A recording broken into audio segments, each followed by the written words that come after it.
It's 7 o'clock for everyone else, so we will go ahead and start the meeting of the October 21, 2021 Planning Commission meeting for the City of Redondo Beach. So if we could have a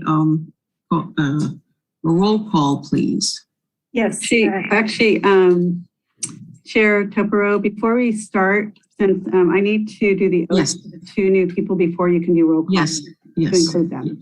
So if you don't mind. Okay, so if I can have Sheila Lamb and Rob Gaddis, raise your right hand and repeat after me. I state your name.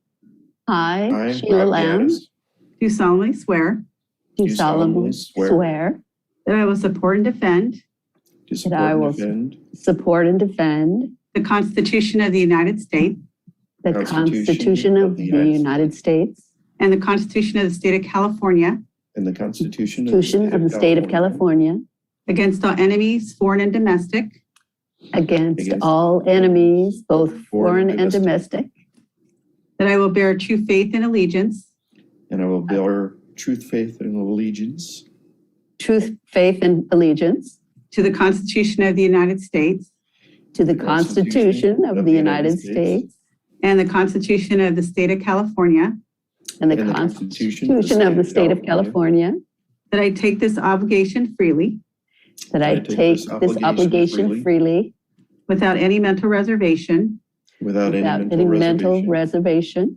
or purpose of evasion, or purpose of evasion, and that I will well and and faithfully discharge and faithfully discharge the duties upon the duties upon which I'm about to enter. which I'm about to enter. Congratulations. Thank you. Yay! Yay. Yes. Congratulations. And then in the mail, I'll be sending you a certificate. You'll keep the blue border. And then the second one will be a copy. If you can please sign it and then send it back to our office. We'll give you a self-addressed envelope. Okay, perfect. Thank you. And Thank you. enjoy your year. So Thanks. that's it. Thank you. Thank you very much. I was wondering because I hadn't seen it on the agenda, so I didn't know where you were gonna, insert yourself. Yeah, so it got inadvertently missed, but yeah, because normally we have you guys come to the council, Right. do it all at one time. We've had to do this year, we've had to do it in front of the meeting, and it's sort of hard because technically you can't do roll call until they actually get their oaths. Oh, right. Yeah. Yeah, sure. Yep. So anyway, so thank you very much. Thank you, Eleanor, so much for all that you do for us. Thank you. Thank you. Okay. Bye. So, bye. Bye. If we can have the roll call, please. Now Yes. that we're all officially in. Commissioner Ung. Here. Commissioner Hensley. Here. Commissioner Lamb. Here. Commissioner Goddick. Here. Commissioner Gaddis. Here. Commissioner Boswell. Here. And Vice Chair Topero. Here. Okay, very good. If we could all stand up and do our salute to the flag. If maybe Commissioner Gaddis could lead us in the salute to the flag. I pledge allegiance to the flag of the United States of America and to the republic for which it stands, one nation, under God, indivisible, and with liberty and justice for all. Super. Thank you for that. So we'll need to have a approval for the order of the agenda. Can we have a motion to Commissioner Hensley? Yeah, I was just going to ask if there's a chance we could discuss L2 before the J2 public hearing, without talking about the items of the public hearing, if that would be acceptable for staff for us to do that. So you'd like to do J2 before J1? Oh, sorry, before J2. L2? Sorry. Oh, So do L2, oh, sorry, L1, sorry. Do L1 after J1. okay. I don't see an L1. The formation of the subcommittee discussion. Oh, Yeah, no, I'm on the wrong, yes. Yes. As long as we didn't talk about the actual items of the public hearing for J2, could we have a short discussion before the public hearing? Or Yeah, as long as you're not talking about that particular agenda item specifics. Yeah. okay, so then I'll make a motion to change the order of agenda to move item L1, the formation of a subcommittee to review the accessory structure code, to come after public hearing J1. Okay, very good. Do we have a second on that? I'll second that. Okay, seconded by Commissioner Godek, so I'll take roll call. Commissioner Boswell, Here. Commissioner Gaddis, Aye. Commissioner Godek, Yes. Commissioner Hensley, Yes. Commissioner Lamb, Yes. Commissioner Ung. Yes. Okay, so moved. So we will now, so with this, so we have approved the order of the agenda with L1 coming before you said J1, right? No. Was it J1 or J2? After J1, before J2. Okay, yeah, so L1 between J1 and J2. Okay, very good. All right, so we need to receive and file the blue folder items, item E1. We'll need a motion for that. Motion to receive and file blue folder items. Okay, and we'll need a second. Second. Okay, all in favor, Commissioner Boswell, In favor. Commissioner Gaddis, Aye. Commissioner Godek, Yes. Commissioner Hensley, Yes. Commissioner Lamb, Aye. and Commissioner Ung, Yes. and myself, yes. Okay, very good. So blue folder items have been received.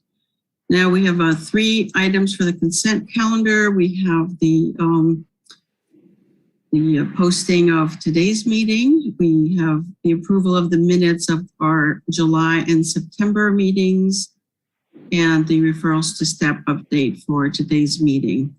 So do we want to pull anything or shall we approve items F1 and F2 and receive and file item F3 if somebody wants to make a motion or change something? Commissioner Hensley, I think you had pulled the July 15th meeting, right? Yeah, and so those came as a blue folder item. So I'll make a motion to approve the 3 items on the consent calendar with the minutes of the blue folder July and September Planning Commission. Okay, very good. So those are items F1 through F3. Can I have a second, please? I second. Okay, Commissioner, seconded by Commissioner Lang. So here we go. Commissioner Boswell, Yes. Commissioner Gaddis, Aye. Commissioner Godek, Yes. Commissioner Hensley, Yes. Commissioner Lamb, Aye. and Commissioner Ung. Yes. And myself, yes. Okay. I believe we don't have any excluded consent calendar items, correct? Nothing less, We okay. do not. So then what we have is the item H, which is public participation on non-agenda items. This section is intended to provide members of the public with the opportunity to comment on any subject that does not appear on this agenda for action. This section is limited to 30 minutes and each speaker will be afforded 3 minutes to address the commission. Each speaker will be permitted to speak only once. Written requests, if any, will be considered first under this section. Okay. I believe, So just to know, you do have some blue folder items for non-agenda comments, and we do have 1 person to speak right now for non-agenda. It'll be Holly Osborne. Holly, you can go ahead. You have 3 minutes. Okay, let me start my stopwatch. All right. I've been reading some of your open space requirements. This is Holly Osborne, District 5, regarding patios and decks, etc. But to me, the most important open space requirement from the neighborhood community point of view is the front yard setback. and that a certain portion of it be permeable so that a shade tree could be planted. This is especially important for Redondo Beach, which is park poor. We need our shade trees. And as I've talked about before, with climate change and the temperature getting hotter and hotter, having an ordinance requiring that we keep the shade we have is imperative. If you read the LA Times, just as recently as October 10th, they talk about the decade 2010 to 2019 was the hottest decade on record, and that the hottest August on record was the one we just had in 2021. Meanwhile, the same article says California may be a leader in fighting climate change, but the state is unprepared for one of the deadliest consequences of global warming, extreme heat. Now, this is why it's important for us. It says people living in LA, Orange, Riverside, and Imperial counties could find themselves in a worsening crisis as the analysis puts these places in the top 2% of counties nationally for heat-related deaths. Okay? So should we be implementing one-size-fits-all policies from Sacramento, which is in the northern part of California, paving over our front yards and sowing the seeds of our own destruction? We should not. And recent policies from Sacramento are hardest on cities with small lots and cities that are park poor. That's us. So I want to know, can we declare our own state of emergency and say we will absolutely not pave over our front setbacks? So I'm going to CC this to Senator Ben Allen, who's the environmental head, our Assemblymember Marizzucci, and also, I didn't quote her, but Assemblymember Les Rivas was also quoted on this article talking about climate change is one of our most urgent and deadliest impacts. So I just want to make sure you know this, and I'm going to send all these remarks to you after I'm done, so you'll have them on a record and you won't have to misquote me. Thank you. Okay, thank you so much, Holly, for always bringing very cogent things to the commission. Okay, the other item that we have is H1, which is Mark Nelson's letter about the Beach Cities Health District. And Lara Duke as well. So there's a couple letters from Mark Nelson and a letter from Lara Duke to receive and file. Okay. Was that in the Lara Duke was at the very end, I believe, the last page. Oh, yes, right. Yes. Okay, so if we can, if everyone is okay with it, can we have a receive and file motion? Motion to Motion to receive receive and and file. file? Okay, we have a first from Commissioner Godek and I think a second from Commissioner Gaddis. Yep. Okay, very good. So here we go. To Commissioner Lamb, we have to go through this very tedious name calling every time for the record. So just bear No with problem. Commissioner Boswell, Yes. Commissioner Gaddis, Aye. Commissioner Godek, Yes. Commissioner Hensley, Yes. Commissioner Lamb, Aye. and Commissioner Ung. Yes.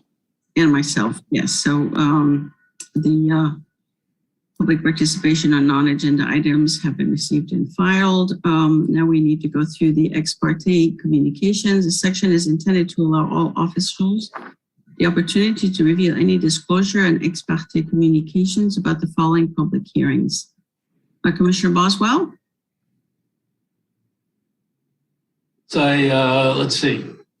I spoke with Sheila Lamb about J1 and J2 and also about L2. And the same with Rob Gaddis, J1, J2, and a little bit on L2. That'll be it for me. Okay, thank you. Commissioner Gaddis? Yes, I spoke with Mayor Brand on J1. I also spoke with Councilman Narenheim on J1. I spoke with Commissioner Boswell and Commissioner Lamb on J1, J2, and L2. Thank you, Commissioner Godek. Yes, I spoke with Commissioner Hensley on items J1 and J2, and I was also on an email chain regarding item J1 with Commissioner Hensley and staff. Ms. Kinsella did an excellent job of educating me on the vesting track map process. It was really quite informative. Great, thank you. Commissioner Hensley? Yeah, on item J1, I spoke with staff and Commissioner Godek, and then item J2, Commissioner Godek. Okay, thank you. And Commissioner Lamb? For J1, J2, F3, I spoke with staff. J1, J2, and L2, I spoke with Commissioner Boswell and Commissioner Gaddis. And I also spoke, I think it was J2, with the members of the public. Okay, very good. Commissioner Ong? None. Okay, and myself, none. Okay, so we move on to the public hearings. We have for consideration of an extension of the previous approval of the vesting tentative track map number 74481 and associated conditional use permit, Planning Commission design review, and the variance for the construction of the South Bay Galleria improvement project totaling 1,593,144 square feet of development on a property located within a regional commercial zone. So we will go ahead and have a presentation. If I may, Commissioner Tobero, I just wanted to confirm with Commissioner Boswell if you received the communication from the Assistant City Attorney's Office. I received a voicemail, and I also received an email. I attempted to return the call, but there was left a message and haven't heard back. So I'm still had many questions, which they did not follow up with me to answer. Okay, I just wanted to confirm that you received it, so you can proceed from there. What will we'll need to do the oath of office, but we'll do open the public hearing, administer the oath of office. So that would be the first step before we do a presentation. Okay, so we'll do the oath before. Okay, all right. So who do we have? We have Joshua Gottheim and Stuart Miller will be the two people, or do we have anyone else, Lena? We have Jeff Mailman. So if each of you can turn on your video. Oh, yes, okay. Unmute. Do we need to open the public hearing first? Motion to open the public hearing. Motion to open. Second. In a second from Commissioner Gaddis. So Commissioner Boswell, can you vote Yes. for opening? Yes. Gaddis, Aye. Commissioner Godek, Yes. Commissioner Hensley, Yes. Commissioner Lamb, Aye. Commissioner Ong, Yes. and myself, yes. So the public hearing is open. And so now for Mr. Mailman, Miller, and Gottheim, do each of you swear or affirm that the testimony shall give shall be the truth, the whole truth, and nothing but the truth? I do. Okay, we've got verbal confirmation from all three. Thank you for that. So now I believe we will have a presentation from staff. Yes, I'm going to turn it over to our Associate Planner, Stacy Kinsella, and then as well, I'm going to be available as we go through any questions and discussions. Great. Let me share my screen here.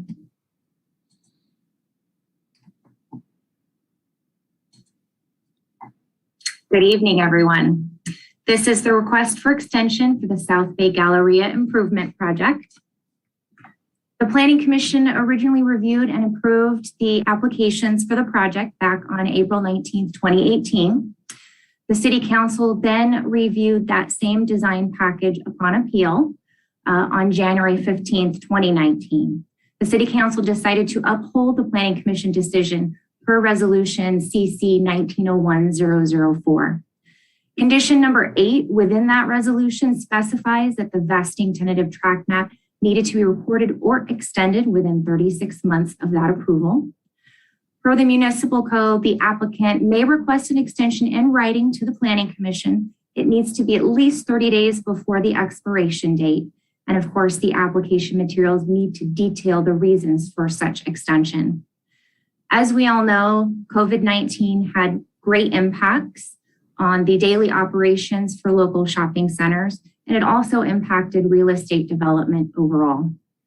The map is due to expire on January 15th, 2022, and the map is truly critical to the development of this project. It is the foundation for the other application approvals. The applicant is requesting a 3-year extension to the vesting tentative tract map number, 74481, as well as the associated conditional use permit, Planning Commission design review, and the variances. The request has been submitted well before the 30-day expiration date for the map. And of course, the reasoning provided for the extension is that COVID-19 impacted the leasing, the financing, all of the agreements needed to truly develop this regional shopping center. The health and economic impacts ultimately delayed the project.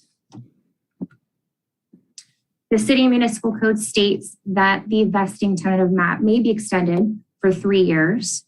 New conditions may not be imposed for the extension of said map.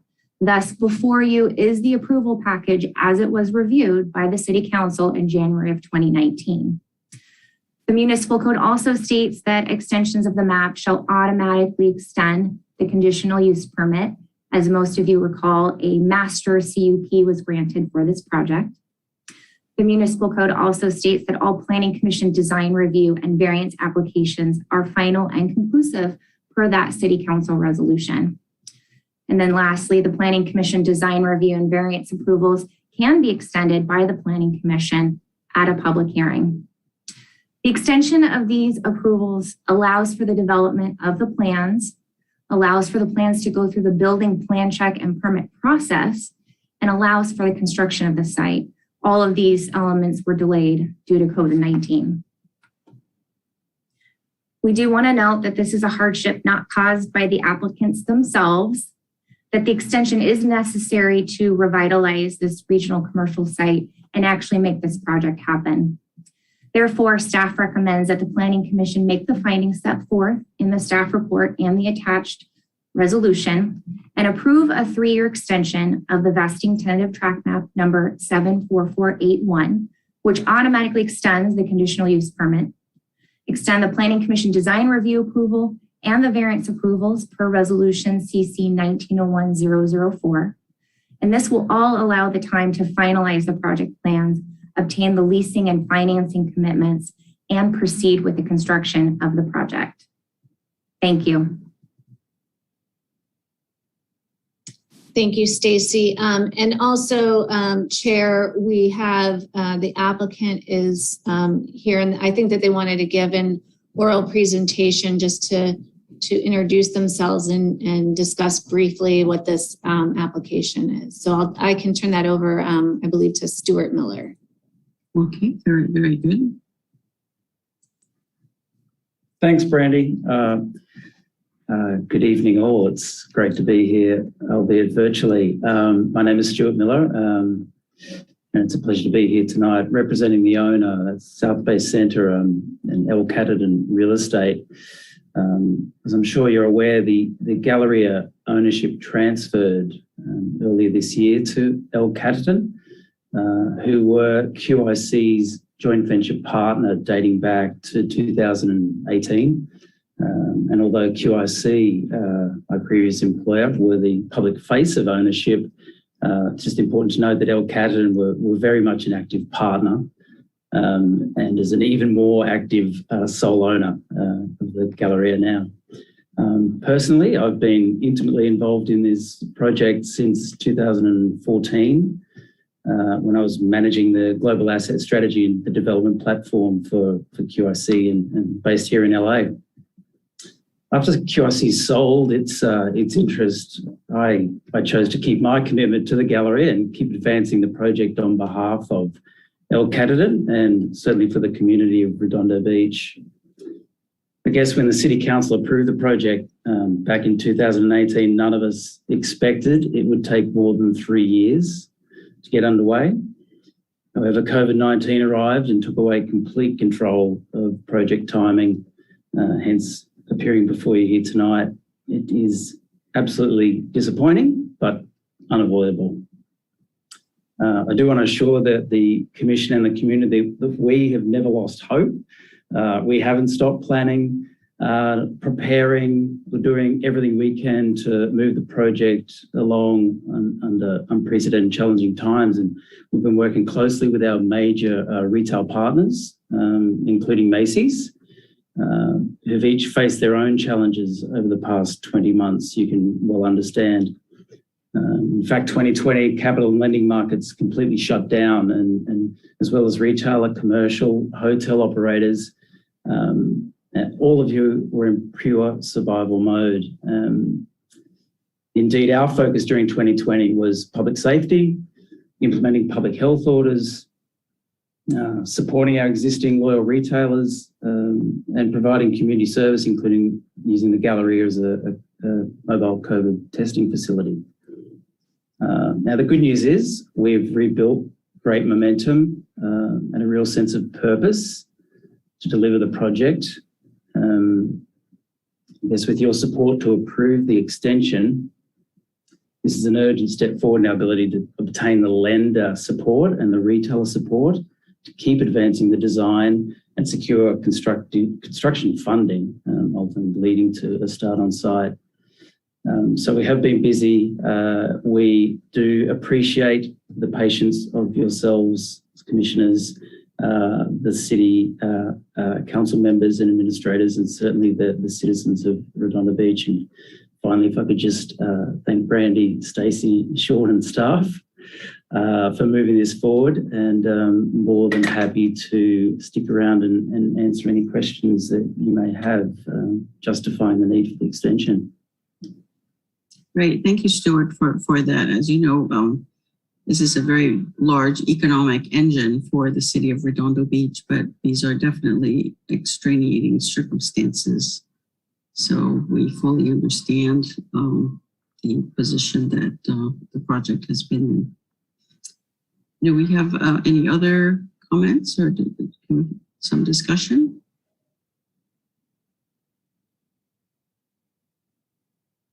Commissioner Lamb.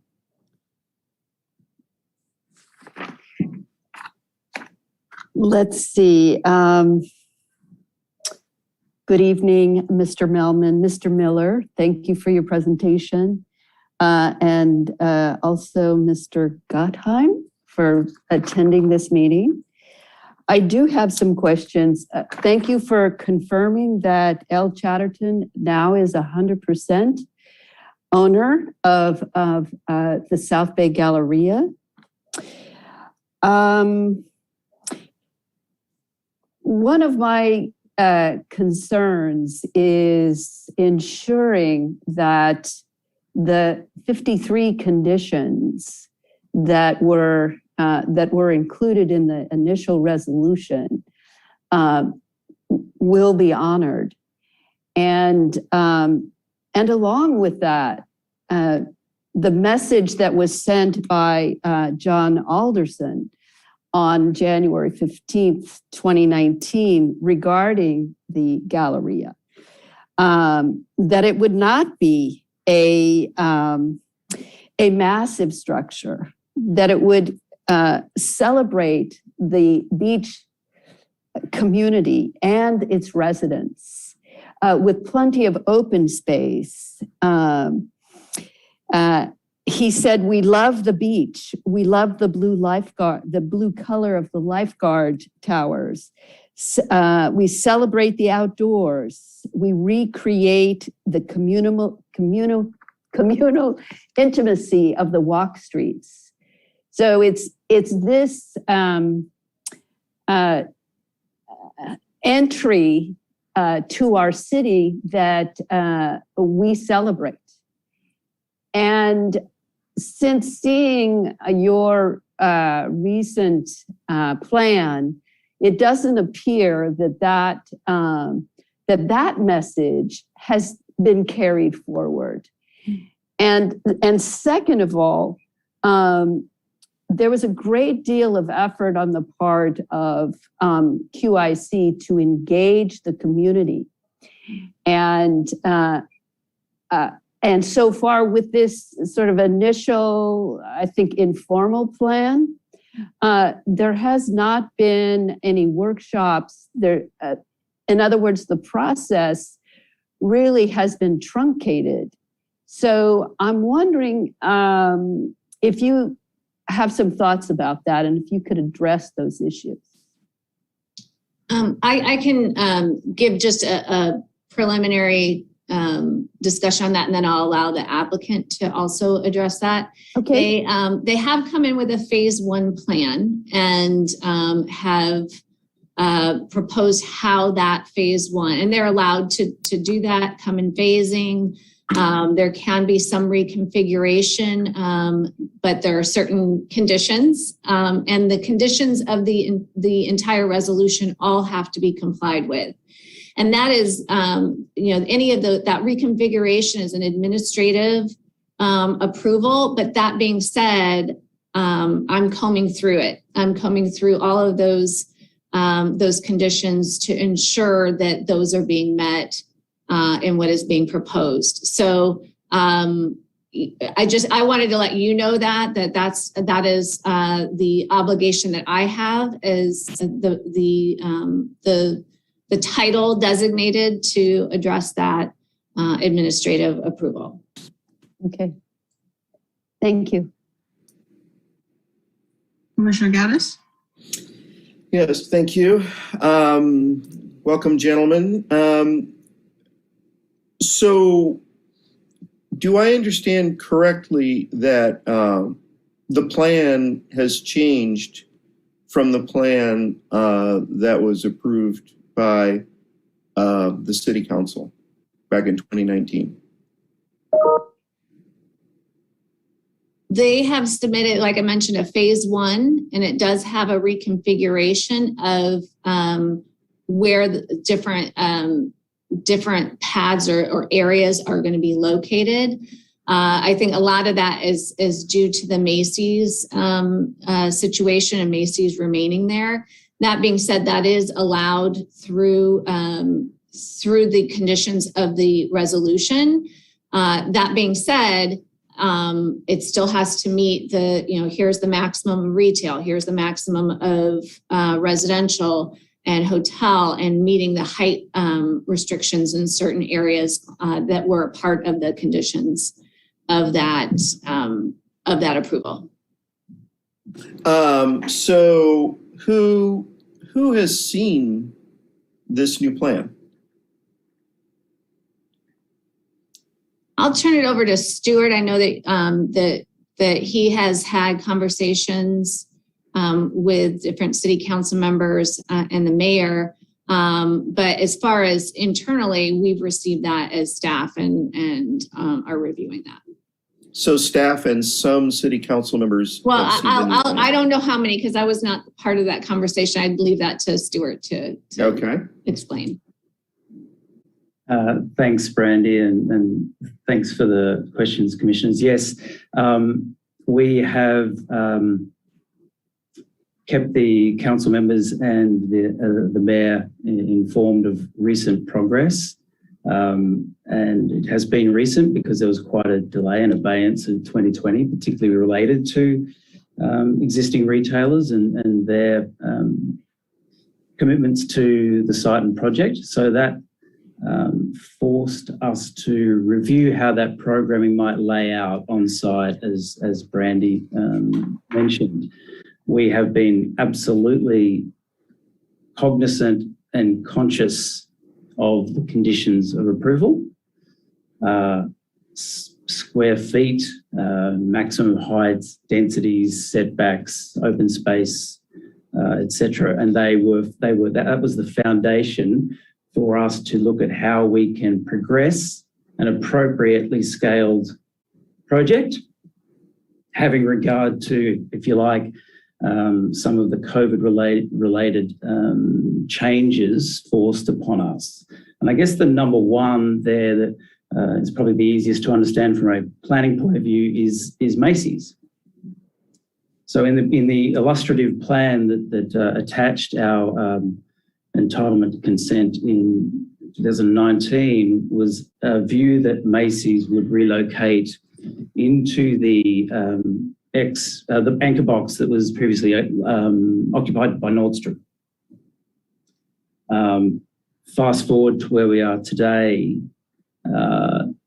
makes no commercial sense to relocate a department store. And Macy's are very happy with their position on the project and their ongoing commitment to the South Bay Galleria, which we are grateful for. Let me reiterate my question. It's to whom has this current draft of the plan, and I understand it's in draft form and probably going to change. To whom has it been distributed? Sorry, Commissioner, to the mayor and each of the council members. Okay. It really seems like the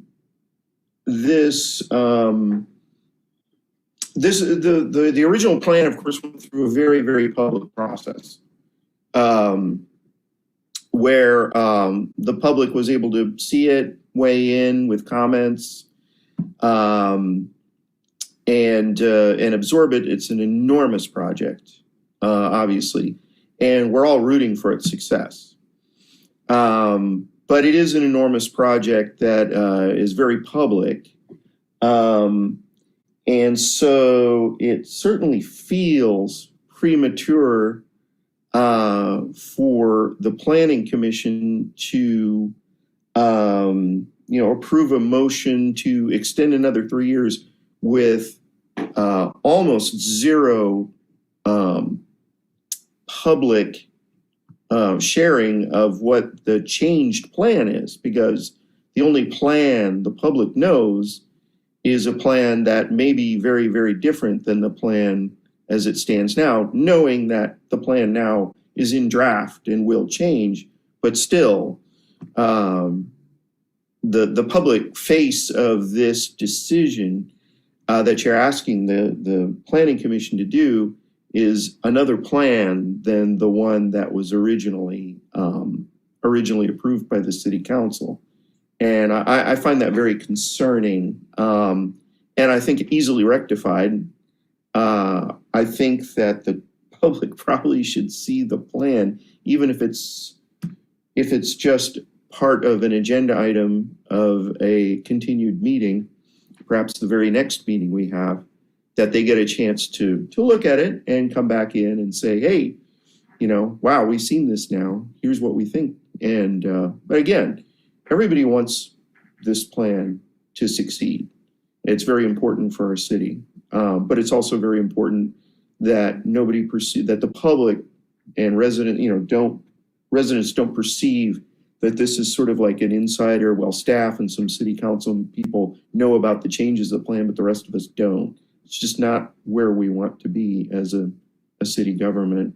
Right, and Commissioner, I totally understand, that perception.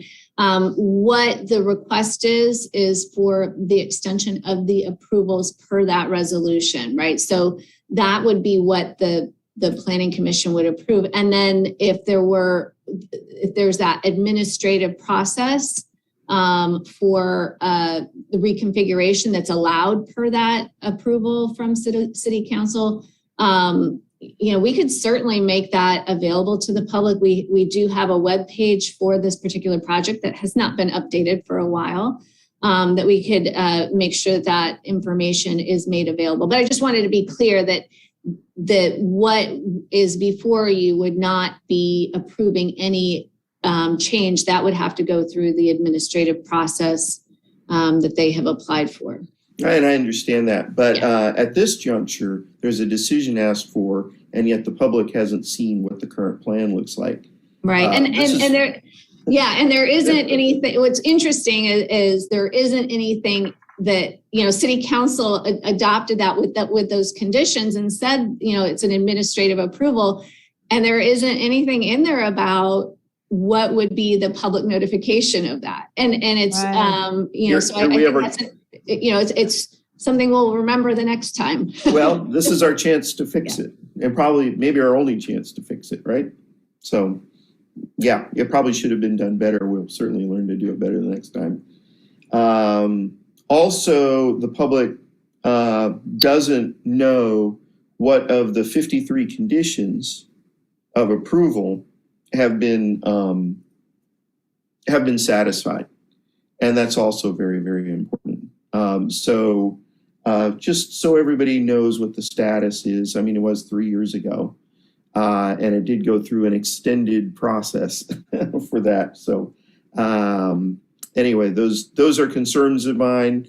I think they're very easily rectified by disclosing prior to a planning commission approval, and that can be done before the next meeting as far as I'm concerned.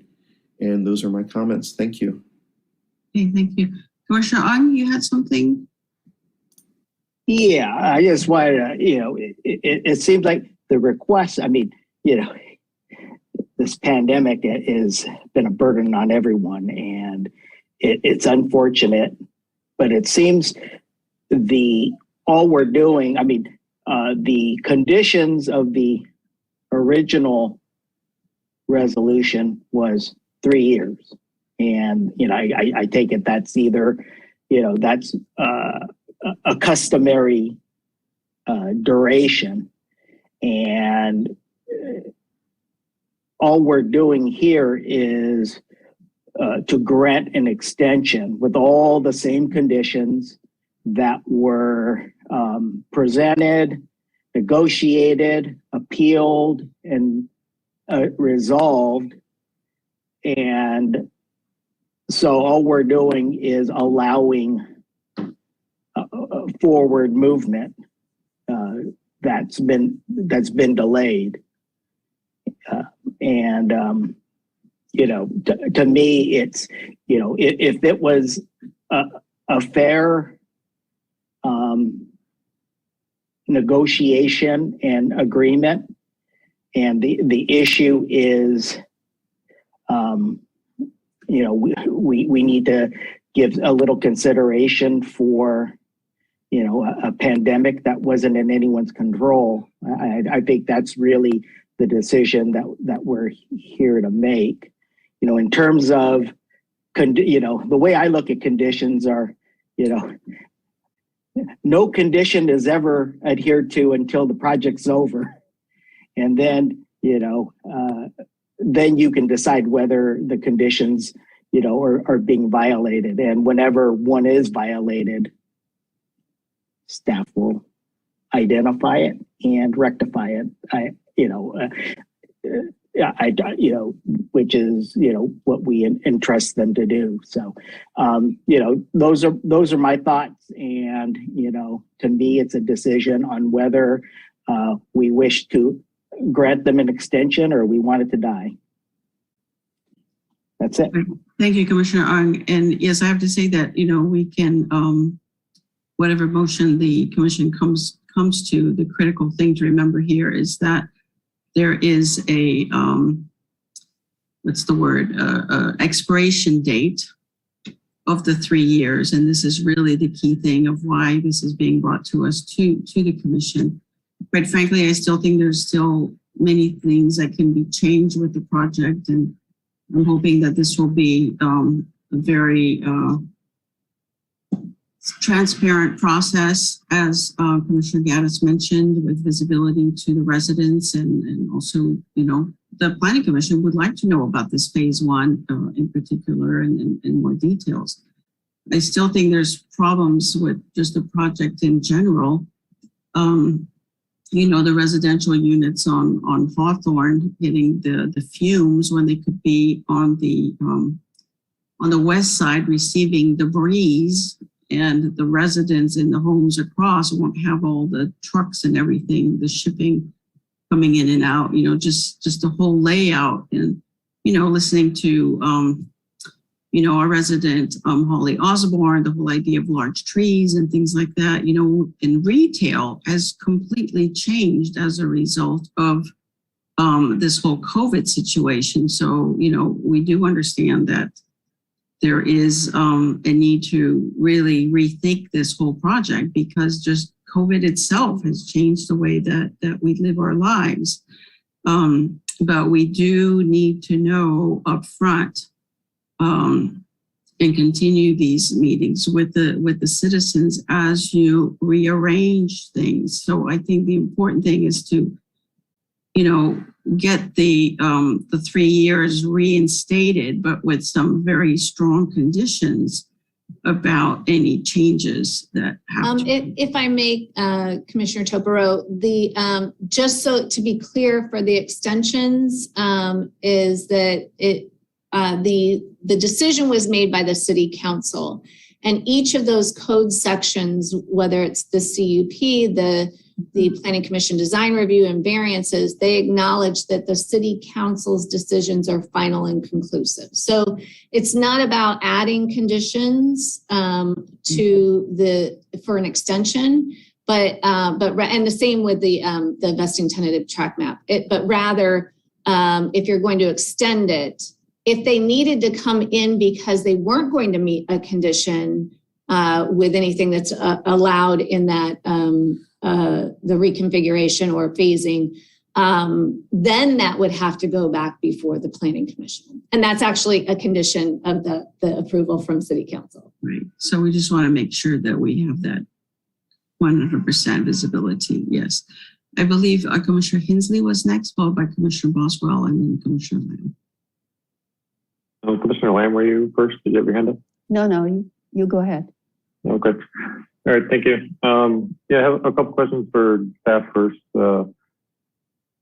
Everyone seemed to kind of jump right to what we're going to do or what we should do, but maybe a lot of this stuff is really in the weeds of what all these things are. So, and the presentation was good, but I guess let me start with the question: what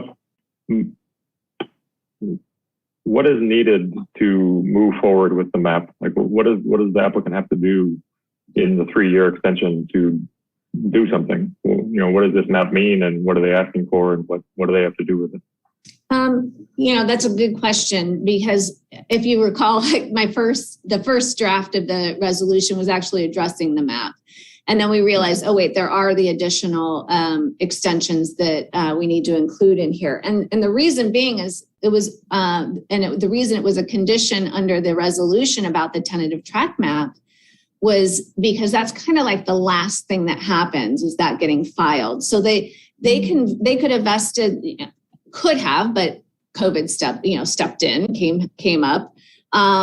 They could have vested the CUP, the Planning Commission design review, and the variances by submitting an application or going through any kind of review for a building permit.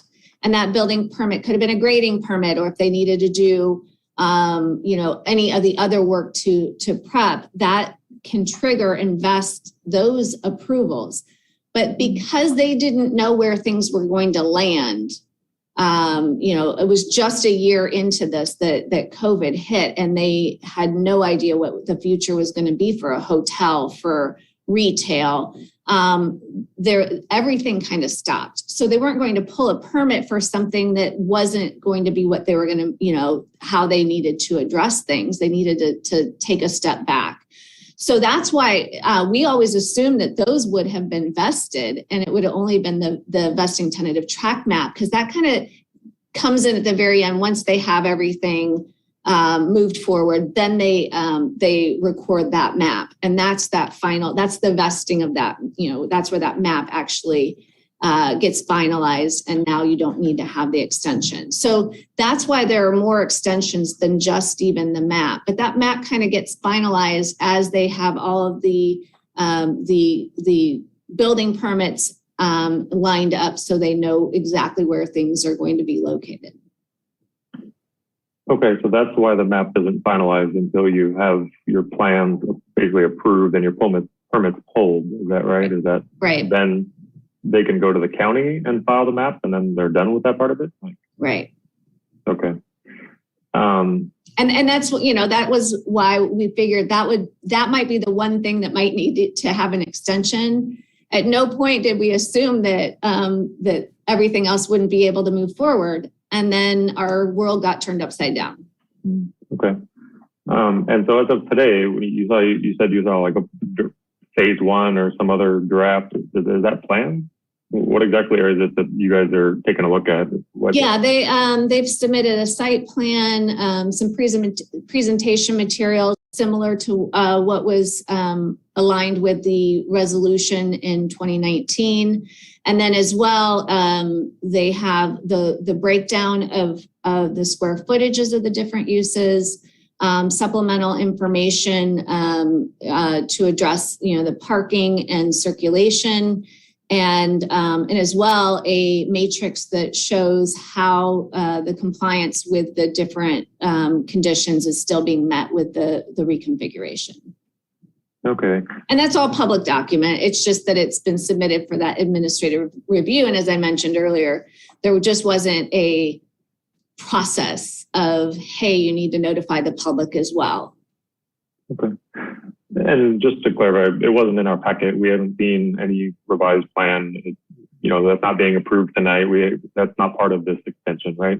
Right, clarify, because that's actually under a condition of the resolution, is that it can be approved by an administrative review, and that's where staff is doing it. Where it's not part of the Planning Commission review. So even though they're going hand in hand, and it's demonstrating that they are making those plans to move forward, and thus they need to have the extensions, it's not a Planning Commission approval. The only reason it would be a Planning Commission approval is if, as I review it, I determine that it's not going to meet the conditions, and they'd have to come to change the conditions. Okay. And so it sounds like they're close, or at least starting, steps. It's not like they have done nothing or, haven't made that forward progress. So once they have the plan and the city says, yeah, you guys are good for the condition, and they pull a permit, how long is the permit good for? And they have to finish construction before 3 years, or how does that work? Once they pull the permits, which they sound like they're close to, if I hear it correctly. Yeah, if they pull a construction permit, that has a 2-year time frame. It can be extended by the building division, but if it is, then it has to be re-reviewed by whatever building code is in place at that time. And every 3 years, the state updates their building code. So, likely if they're going to pull a building permit, they're going to want to complete it in those 2 years. They don't want to have to come back and now have to restart a plan check because their permit expired. Okay, so if they had the 3-year extension that they're asking for today, and 6 months before the end of that, they came and pulled their permits and everything, they would have approximately 2 years after that to build or complete? They would. I mean, I'm sure there are carrying costs and other things that if they waited that long. I mean, I'm not the developer expert of regional. But that's how long the permit would be good for, right? That's how long they if they chose. That's how long. If they chose, any applicant. Yeah. Okay. Mm-hmm. Okay. Again, this is complicated. I so appreciate Ms. Kinsella answering all my questions and again and again, because it's really hard to wrap your head around when you're not in construction. This isn't we're not builders ourselves. We're just residents. So right. It helped us realize that we may understand the full process, but you as planning commissioners may not. There's a lot that goes into from approval to implementation. Yeah, because we don't see it after approval, right? We don't see everything, how the sausage is made until the thing is built or done. So Right. it's really interesting. So, okay, those are my questions for staff. I have a couple questions for the applicant, if that's okay. Yes, of course. Okay, thank you. So it sounds like that if it's accurate that you guys are close to pulling permits or not finalizing is the word, but getting ready to have a site and pull your permits here. Is that accurate? Do I understand it correctly? Yes. Or is it? Insofar as we are confident we have a plan that is appropriate, that meets the 53 conditions of approval, and we think is marketable for occupants, whether that be a hotel or a retailer, and would get support in the finance community so that we can actually get funding to construct the project. So that's a nuanced but very important piece of the if you like, the milestones ahead of us. But yes, the sooner we can go back to particularly the financiers and lending community who are, if you like, eagerly awaiting the judicious review of this extension, that, if you like, de-risks for them and allows us to move forward to deliver the project. Okay. Can I ask a question, or maybe there's a history question, I don't know, because this gallery project is really, critical for the city, and it's kind of the first thing I, paid attention to when I moved to Redondo Beach. And so, but between when it was approved in January 2019, I remember watching the appeal, and seeing how enthusiastic QIC was and how quickly they were going to move. And once they had an entitlement, they were ready to go. So my question is, if it can be answered, is what happened between January 2019 and March of 2020 before COVID hit? Like it seems like at that time, things should have been finalized and everything gone. And did you have it and it fell apart, or it took longer than you thought, or kind of maybe what happened before COVID hit? I'd like to know about. Oh, it's a great question. I think a lot of it was ordinary course of business and planning, and you can have a plan, but until you get the endorsement or the support and the approval from the city, that then is if you like the green light to go to the next step. So that allowed us to invest more money and more time and more energy to resource it, to employ more designers, architects, landscape architects, engineers, to, if you like, do more of that, if like maybe the harder work that sits behind the construction of a project. And there's a lot of engagement that took place with our very loyal existing retailers, who also have a vested interest in the communication and understanding what's happening on site. And some of them have quite a lot of influence in how the project would be laid out. Okay. If you like, Macy's is a very loyal long-term occupant on the site, and they take a very, very acute interest in the plan, and so there's a lot of discussion with Macy's in that period about the future of department stores, who Macy's want to be, how do they want to represent themselves here at the Galleria.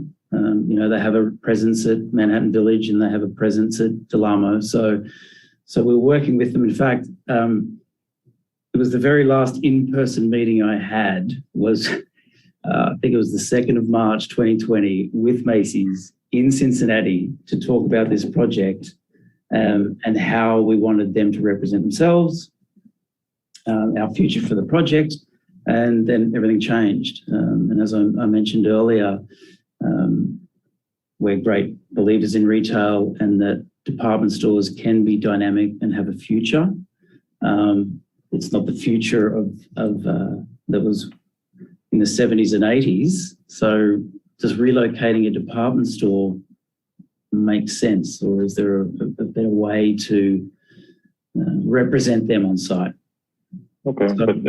And if I may, in that time frame from January of 2019 until March of 2020, we actually had numerous meetings. So it wasn't just that QIC went off and was just quiet, but they were talking about the expanding that vesting capital interest with El Catterton.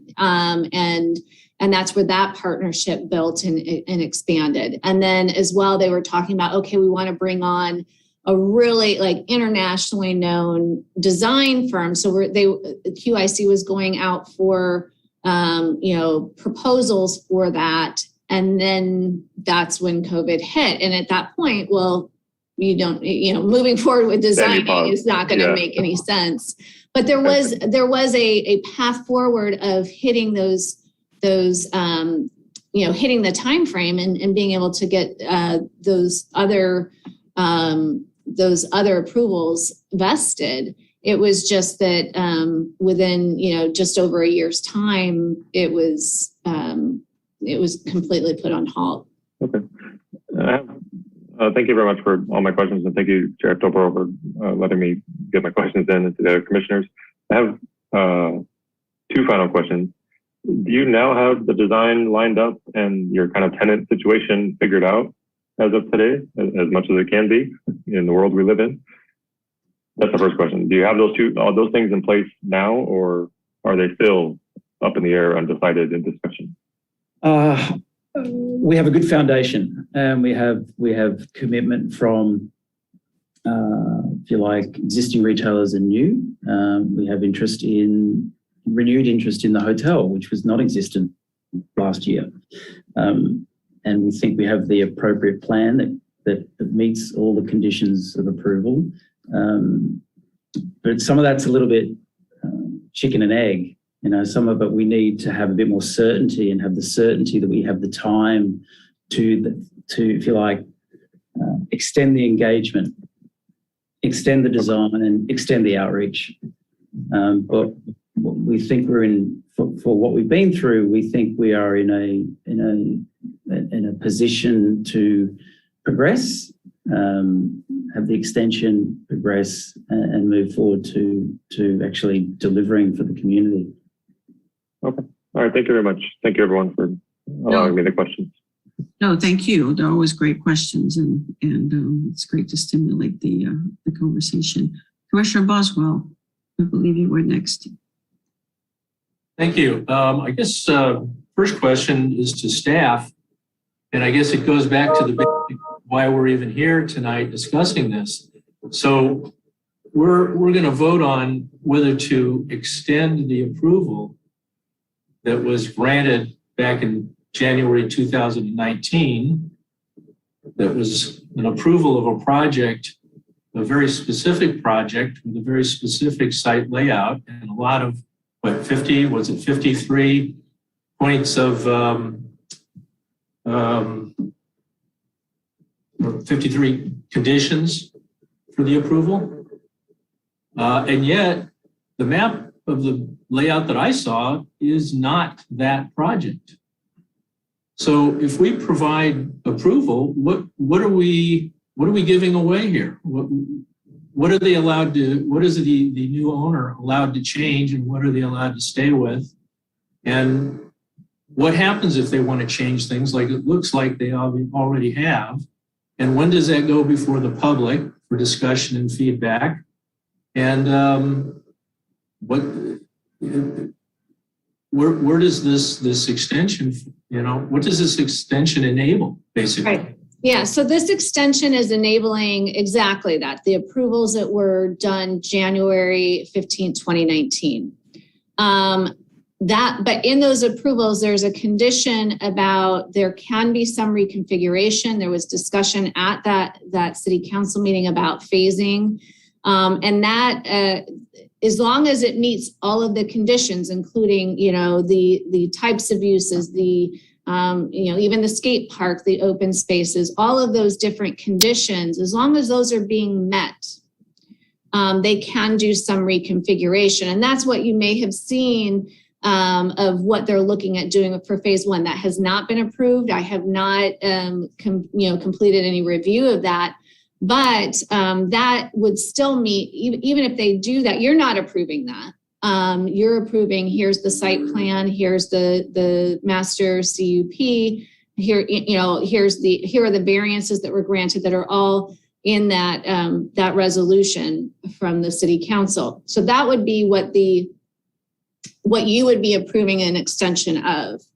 If they have a reconfiguration and it meets those conditions, then that can be done administratively. That's what I was explaining to Commissioner Gaddis, was that there was, even though there's that condition for that administrative approval of some reconfiguration, and it does have conditions to a reconfiguration, then there wasn't anything in there about having to notice the public of those. That being said, we can certainly make that available to the public. We could have that up on the city's website. That's all public information from when they submitted at the beginning of September. Well, you use the term some, it allows some reconfiguration. Okay, that's kind of a vague and wobbly term. I can pull up the condition. If I were to look at the old site layout and compare it to the new site layout, I would say this is a way more than some reconfiguration. This is an entirely new plan. What they've done, sure, they've taken some of these components of certain usage and they've moved them to different places on the site, and that shouldn't be an issue, but major structural differences exist here. QIC was going to put the parking underground. I don't see that as still being on this map. They were going to then repurpose the above ground surface area with additional outbuildings. And I don't see any of that. I mean, I see a lot of above ground parking. I don't see the economy of use of the surface area that QIC had. So would that be considered some reconfiguration? I can read the actual condition because it doesn't just say some. I'm just giving a broader brush. The condition number 31, the Community Development Department shall be authorized to approve reconfiguration and or reallocation of uses within the scope of the master conditional use permit, provided that said reconfiguration reallocation does not result in any new significant impacts, and separate reconfiguration and or reallocation shall not include an increase in the number of residential dwelling units. And who determines the level of impact that the changes would have? That's where we're requiring them to provide that information. So we would approve this before getting that information? No, that's part of them having, for my review, that information has to be made available. So is that going to be made available before we vote? No, you're not voting on that. You're not making the decision on that reconfiguration. Or so what are we giving up by approving this, and what are we getting by approving this? Maybe just simplifying it to that will help. You are getting the exact same approval that was done by the City Council January 15th, 2019, and it extends it for 3 years. I think that Commissioner Ung had it was a little more straightforward, but he said it's that or you don't continue the project and they don't have anything to move forward.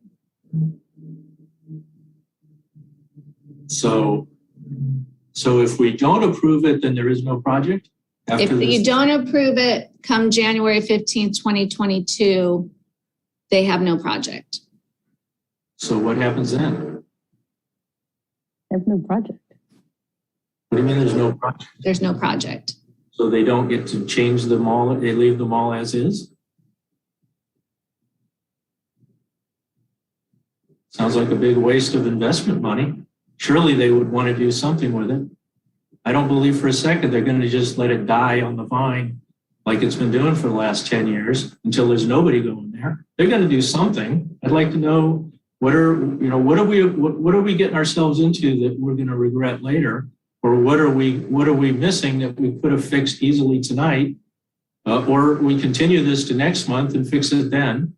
I'm just going to let you know, the code says that you can't, that the city council's decision is final and conclusive. So you wouldn't be adding any conditions. It's either you're extending the approvals or you're not extending the approvals.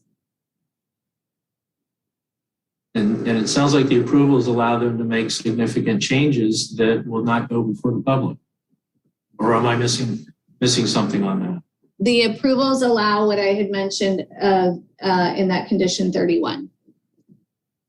Maybe Joshua can pipe in. You have your hand up, Joshua, that's probably relevant to this discussion. Yeah, thank you, Chair. I just wanted to give, I've been involved in the project on the applicant team since 2014, went through the whole EIR process, and I thought it was a very collaborative process that many of you are familiar faces from back then, and with a lot of community input, that basically a compromise was worked out, and the compromise continued. I think we were approved by the Planning Commission in 2018, and then some of you all appealed the Planning Commission approval, and from many perspectives, the project got better. And even at the last council meeting in January 2019, the council secured additional concessions to really make this an asset for the community, a win-win project, bring life back to the center at a time when the traditional mall was becoming a dinosaur. And I just want to kind of give my perspective. Hopefully it's helpful for a moment. That really the 2019 approval was the consensus project that the council felt balanced the different community interests. It's not perfect from anyone's perspective, but I think even some of the commissioners, Commissioner Boswell, I think you were one of the appellants. You got some major concessions that made the project better.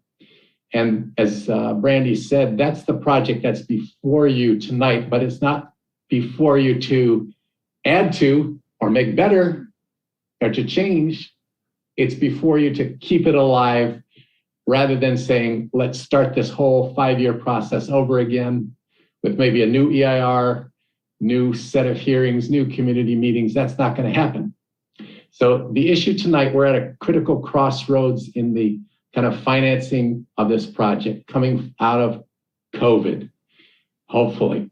And the project that the community put together and the council unanimously approved in 2019 is going to expire in January.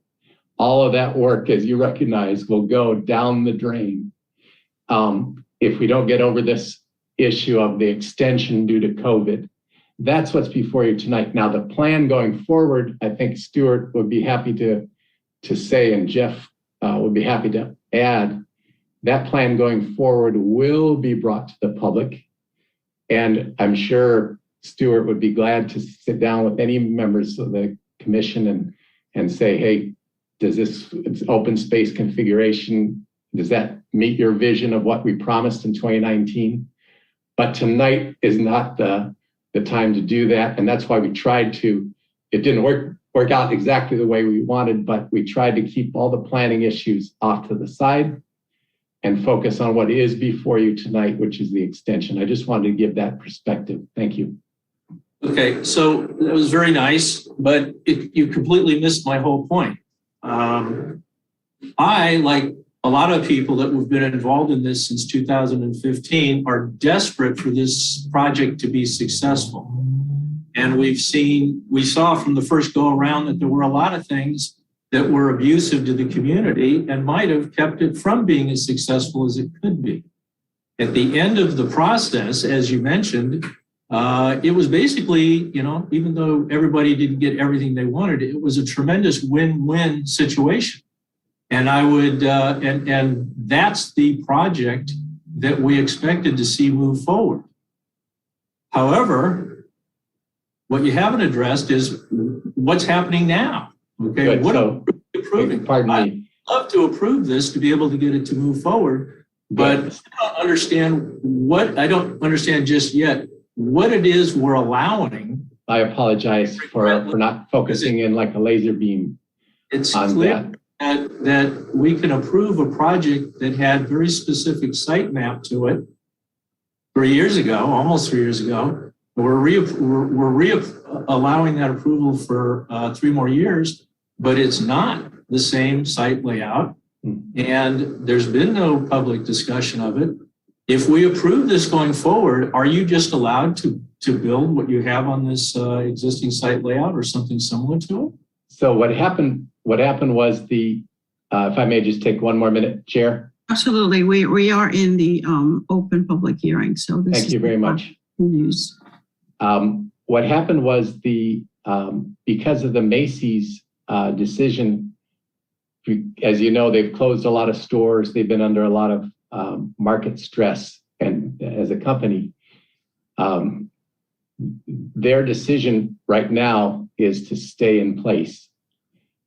Therefore, there's a necessary modification to the plan that Stuart can go over a little bit more. It's not really appropriate tonight to get into all the design details, but it was Macy's decision to stay that required certain plan modifications. Now, we can't just go in and build whatever we want and modify it however we want. That's entirely within the community development director's discretion of what is a minor adjustment or an allowable adjustment and what needs to come back to Planning Commission. We want to stay within what is allowable, and that'll be a discussion that'll take place in the coming weeks. But that's the reason for the modifications was Macy's decision to stay. Stuart, you want to say anything? No, Josh, I think you've covered it. That was the catalyst to review some of the programming just to move forward with the project to deliver the benefits that we all see, and we appreciate your ongoing support for that.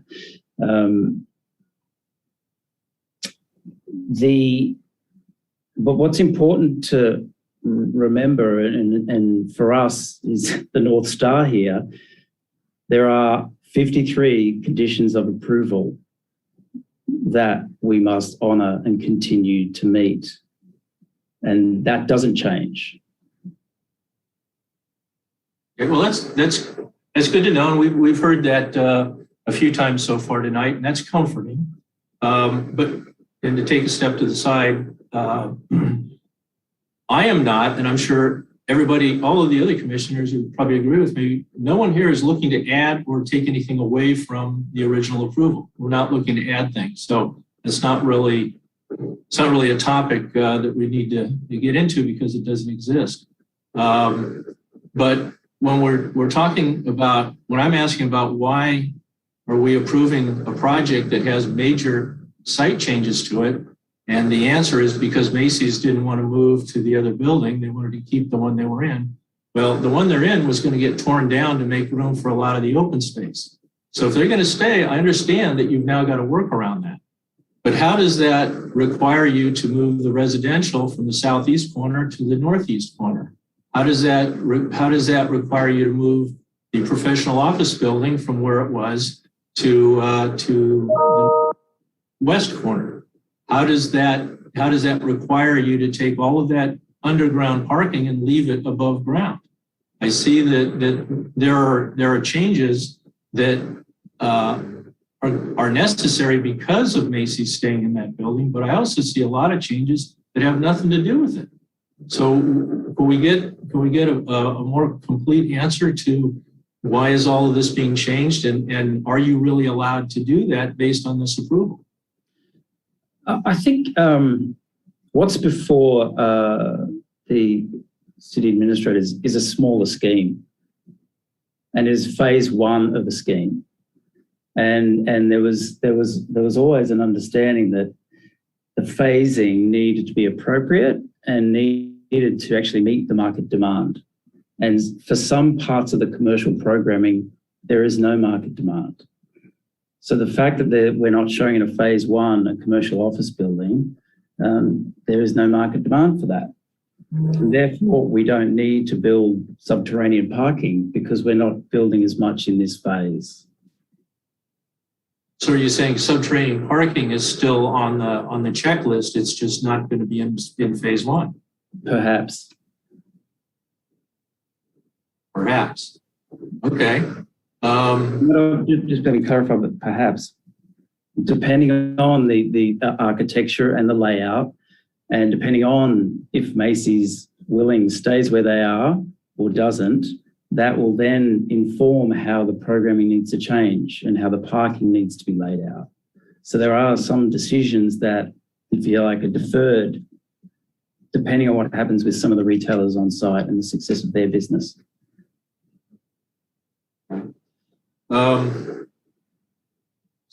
Well, thank you for that then. Maybe staff can answer this question. I know Commissioner Hensley was asking, and I think Commissioner Lamb and Commissioner Gaddis have all brought up these 53 conditions, and Stuart and everybody else has talked about it also. But when Commissioner Hensley asked, so they had a year between approval and the advent of the COVID plague hitting us, or actually a little more than a year.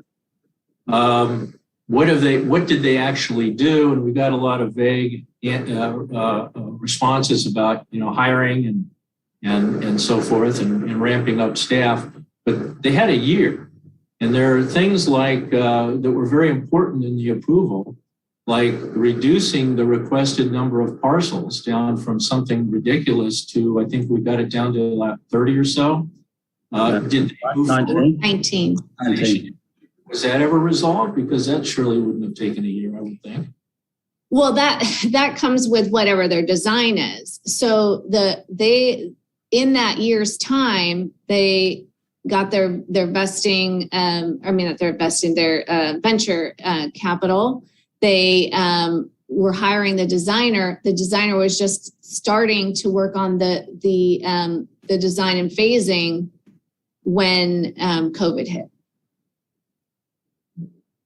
So they changed from the architects that they had before when they created They wanted to have a firm that was, kind of international status to really make sure that design met the interest of the, what was discussed at that January 2019 meeting.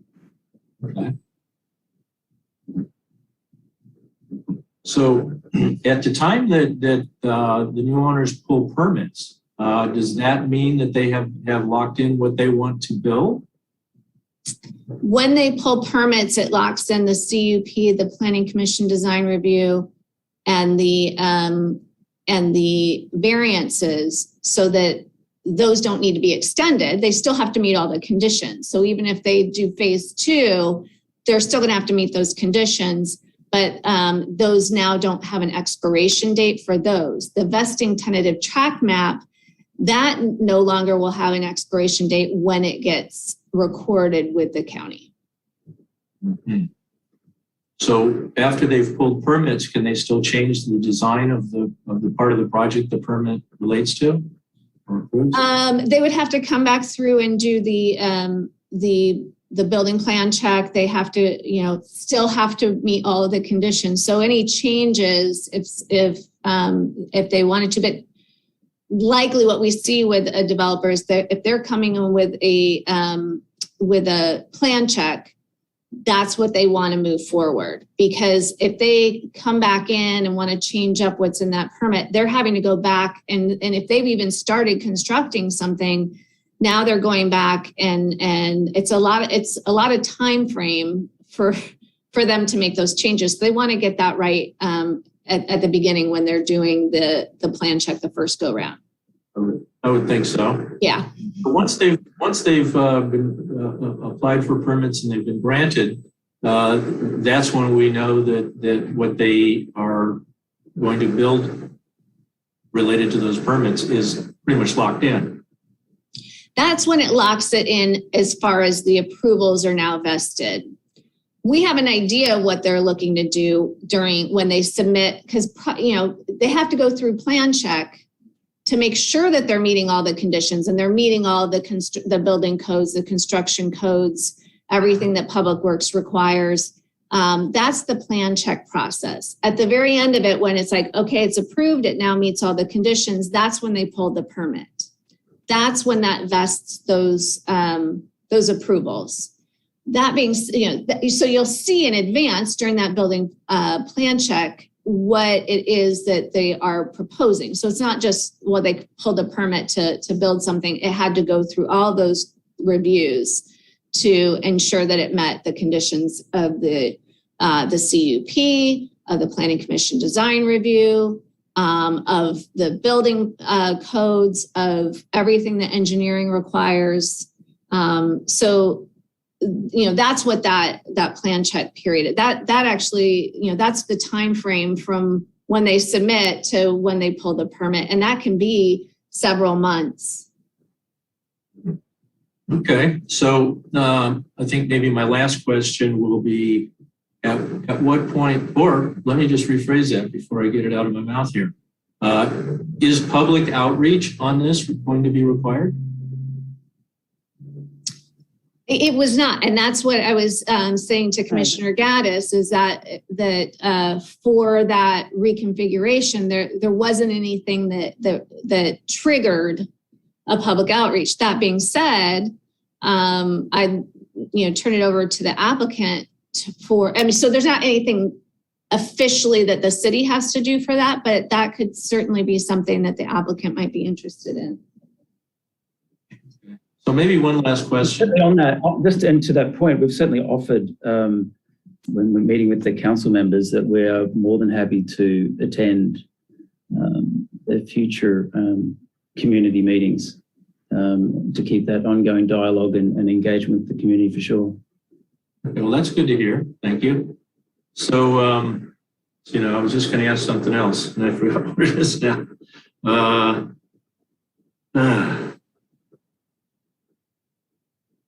Maybe we can move on to Commissioner Lamb and then come back to you, Commissioner Boswell.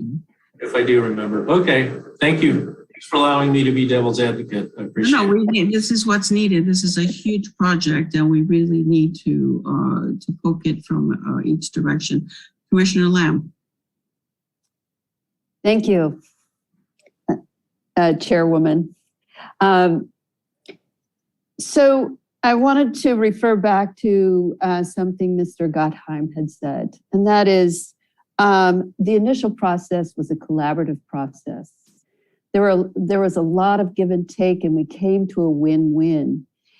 And at the end of that process, there was a good plan that both the applicant and the residents felt was going to be a successful endeavor. So now here we are, post COVID-19, and there is a new plan. We're all in agreement now that there is a new plan, and we understand all the challenges that the applicant has with financing, finding something now that is marketable, and the concerns or the desires of the tenants.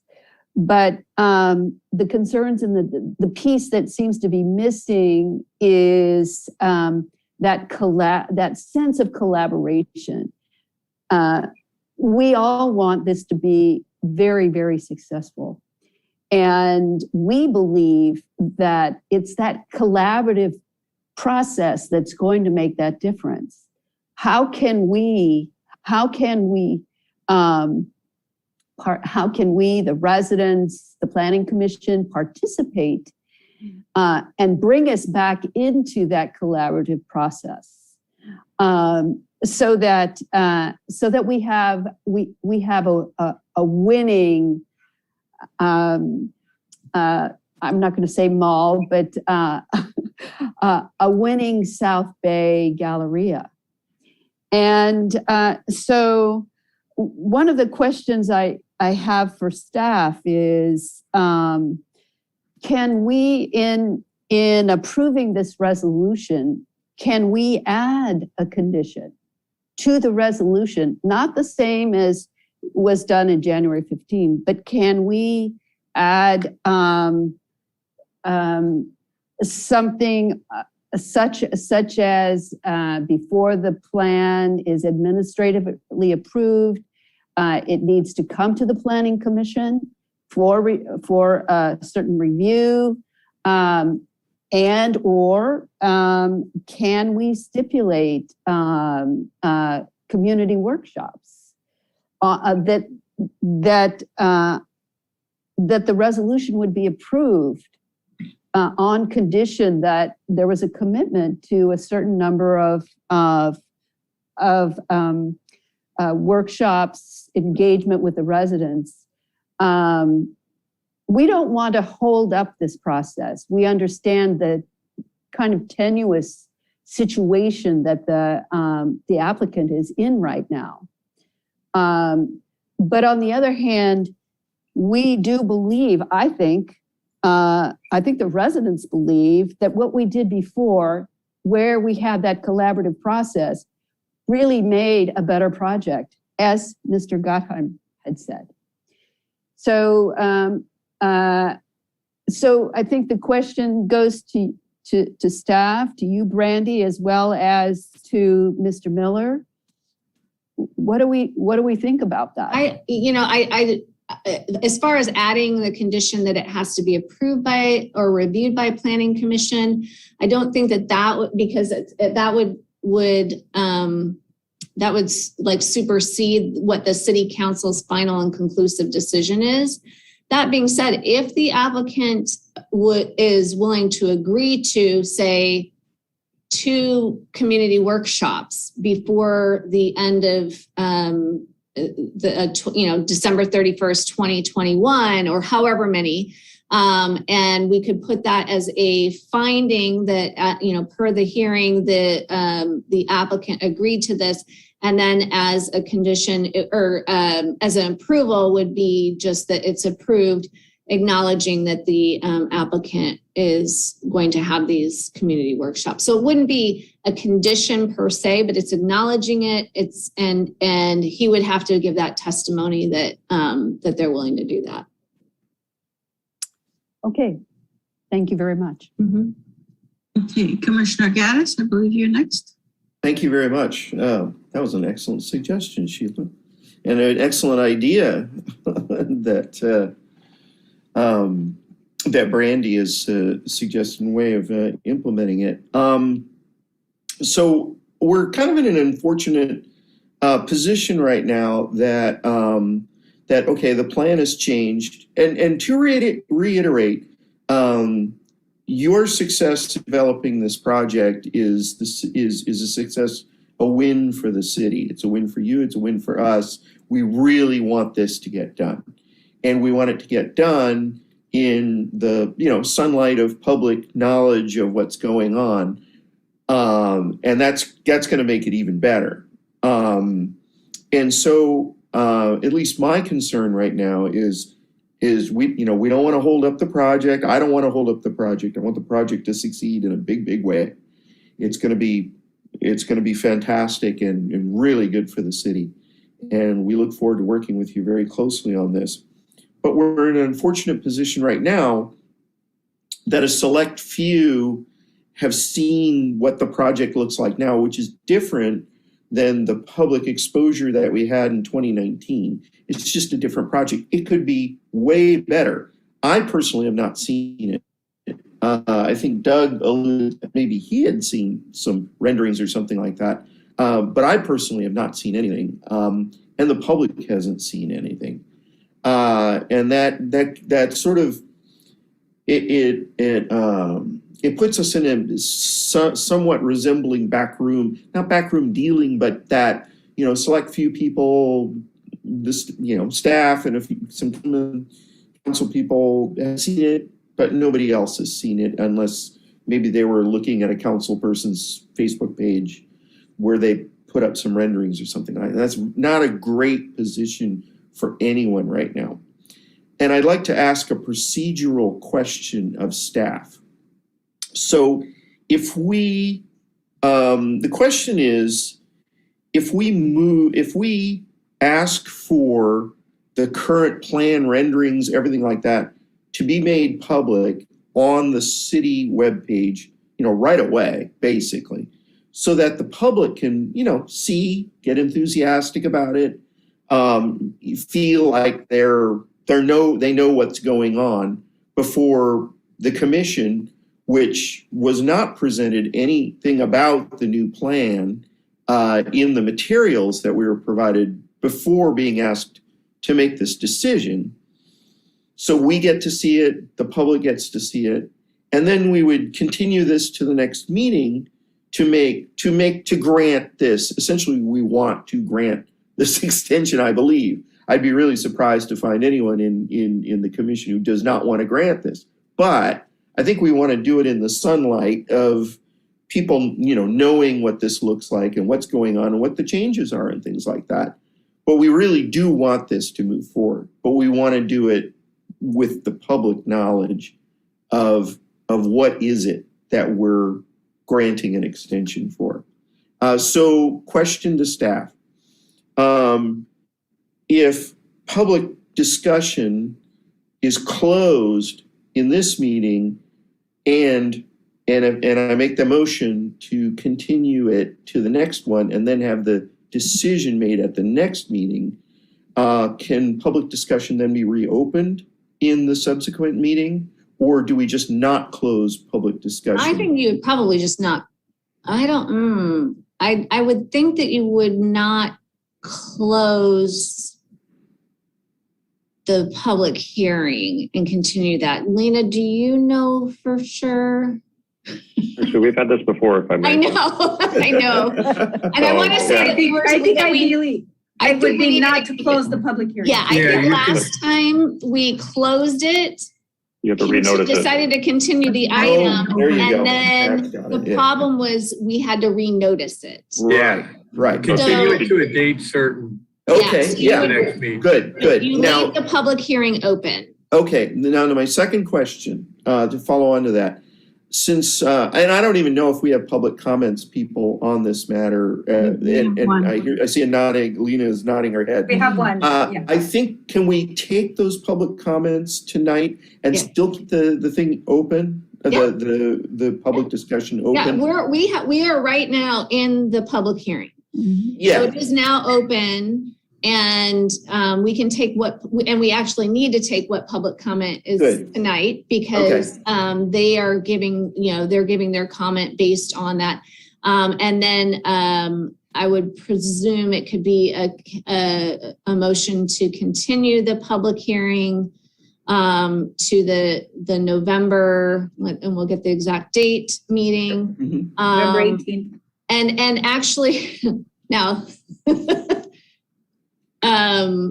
we were going to ask to have that meeting start an hour earlier because we want to have residential design guidelines and have a consultant in for that. So we would want to say, at such time that meeting begins on that date. Okay, and maybe put it at the head of the agenda so that the public interested can. Yeah, we would do the residential design guidelines after any other regular agenda item, including this would be. Yeah. Okay, and I wasn't aware that I thought if I were to make a motion, that would be after public after the public discussion was closed. But are you saying I can make a motion during public discussion to basically say, maybe we should expose it, have everybody able to look at it if they're interested, and then go ahead and even if somebody has spoken at tonight's and we continue it, then we can allow them to also speak at that. But it doesn't seem like we have a big lineup of. Well, they presumably haven't seen anything yet, so that's the problem, I think. Yeah. anyway. Yeah, Okay. I mean, that's certainly a possibility, you know, with the request that staff posts the application materials on the city's website. And we would make that, you know, link available to you as commissioners so that you can share that as well. Okay, so after the rest of the, you know, comments and stuff, I'd like to come back and basically put all that forward. Mm-hmm. Thank you. I believe that, where did he go? Oh, Mr. Mailman, you wanted to answer somebody's question? Yeah, I'll defer to Stuart as well, but I'll say that many of you, I'm sure, saw me as we conducted, trying to remember the number, I think we did 78 meetings on this project, some big, some small. And she was laughing at me because I know that she was at probably half of those. From Forest City to QIC to El Caterton, we are absolutely committed to sharing this project with the community. In the discussions that we had with the council members and with the mayor, we've agreed to speak at all of their community meetings. We intend to present to NRBBA, to the immediate neighbors, to the chamber, to whatever group wants to hear from us. We're happy to share the project, but it's important to note that this extension is sort of apples and oranges. We want to make sure that this extension isn't a litmus test on whether you like or dislike the project. And I think that judging by the feedback that we got from the council members with the initial engagement with them, that they very much like this project. And in fact, in some ways, like it more than the original project because it does some things that the original project didn't. I think this will be a project that the neighbors will prefer, quite honestly. But again, we don't have a project unless we get the extension. And so it doesn't make sense to run around and do a number of these presentations until we know that the project will exist. So I don't know if Stuart, you want to add on to that? No, I think that's right, Jeff, that there is a process, and there are 78 meetings, and the confidence for the community is that was enshrined in 53 conditions that we continue to hold in the design go forward. But I'm a little concerned that maybe there was a misunderstanding with Commissioner Gaddis where he mentioned the select few and potentially backroom conversations. We held a presentation to inform the elected representatives of where the project is and the status of the project.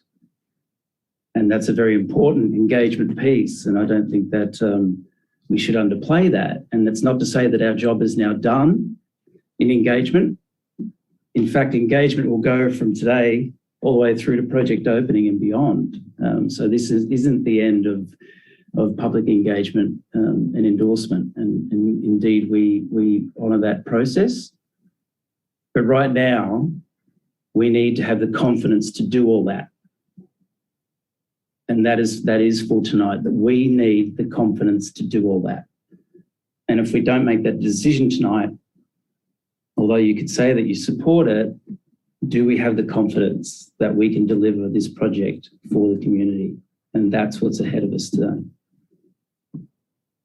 Right. Yeah, you need to secure your financial investors, yes, with this. I believe Commissioner Hensley, you were next. Yeah, thank you, Chair Tarboro. Question for staff as I was listening to all the discussion. Let me see if I can confirm my understanding one more time. Has the applicant submitted an official plan check, or are they just in a kind of draft something? What are they actually in discussions with? They have actual plan check? That's my question. No, they have not submitted plan check because they they need to have that administrative review of the phase one. And that's what they've submitted is to me to do the administrative review of the reconfiguration and to confirm that that meets the conditions. And is there a timeline on that in either the municipal code or general practice, or is that depends on the project? This one's big, may take a while. No, there's not a timeline on that. It's something that I've been working through in my workload. Okay. And, I've done some review. I need to complete that and get the response. There will be some clarifications and additional information that I'll be requesting. Okay. And then one more question for the applicant. Can you give us a kind of rough overview image of, if everything goes splendidly, when do you expect to break ground and when do you expect to complete construction, either phase one or, any part you want to explain? And I'm not holding you to that. That's not any sort of, condition. I'm just trying to understand what you think this will look like. Great question. I think on the presumption that we move forward tonight with the extension, we will continue to invest in the design and the process that would see us on site middle of next year. And then opening in phases through holiday 23, spring of 24. But every delay from today would be a month, 6 weeks, 2 months. It is absolutely cumulative. Okay. Okay, understood. And yeah, maybe just one more comment for staff. I want to say thank you very much for bringing this in October and not in December. So I just want to appreciate you guys to give us, some time and some space to kind of understand this. So, sorry, maybe one more question for Commissioner Boswell. Have you seen some revised plan? You seem to have some very interesting information that no one else seems to have. Have you seen something?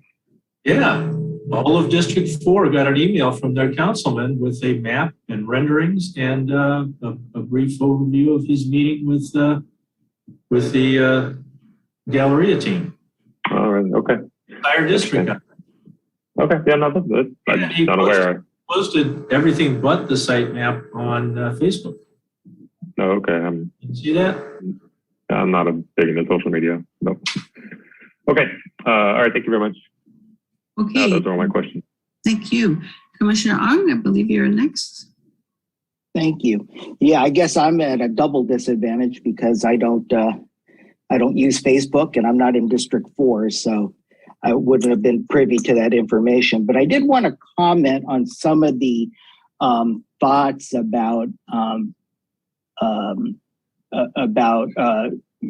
holding off till next month, because for a couple concerns that I have. One is I'm not sure whether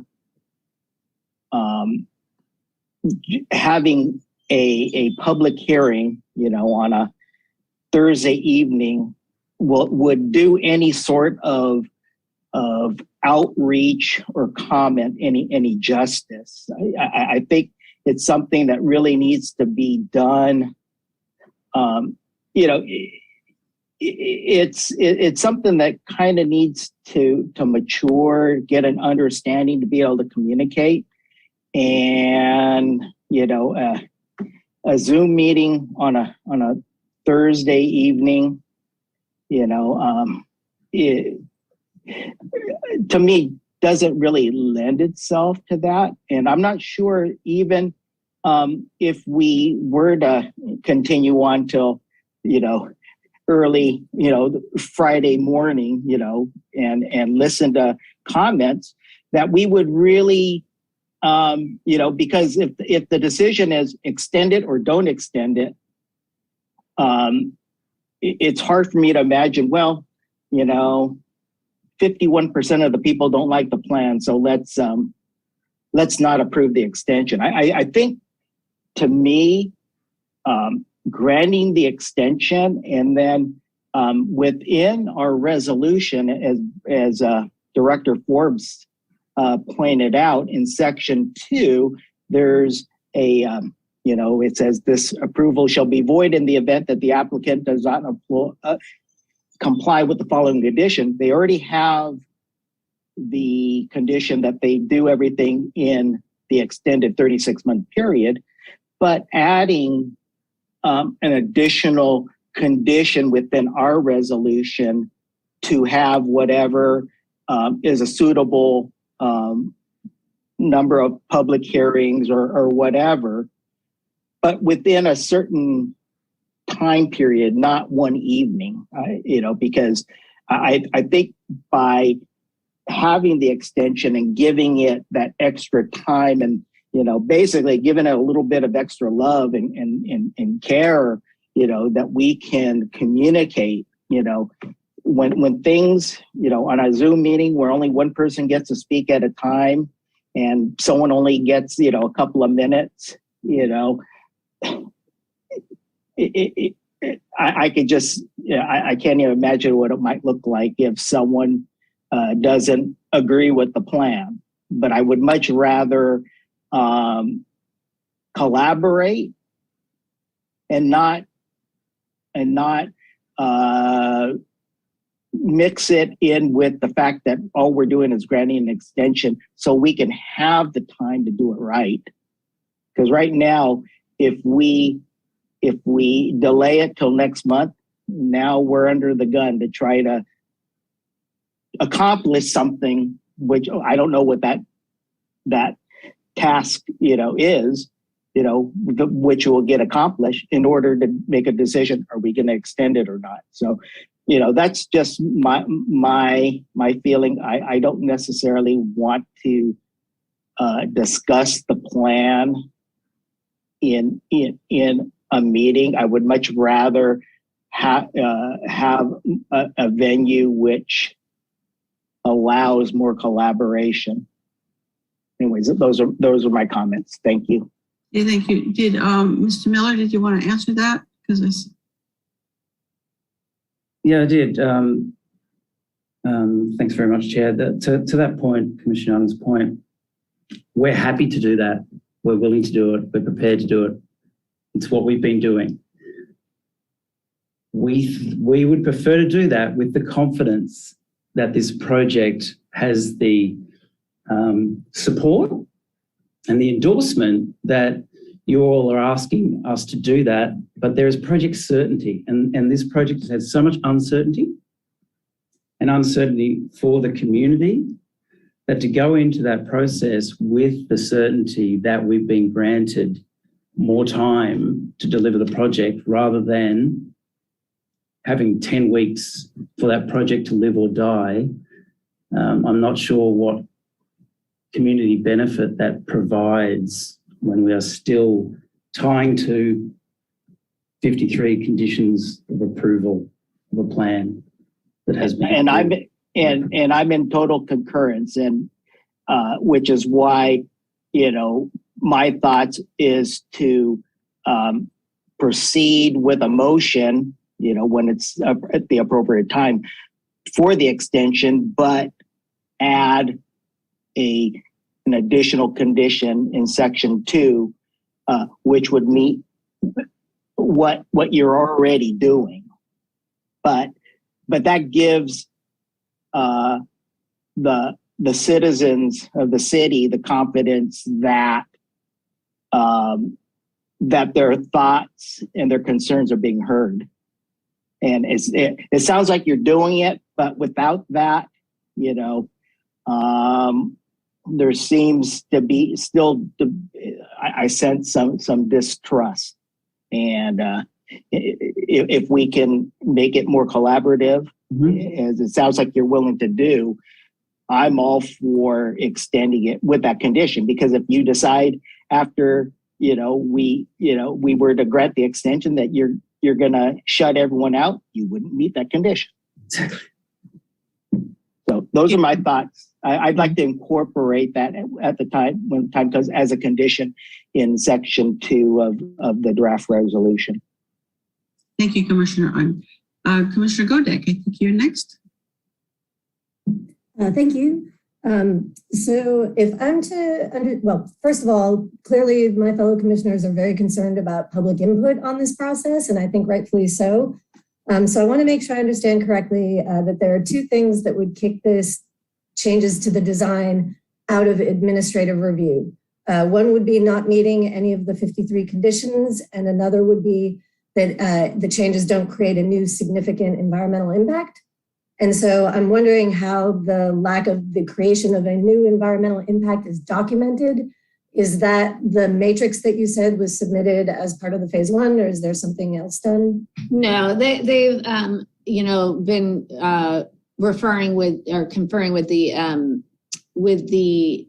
consultant that had done the traffic, the parking analysis, and going through and reviewing the main environmental conditions that are issues that had arisen. So it's not just them just saying, oh, we don't think it does. It's having to have some documentation. Okay. Will that be made available? Yes. Thank you. Okay, Commissioner Gaddis? Yeah, just to respond to Commissioner Ung, we're a public commission, in doing work with a public agency and with elected officials on a project that's very public, and so I don't think that giving the public a view of the project as it stands today is going to lead to meetings that or a meeting that extends into Friday morning. I mean, if you're afraid of, if the concern is that too many people are going to show up to comment on the project and will listen to public comments until 1 a.m. On this project, that's what a public agency does is, listens to public comments, and we're supposed to be responding to the residents. And so all I'm saying is, I don't think we should be making decisions where the public is in the dark regarding the status of a project that we're asking for a 3-year extension. And I don't think anybody not that I know of on the commission anyway, I'd be really surprised, let me put it that way, to find anyone on the commission who is against granting the extension. I don't think that would be, that would make much sense. But anyway, so that isn't what we're at. What I'm suggesting we have to do this. I believe we should do this in a very public way. Certain people within the city have information and have seen the project. It's probably wonderful, and even a better project than the one the council approved. But I think it's important that people see it and understand what we're voting on. Couldn't agree more that the public should know. What I'm asserting is their knowledge is not a condition for us to make the decision to extend the approvals. So to delay that, to me, we shouldn't confound it with the need to communicate what the plans are. We can do that throughout, once the extension's granted, we can continue to have communications with the plans. So why hold the extension for ransom? Commissioner, we don't have the plans. We can't communicate anything right now. We don't need the plans to grant the extension. But we need it to communicate with the public. But that's a different issue than the extension. Well, now's the time. So, otherwise, everyone's in the dark. You can make it a condition of the approval of the extension. I'm not suggesting that. Well, that's what I'm suggesting. That way the collaboration can continue beyond one evening in November, because I would insist that we would want to have more collaboration than just the collaboration that will take place before we decide to extend. I just want to detach the two. I think each one's important. Actually, you could do both, couldn't you? Do both what? have the vote being done in the light of day of the project and make a condition that there's some public, that there's some public face and what I don't know. I guess, and maybe it's something that we can, once we close, the public hearing, we can pulse folks to determine, are they, do they want the extension? Because we can wait, but if it's a foregone conclusion that everyone wishes the extension to take place, then we should just use the condition to drive the collaboration. Because if they don't, and it's not, it's not what, sufficient to what we call out, then it dies, because they would not have met the conditions of the extension. I'm just trying to detach the two, so they can continue working and spending resources to help with the collaboration. Commissioner Hensley? Yeah, thank you, Mr. Sharpo. Yeah, I think this is, tricky. I was surprised to hear kind of the amount or scope of changes. Of course, every project has minor changes. They're normally approved administratively. That's not a kind of big issue, but I was surprised by the amount of changes just because I liked the project in January 2019. I thought it was really good improvements. I thought everyone, made concessions and got to agreement, and I was really happy with it. And that's why I'm a little frustrated that, it's this far out and, basically no progress. And I get, COVID struck and everything, but one question for maybe staff is, I thought we weren't allowed to put conditions according to the municipal code. It says we can't put conditions. So the approval of the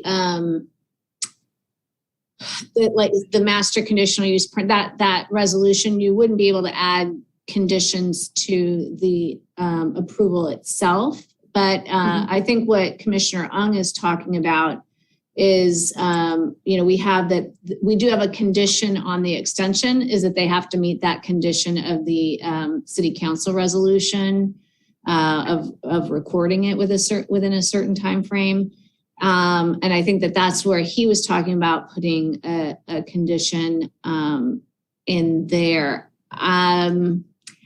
But the code is quite clear that. Yeah, I would be more inclined. What I had recommended was to have a finding if the applicant testifies to agree to hold a certain number of community engagement meetings between now and whatever time frame. It could be the 36-month original expiration date. And then you could have it in the approval, just not like the section 1 of the approval or the resolving, just acknowledging that these public engagement sessions would be held. It's not adding that condition. It's because you're now conditioning the extension rather than adding conditions to the other approvals. So I think that maybe adding that to section 2 might be appropriate, but I would also say make sure that you're very clear and not just they have to have 10 meetings. Well, when? Yeah. They have to have 3 meetings between now and when the original expiration date was to be held. That might be a more, I'm just throwing those out. That's arbitrary. Yeah. It's up for you guys to make that determination. And then what that's doing is it's conditioning the extension. It's not adding conditions to the approvals. Does that make sense? Yeah, I get it. And I'd like to do that. I think that the code says that in granting the extension, new conditions may be imposed, except the sentence shall not apply to vesting. Let me pull up the which is what we have in front of us. Let me pull up the language of the code on the extension of the vesting tentative track map. Okay. See if it has anything in there. Okay, and yeah, while we're looking at that, the maximum period of extension, this 3-year extension they're asking for, is that the end of their extension? Like they couldn't ask for another one after that? No, they can.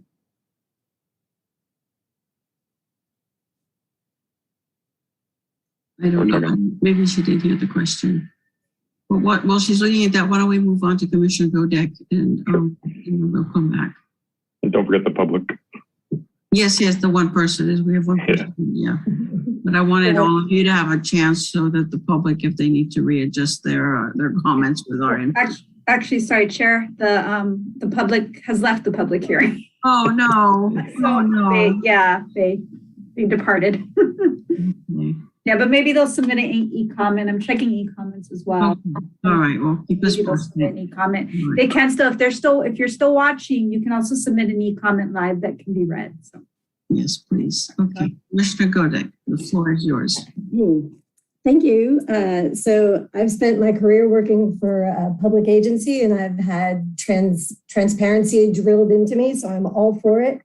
My concern is if we open up reviewing these new design plans for public comment during one of our meetings, it's going to give the public the impression that we have an opportunity at this point to make changes or suggestions, and we don't. So I'm concerned about giving a false impression that we have an authority that we don't by giving them an opportunity to participate at this particular moment. Yeah, if I may, to go back to Commissioner Hensley's question.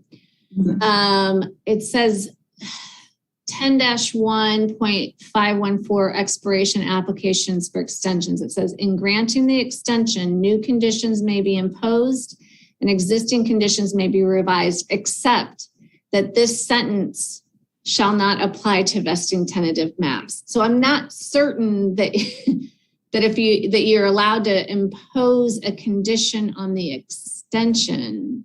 Yeah.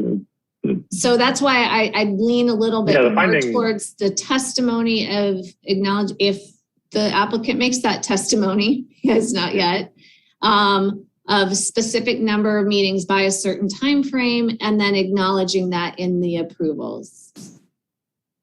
Yeah, and just personally, I don't think super interested, but like, I don't want them to have to drag out 3 different meetings. It's hard enough by Zoom. But I do think that I'm at least interested in what the changes are, because I'd like to, see them. And I'm not tying it to the extension, but I don't see the harm in asking them to do it and continuing the hearing and then looking at it. And as long as we make it super clear to the public that we can't change anything, we can provide our comments, public can provide their comments, more for the applicant to hear. And then, we can approve the extension. One question I had for the applicant, one more is, the 3-year extension you're requesting, when I read the code, seems like you get up to 3 years of extension. Do you need all the 3 years extension? If the building permit's already good for 2 years and it sounds you're kind of already down the path, do you need everything, all 3 years? Well, we didn't think we needed this 3 years. Yeah. So let's hope not. But to your first point, Commissioner Hensley, we're absolutely positively engaged with the community and you all to continue to show you how the plan has progressed, the reasons why, and our ambition for the project. But we need to do that with the certainty of this evening. And we need to do that with the certainty that we can take to the community that we are all saying that we believe in the project. And that's what I'm hearing tonight, that we all believe in the project. And that Gaddis doesn't want to stop the project. That's the risk. Okay. Yeah, I understand. And anytime if you have information that you want to share with this body, you're more than welcome to submit non-agenda items for anything you want to share with us. You don't have to come and make a hearing. You can just submit a non-agenda update. Hey, here's whatever. You don't even have to come and speak if you don't want. But again, this is the first time this body has seen it since. Yeah, that's true. And it would be remiss for not to mention that as transparent and open as we are, there are some on-site commercial in confidence pieces that have to be negotiated. And again, I go back to Macy's on that, they have rights and embedded long-term tenure rights on the project. And sometimes we need to approach that in a orderly way to ensure that what we're presenting and promising can be delivered. Okay. Yeah, you're welcome to share anything you can share. You don't have to share anything you don't want to share. So yeah, that's totally understandable. One other question, you said that when you shared it with the council members that you offered to share at the community meeting, have they taken you up on that? Because I haven't seen it come up in anyone's community meeting. Have you shared that and they just had no interest in? No, so it's funny. It's a little bit of chicken and egg, right? Because when we presented to the council members, their first response was, well, would you come to our community meeting and share this with the public? We said, absolutely, but we needed to make sure that the track map extension was in place first because we needed to have that certainty. We didn't want to share something if we didn't actually have that project. And I think also, Jeff, I'm recalling that that we wanted to have a bit more certainty with Macy's before we went down a path that we didn't have that confidence. Okay, thank you very much. And thank you everyone for sitting through this long discussion of the commissioners and the applicant and, all 7 people watching on TV. I do want to address sure. Commissioner Hensley about the period of extensions. Mm-hmm. So 10-1.515 says any extension or extensions of a tentative map or approval or conditional approval shall not exceed a total of 3 years. So I see that as if, say they had requested an extension of 1 year and then they wanted to extend it additionally, that it's saying that it can't exceed a total of 3 years. But I would want to verify that. Okay. If it came down to it, I'd want to verify that with the city attorney's office. Okay. Yeah, and I wanted that clarification too because it was not 100% clear. And at that time, they're not asking for more than that. I understand that they're asking for 3 years and that's it. I'm just trying to understand what may happen down the road. So, okay, that's my understanding. But I agree it needs a little more clarity because it could be interpreted different ways. So, thank you. Commissioner Gaddis. Can I speak after Commissioner Lamb? Yes, of course, Commissioner Lamb. Hi. May I speak with Mr. Melman? Of course. Mr. Melman. Commissioner Godek had mentioned her concern about the public not being able to have influence at this point or this juncture of the plan. In your view, what would you be presenting? What would be your expectation in the residents' comments?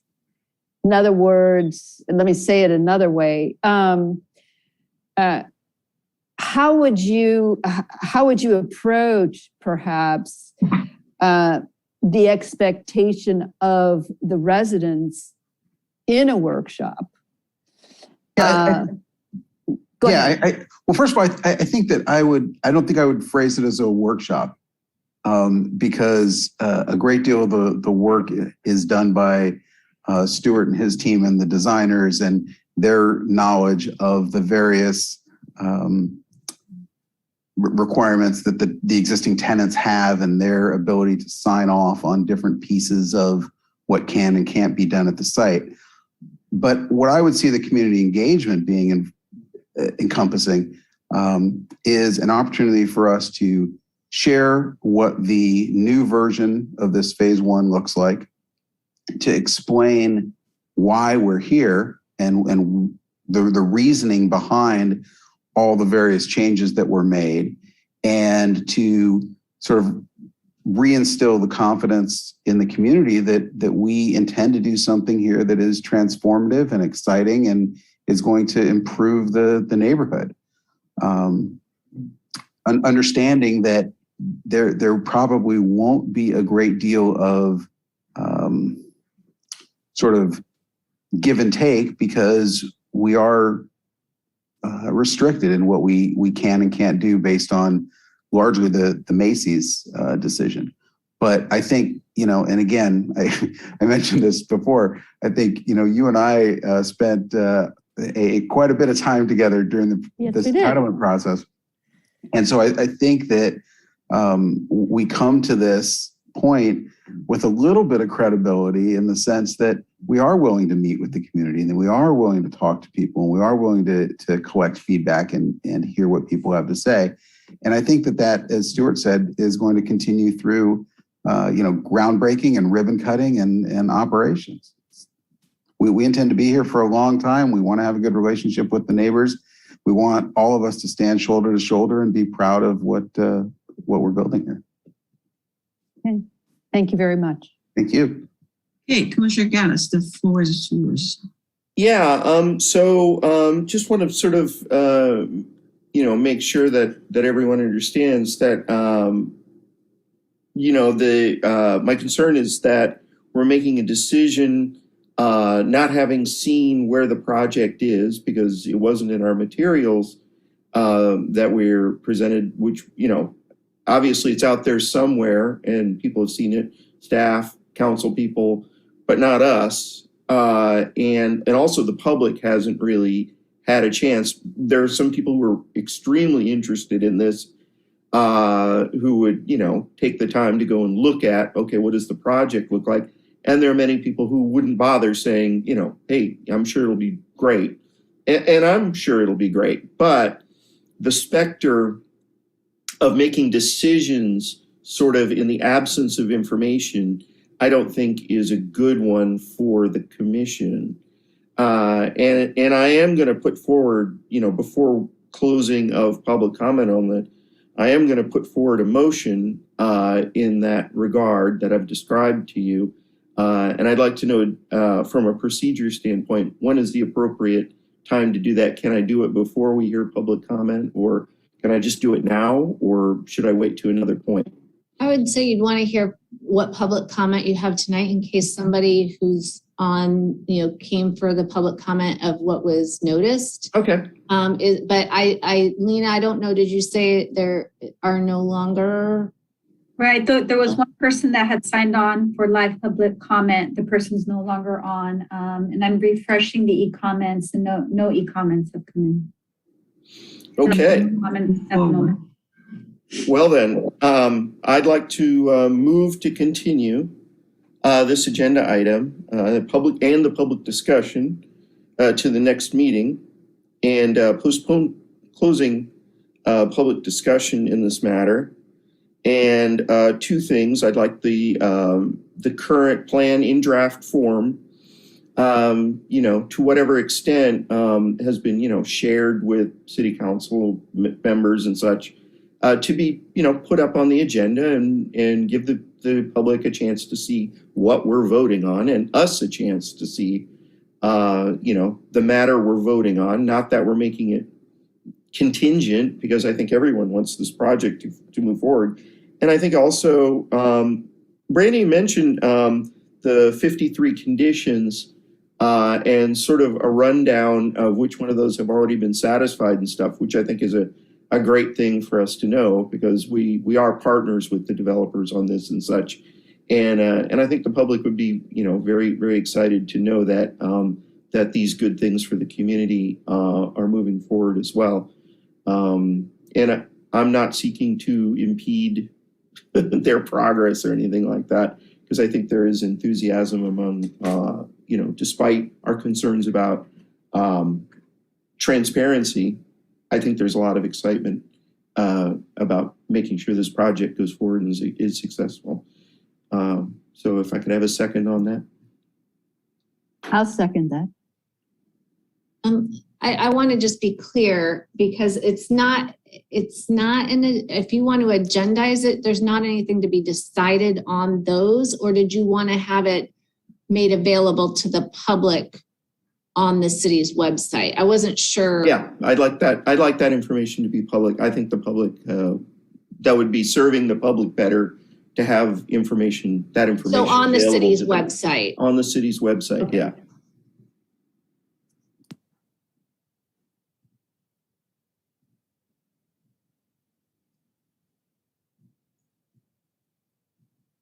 Okay, are there so no more public comments have come in? So then maybe we should close the public hearing. No, you wouldn't close the public hearing. You need to vote on this because he's moving to continue the public hearing Okay. to the next meeting. So you would vote on this particular motion. If this motion passes, then the hearings continue to the next meeting. And did you say to the next meeting, to the next Yes. commission meeting? Yeah. we did. And if it doesn't pass, then you can continue on with the public hearing, or how you might want to close the public hearing and move forward that way. Okay, so Commissioner Ong.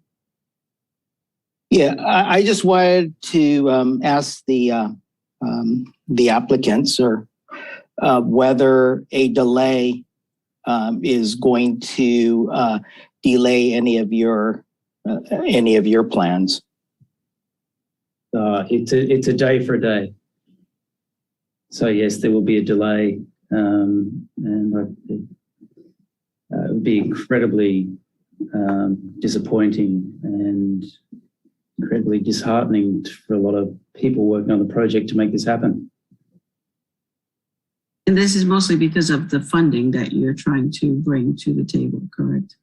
Correct. It's the certainty of the project for funding. It's the certainty of the project to keep people employed on the project, to keep the design progressing and to keep us on track to start the project as soon as possible and have it opened as soon as possible. And we have a responsibility for, there's about 100 small businesses in that centre that are relying upon us to reinvest in that mall, and every day counts.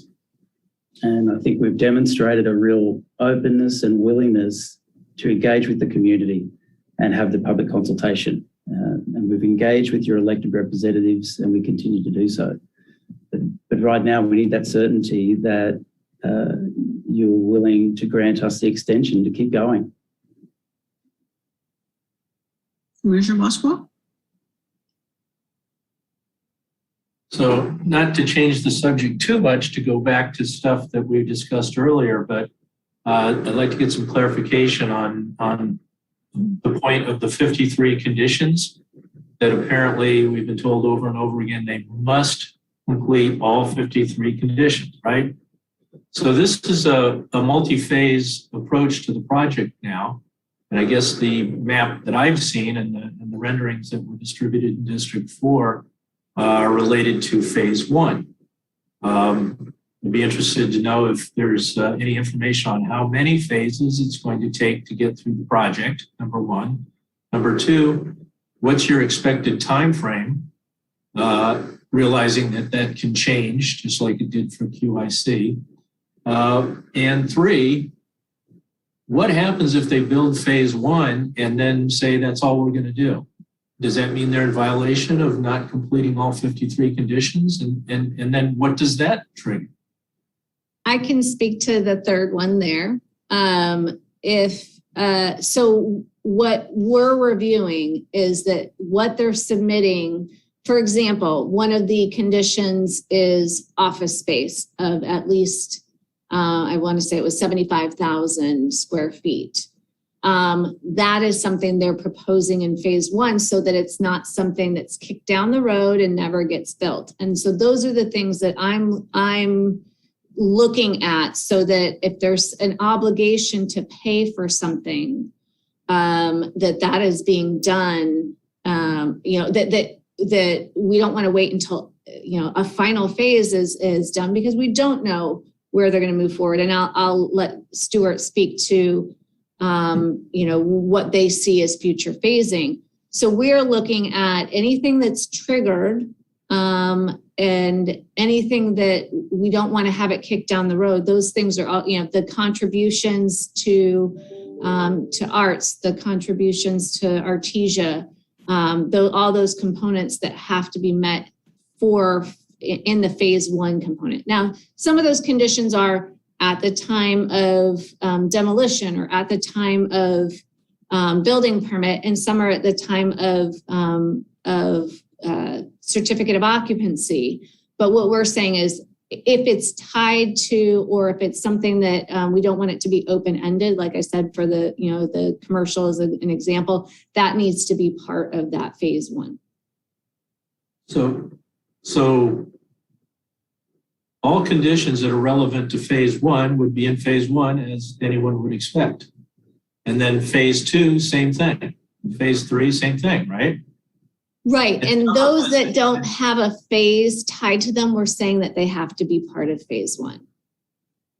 So like that dollar contribution towards arts, the dollar contribution, well, the arts there, that's based on evaluation. So if there's a future phase, there'd be additional funds. But there was I want to say it was $1 million contribution towards Artesia, having that be part of phase one.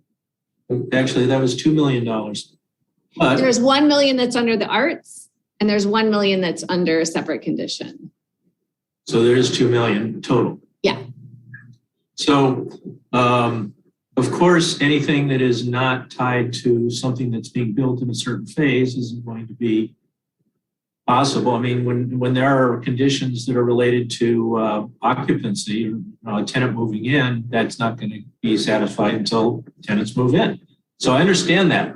But what the real crux of the issue is that they may have these phases and maybe some condition changes economically or whatever, the next pandemic starts, and they say, this is as far as we're going to go. Okay, well, there's still 20 conditions that aren't met.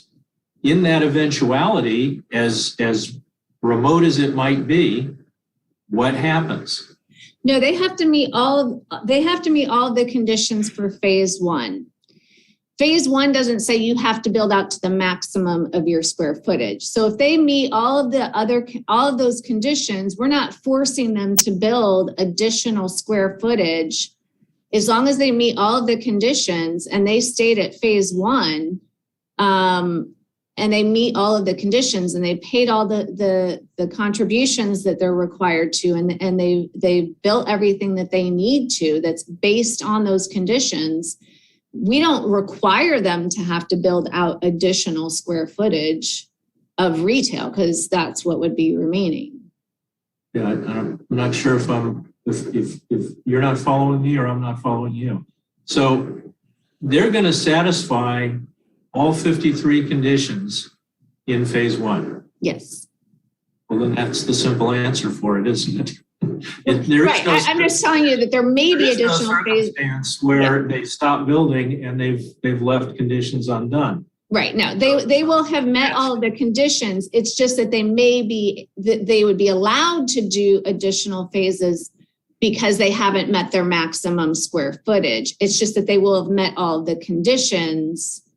But there are some conditions that are going to be tied to that next phase, right? So it would be what they have to do for their construction plan and what they, so the next phase would have to meet those conditions as well. Okay. All right. So,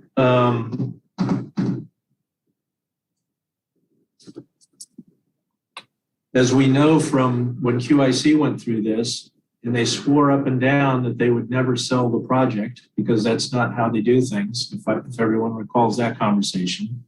And that was their big push to back against trying to lower the number of parcels. We are never going to sell this. And look what happened. This is exactly what I said was going to happen. I said, it may be remote, but conditions are going to change. And you're going to your parent organization is going to say, we need to raise some money, and they're going to sell this. And lo and behold, that's exactly what happened. And no one could have foreseen that it would have happened this way. But with that in mind, what do we need to be concerned about with this group basically promising they're going to build this mall? They're going to redevelop this mall into a world-class community center and living center, whatever they term this now. I mean, what happens if they, do we start all over with another 3-year extension for somebody else? Or is the city able to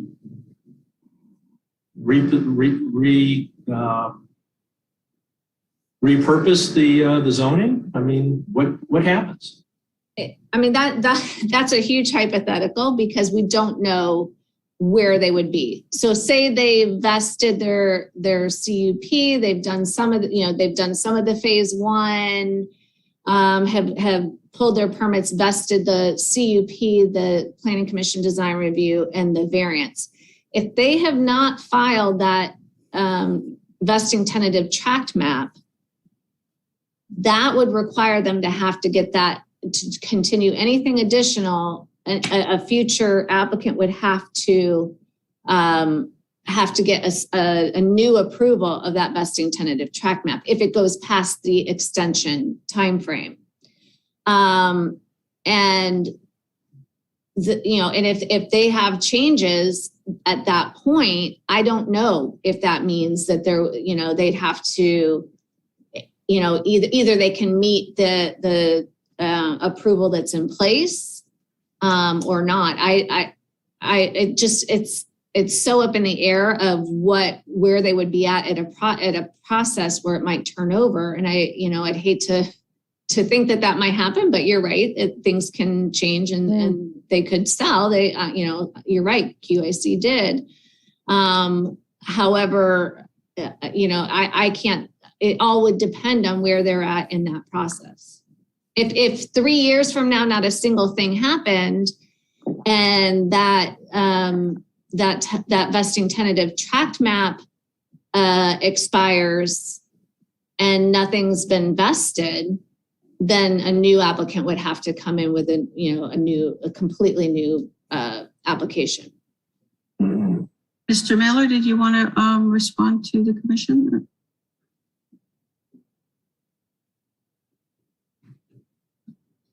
Yeah, thanks, Commissioner Topper. Yes, just to clarify on that for Commissioner Boswell, just referencing QIC, well, I was QIC for 24 years, so I do recall that process, and QIC is a long-term investor that have every intention of holding this asset, but COVID happened and that changed all of our lives.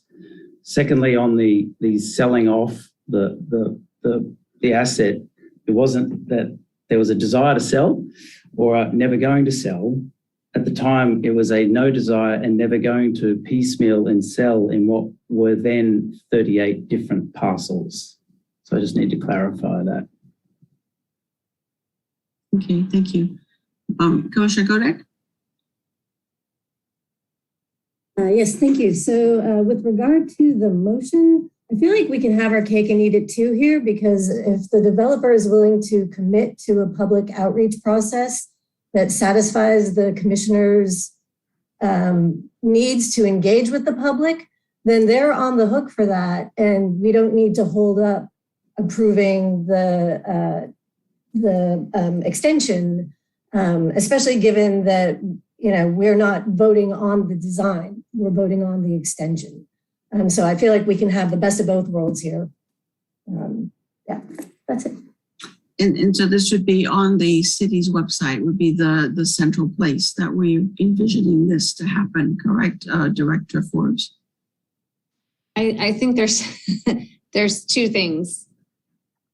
Commissioner Gaddis has made a motion that's on the floor about continuing this agenda item, postponing closing the public hearing to the next Planning Commission meeting, and putting the current plan as proposed to be put on the city's website for the public.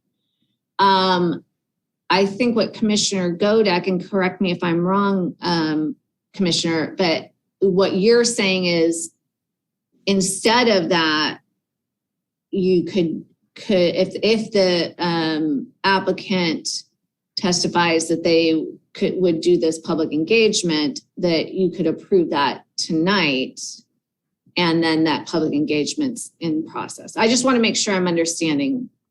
Yep, that's exactly right. So there's two different, there's a motion on the floor, and then that's what the commissioners comment.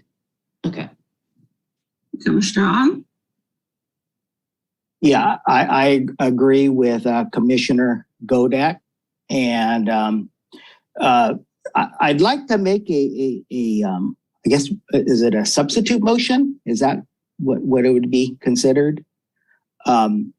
But in order for me to be able to articulate it, the collaboration or the outreach, we probably would need to define either the number or the duration, whether it's quarterly until the vesting tentative track, it's recorded, right? I mean, right at the point that it's recorded, everything's already been, agreed upon.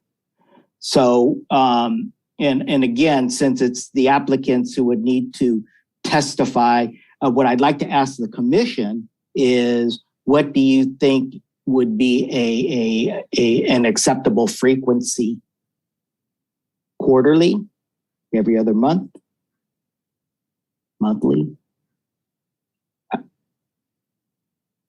I'll speak up at once.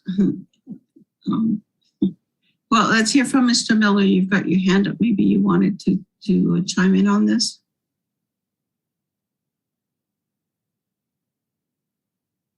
No, but happy to. I think monthly is a bit too frequent because, things happen and very slowly, and I think people could get disengaged, disenfranchised, bored.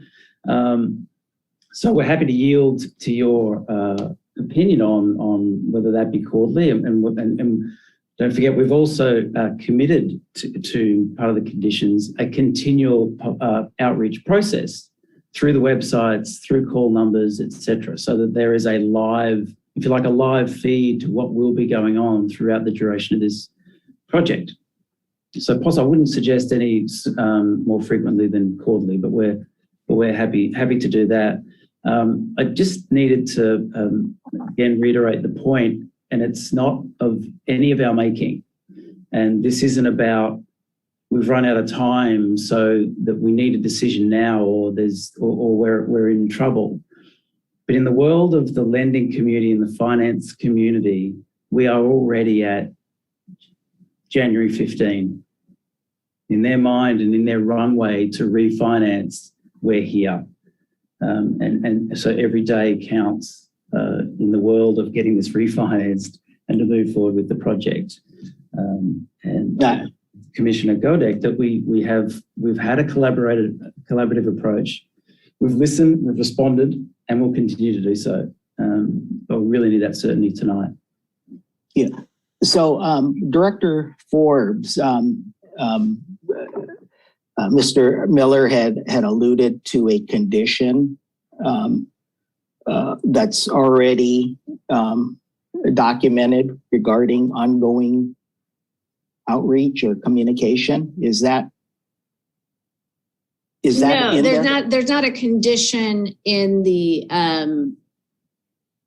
approval for ongoing outreach. It's a commitment we have made. Commitment. Yeah. So he's saying it's a commitment that they've made. But what I'm hearing, Stuart, is, and you can confirm, that you're saying that you would agree to quarterly public engagement through the duration of the project with continual outreach through hotlines and the website and social. Well, we're developing a website that will have a community engagement, if you like, portal that will give updates on what's happening with construction through the different phasing of the works. And I think that throughout the process, and as we have up until now, we're happy to present at the various council members' community meetings. I know that's a main source of information for a lot of folks in the community, and so we're happy to do that. Yeah, I think that several of us are a little, we're kind of taken a little aback that plans look a little different than what they had last seen.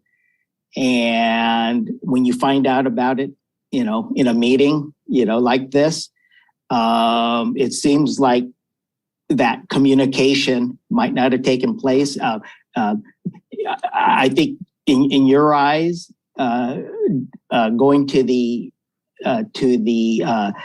council members might have been in your view sufficient, but to the public, that might not have really fit the bill in terms of that communication and community outreach. Community, is the people, not necessarily their elected representatives, although, we'll give you credit for that.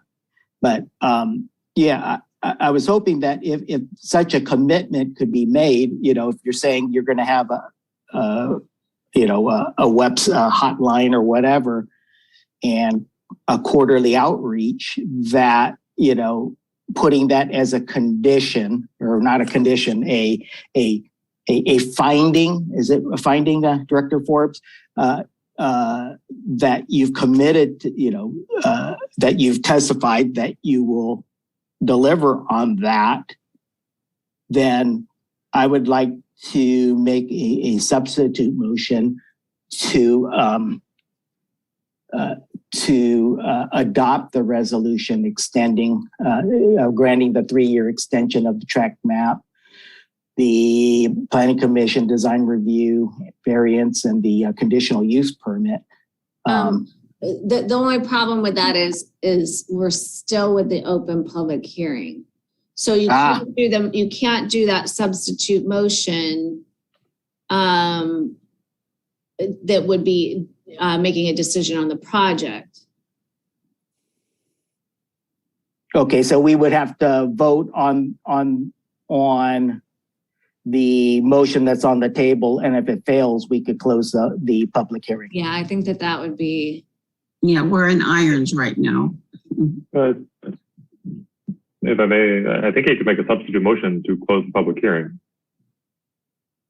Okay. Because the motion is to continue the public hearing. I think this was my opinion. I'm not, but that would be the other motion to make. And then so substitute first, closing the public hearing. If that failed, then the original motion, continue the public hearing. But if closing the public hearing passed, then you can make another motion on the other side of the hearing. Okay, I'd like that. Well, that's my opinion. That's not. Well, Okay. That's not binding on anybody. But I'm not sure because in Commissioner Gaddis's commission, he mentioned to keep it open. So I think we have to vote on that before we can actually do the opposite of that motion, unless he retracts his motion. I think that there could be the substitute motion to close the public hearing. You do? Yeah. Okay. Because that's a motion you can make in public hearing. Okay. So, Lena, do we have any, just one last time, I do want to make sure that we don't have anybody out there. No, so we don't have any public speakers and no e-comments have come. Okay, all right. So Commissioner Ong has made a motion. Is there a second to that motion? Second. Okay, and a second from Commissioner Godek. Okay, but we'll take Commissioner Boswell.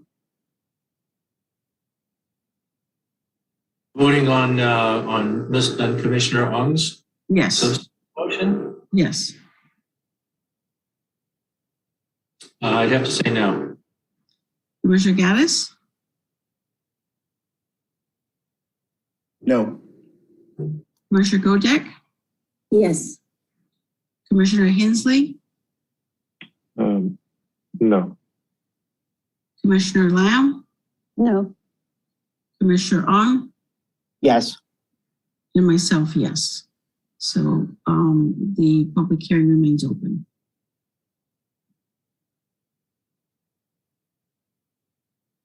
So then you would vote on the motion, the original motion. Okay, so Commissioner Gaddis, do you want to restate your motion for the record? Yes, Yeah, motion is to continue the public hearing as open, the public discussion into the next meeting, and postpone the vote on this matter until the next meeting for the extension after closing public discussion. And in the interim, staff would put a status on the 53 conditions up on the website. It could be in the agenda for the next meeting, but I think probably posting it sooner would be better. And also that on the city website that we have the current information on the plan that was shared with the city council members posted on the city website as well. I know you'd said shared with the city council members. I don't have that information. What I have is what they've submitted as an official administrative review application that I can post on the city's website. Interesting. I'm guessing it's. You can only post what you have, right? I have no idea what Stuart had presented to them. Neither do I. It's the same. Yeah, okay. Commissioner Hensley, you wanted to say something? Oh, just a question maybe for Director Forbes. I know it's not unusual, but hearing the applicant's kind of urgency and need for speed, waiting until our next scheduled meeting is November 15th. I think it's the third Thursday. I know it's probably a long shot, but is there any chance we could have a meeting before our next scheduled meeting for just this topic so we don't have to wait another month? We wouldn't have it advertised to be able to continue it to that date. I don't think we have to. If we don't close it, we don't have to re-notice it, do we? We have to continue it to, you're continuing it to the date certain of the next scheduled planning commission meeting. Okay, is it to a date certain? That's already been advertised. I see. Okay. Yeah. And it's November 18th. 18th, thank you. Commissioner Ong? I'm sorry, Commissioner Hensley, did you have something else? No, I was just trying to see if I could help the applicant or somehow move it along, but I'll just make the comment then that I was happy they brought this in October before January, but if the financing is some trouble, then this really should not have been brought at the last minute, because that's, you could have brought it last summer in the middle of COVID to say, hey, we're going to run into problems. But to wait and then say it's urgent is difficult. Commissioner Ong? I was just going to mention that the 53 conditions is currently in our agenda packet, so it kind of is online. Mr. Miller, did you want to respond to Commissioner Hensley? Yes, for Commissioner Hensley, I certainly understand the optics of that, but back then we didn't have anything. That there wasn't anything to bring forward. Had no certainty or commitment from retailers or financiers. So as I mentioned, it's certainly unfortunate. Our COVID experience for this project is unfortunate for getting on all our lives, but this is where we find ourselves today. Commissioner Gaddis? Yeah, just to clarify, I wasn't in my motion doesn't say post the 53 conditions. My motion says post what has been already met on those 53 conditions. What the progress is. There wouldn't be like a progress. It's, the only progress would be that they've applied in advance of the only one that would have progress on it is number 31. Well, there's the $1 million there's $1 million for Artesia Boulevard. They don't have to submit that until a certain time. For each thing has a certain time frame. Right. That's all spelled out in the actual condition. The only one that is in the process of being met is that they've applied for this extension. Okay, well, your report can say none of the conditions have been met. That's fine. It just to illuminate for the public where we are on all that stuff. That's all.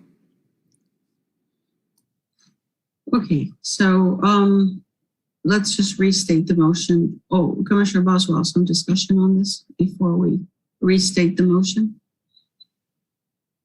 Get myself unmuted here. I just wanted to say, to staff and especially to the stakeholders in the project that we're dying to extend this. We're dying for this thing to get underway. We would just like to see you jump through a few more hoops, and that would be to, between now and the next meeting, and ideally tomorrow, get as much information about what you're doing and what you're planning on doing onto the city website in a place where people can actually find it. Don't stick it in the agenda to the Planning Commission. No one will ever see that. Just put it, make some headline on the city website and a link to it. People should at least get an update on what's happening, because people are assuming that it's dead in the water. It's been so long and nothing's happened, and there's been no information going out to the general public. Frankly, in my own case, I'm the guy who filed the appeal that got this whole thing started.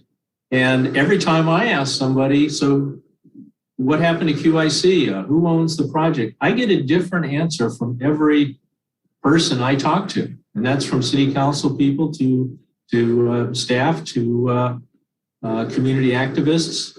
No one has the same information. There's a lot of confusion. I think it would be to everyone's benefit to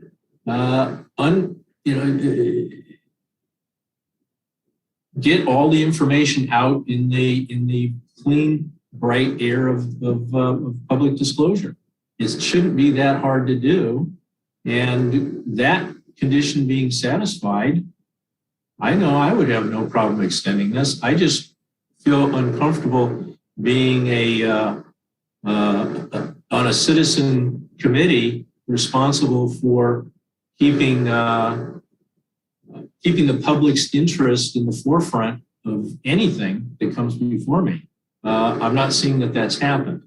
So sounds like an easy hoop to jump through, and then it's a done deal. It's just a matter of going through the motions to get it approved next time, if you can get this out before the public. Would there be a problem with that, or would you be uncomfortable with that? I think the issue is the financial support for the project would be in dire straits, if I understood correctly. That's correct. I can't answer for the financiers. All I can remind you all is that urgency, and also remind you that what we have done is what's been asked of us. And perhaps that has been lost, that we haven't tried to not share information. We have shared information. We are bringing this forward. We have shared our challenges, and we're sharing our challenges in the very near future. So I don't know. We're happy to keep the community engagement, but if I'm reading into what you've said, Commissioner Boswell, it's jump through hoops and we're going to rubber stamp the next meeting. I'm not sure who's benefiting from that. Yeah. If we're going to have that outreach anyway. As far as I can tell, you're changing the entire meaning of what I just asked you. Okay, I'm not. The financing of your project being delayed by a few weeks sounds like a sky is falling type of claim. I don't believe it for a second. Okay, but it may be true. I'll grant you that. But we wouldn't be in this situation if you truly were sharing this information. You say we shared it. You haven't shared it with the public, and that's the one that really matters. And that's whose interests I'm tasked with looking out for. So that's a simple hoop to jump through. And it doesn't mean that you get this project rubber stamped. It's just that you would eliminate the only objection to doing it now. That's hardly rubber stamping. So I do object to the terminology you're using and the tone that you're taking, and the ability to, and the attempt to spin what I've said into something that I didn't say. All I'm asking is put all this information, site map, etc., on the city website in a place where it'll be clear for whoever goes to the home page that it's there to be looked at with one click, one link.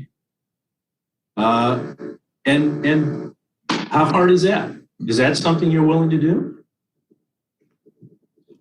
Absolutely, and just as we did with Council Member Obaji, it's on his website, and he has shared that with his constituents, which are the constituents that the Galleria sits in. So I don't think we've ever not complied with that request for community engagement. But well, then why doesn't the community know? A small part of the community does, and the city council does, but most of the planning commission had no idea until they came into this meeting that there's already information available, because it's not. Despite what you keep saying, it's not been released to the public. And again, it seems like a very simple thing to do to put this all up on the city website in a place where it'll easily be found by whoever happens to go there or whoever's directed there. It's kind of a yes or no question. Will you do it or not? We don't control the city website, Commissioner. Okay, so again, you're spinning this into something that it's not. Are you willing to do that? It's not your decision to put it up there, but if you're willing to put it up there, I'd be surprised that that the city wouldn't support that and do that.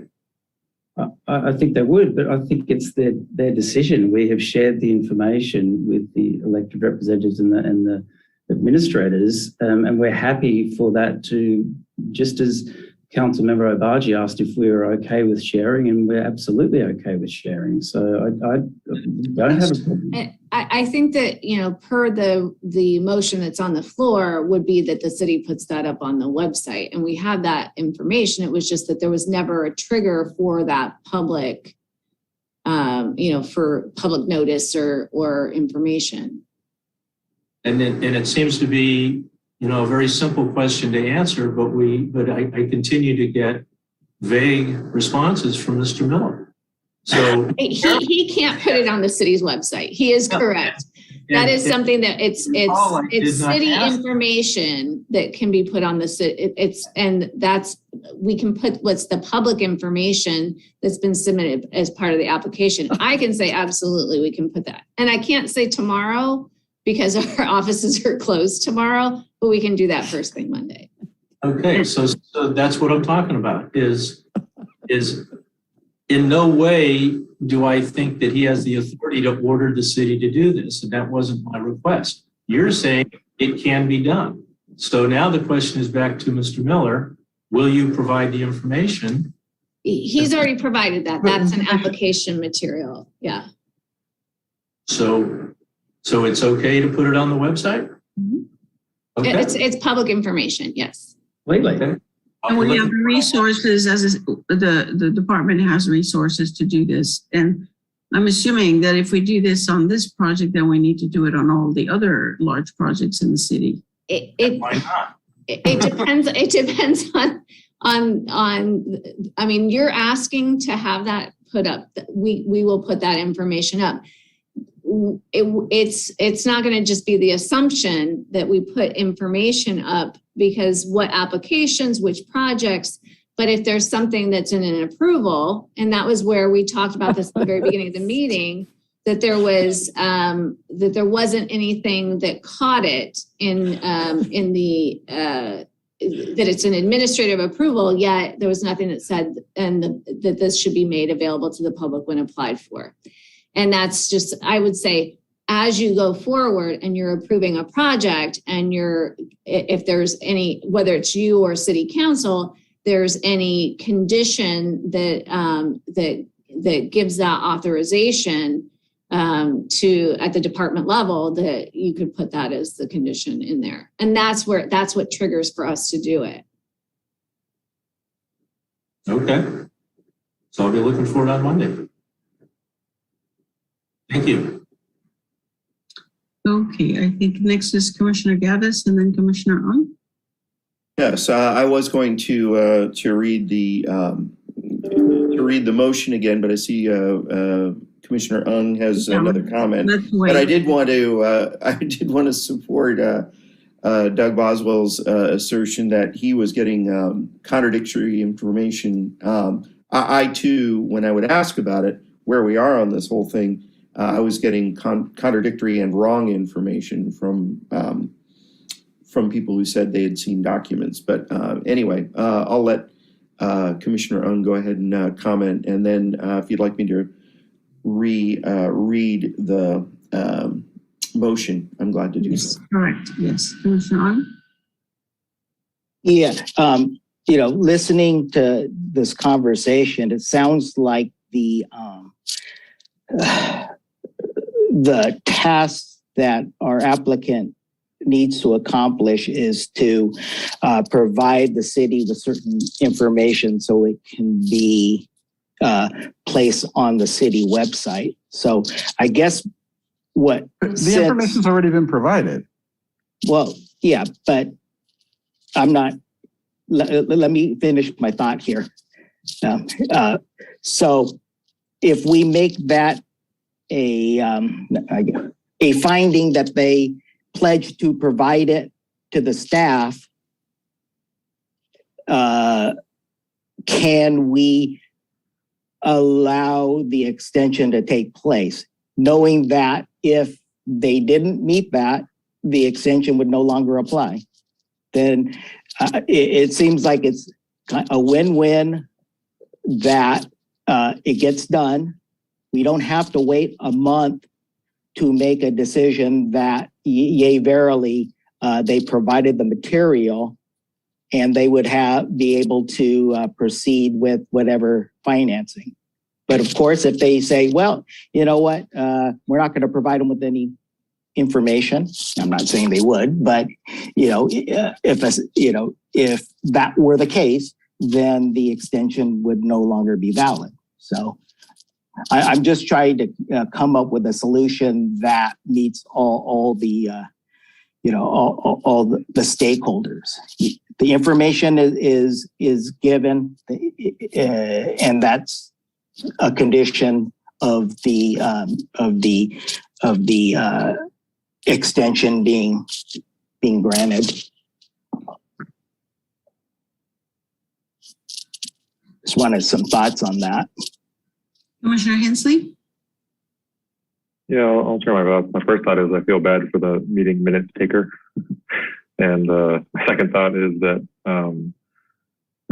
for Commissioner Ong, is my one issue with that is that we can't, in my opinion, reading the code, we can't make it a condition. If we could make it a condition, I would feel much more comfortable because those are enforceable. Those have teeth. Those you violate and you lose whatever you're granted. If you make it a finding, it's in there, but it's not really a condition. So while I trust them to do it, and that's no problem, that's why I don't feel so comfortable doing that, because I feel I can't make it a condition based on what the code says. And finding is a nice kind of middle ground, but it's just not the same, in my opinion, as a condition. So, that's why, I'm okay with continuing the hearing. And again, approving it at the next meeting. But yeah, I was just shocked when I heard the amount of changes that happened, and I had no idea. And the applicant could have reached out before this meeting to each of us to talk to us or whatever. And if they needed more time for financing, they could have come earlier. I mean, we had an August meeting that was canceled for no activity. So, that's why I'm more comfortable with the extension than with, making it a finding tonight. So, that's my personal opinion. Okay, I thought, and Director Forbes, you can correct me, that if we had it a finding that this would be done under Section 1, you could state a 3-year extension is granted upon whatever publication on the site or whatever. I don't know. It would just be acknowledgement that they're going to do. We were talking about the community engagement, and it would just be acknowledgement of this community engagement. It's not conditioning anything, but it's taking that finding and acknowledging that that they're going to do this. It's not going to be a condition, because there's not additional conditions. So I do want to be clear that, even if this is voted to be continued to the next meeting, it's still on this agenda item. So and yes, we're going to make that information available to the public, but it's not a different hearing on what's being proposed for their phase one. It's still going to be on this particular extension. I just want I want to make that clear. Okay, yeah, to me, that's clear. Yeah, and we need to make it clear to the public that when it comes next time, whatever is out there, that we can't change it, we can't condition it, we're not doing anything for it. The public may try to comment on that. Yeah. The point being is the discussion is going to be on whether or not to extend it. Yeah. So, okay, but I just want to share with Commissioner on why I am not as comfortable doing. I'd like to, but if the code let us condition it, that would be one thing. I just don't read it that way, and that's why I'm comfortable with the extension or the continuation. Yeah. So, Director Forbes, is there any way that I'm not going to say condition, but performance of that can be done, or we have to try? It would be a trust thing. I don't, on which thing? On having the public engagement or to have the information on the website? I heard we have the information, and staff's not going to be in tomorrow to put it on the website. We're going to be in on Monday to put it on the website. So we already have the documents to put on the website. Okay. That's already there and available. That's not there's nothing we're waiting on the applicant to submit in order to meet that. It's just a point of putting it on the city's website. And I think that's what Commissioner Gaddis wanted to do, is be able to see that it's out there to the public before he wants to close the public hearing. And I don't want to speak for you, Commissioner Gaddis. So, but that's my understanding, or how I'm, hearing that. Yeah, and I'd like to see it too before approving this extension. Again, I want to be clear that the extension is going to be on, it's just condition, on the condition. Not related to the design. Yeah, you're not going to be voting on the design. You're not going to be changing the design. You're not putting conditions. I got it. Yeah. I just, for my curiosity, I'd have to check I'd have to even check with the city attorney's office just to make sure that, if there's any restrictions on what, discussing what is part of that, like what level of conversation can happen on what's, proposed in phase one, just because this is about the extension. Yeah. Commissioner Kodak? So if the planning department already has the information that we want posted to the public, and they commit under oath and during this hearing that they're going to post that information online, I'm wondering if that would be satisfactory rather than continuing the hearing in order to keep the developer on the hook for doing this, if that would be satisfactory to the other commissioners. Because it sounds like that's what's happening, is this is going to happen on Monday. The planning department already has what they need to do it. So it's just kind of a function of getting it done. I don't think there's any opposition to having it done. Mr. Miller, your hand is up.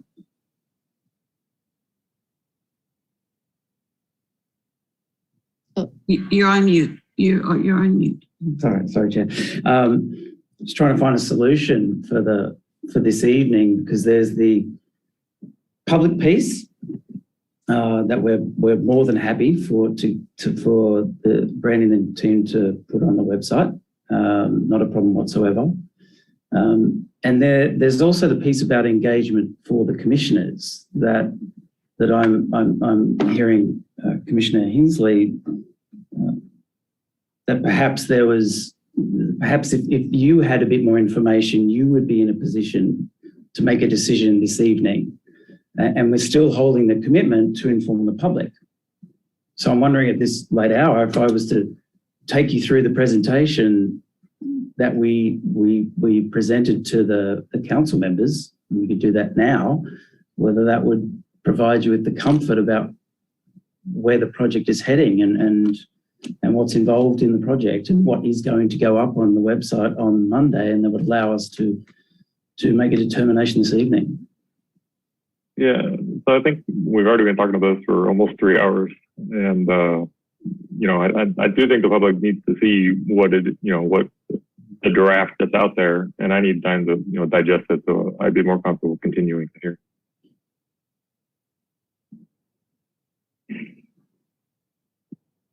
Okay, so I guess now we're back to Commissioner Gaddis's motion.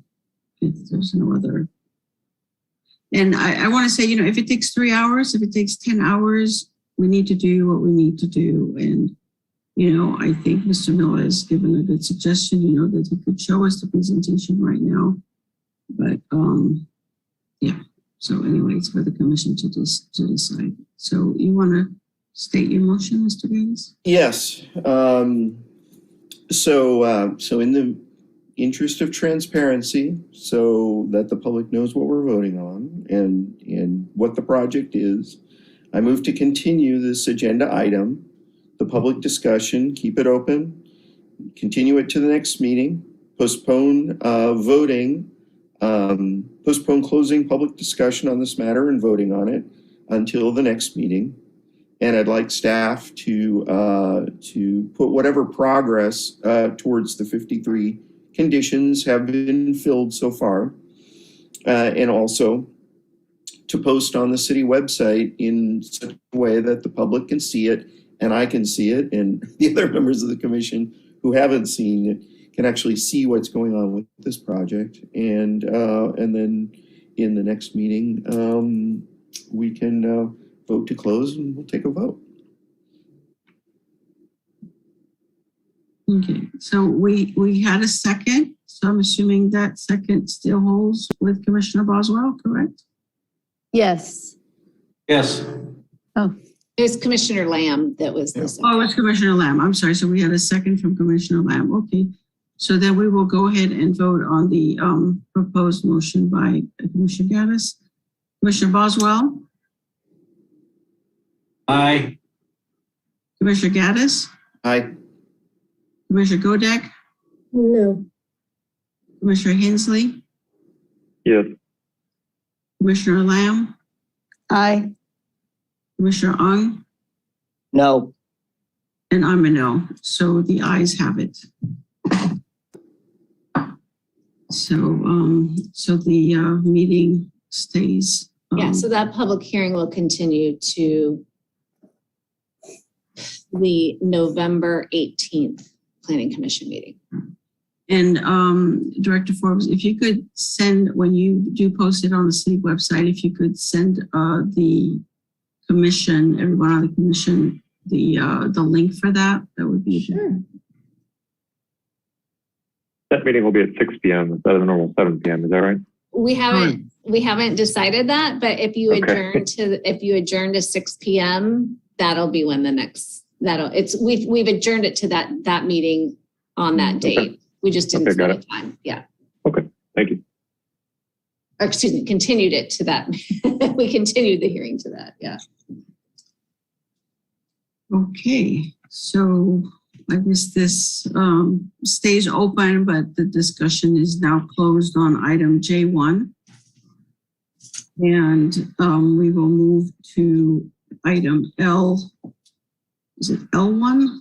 I have it here. Yes, the formation of the subcommittee to review the accessory structure code.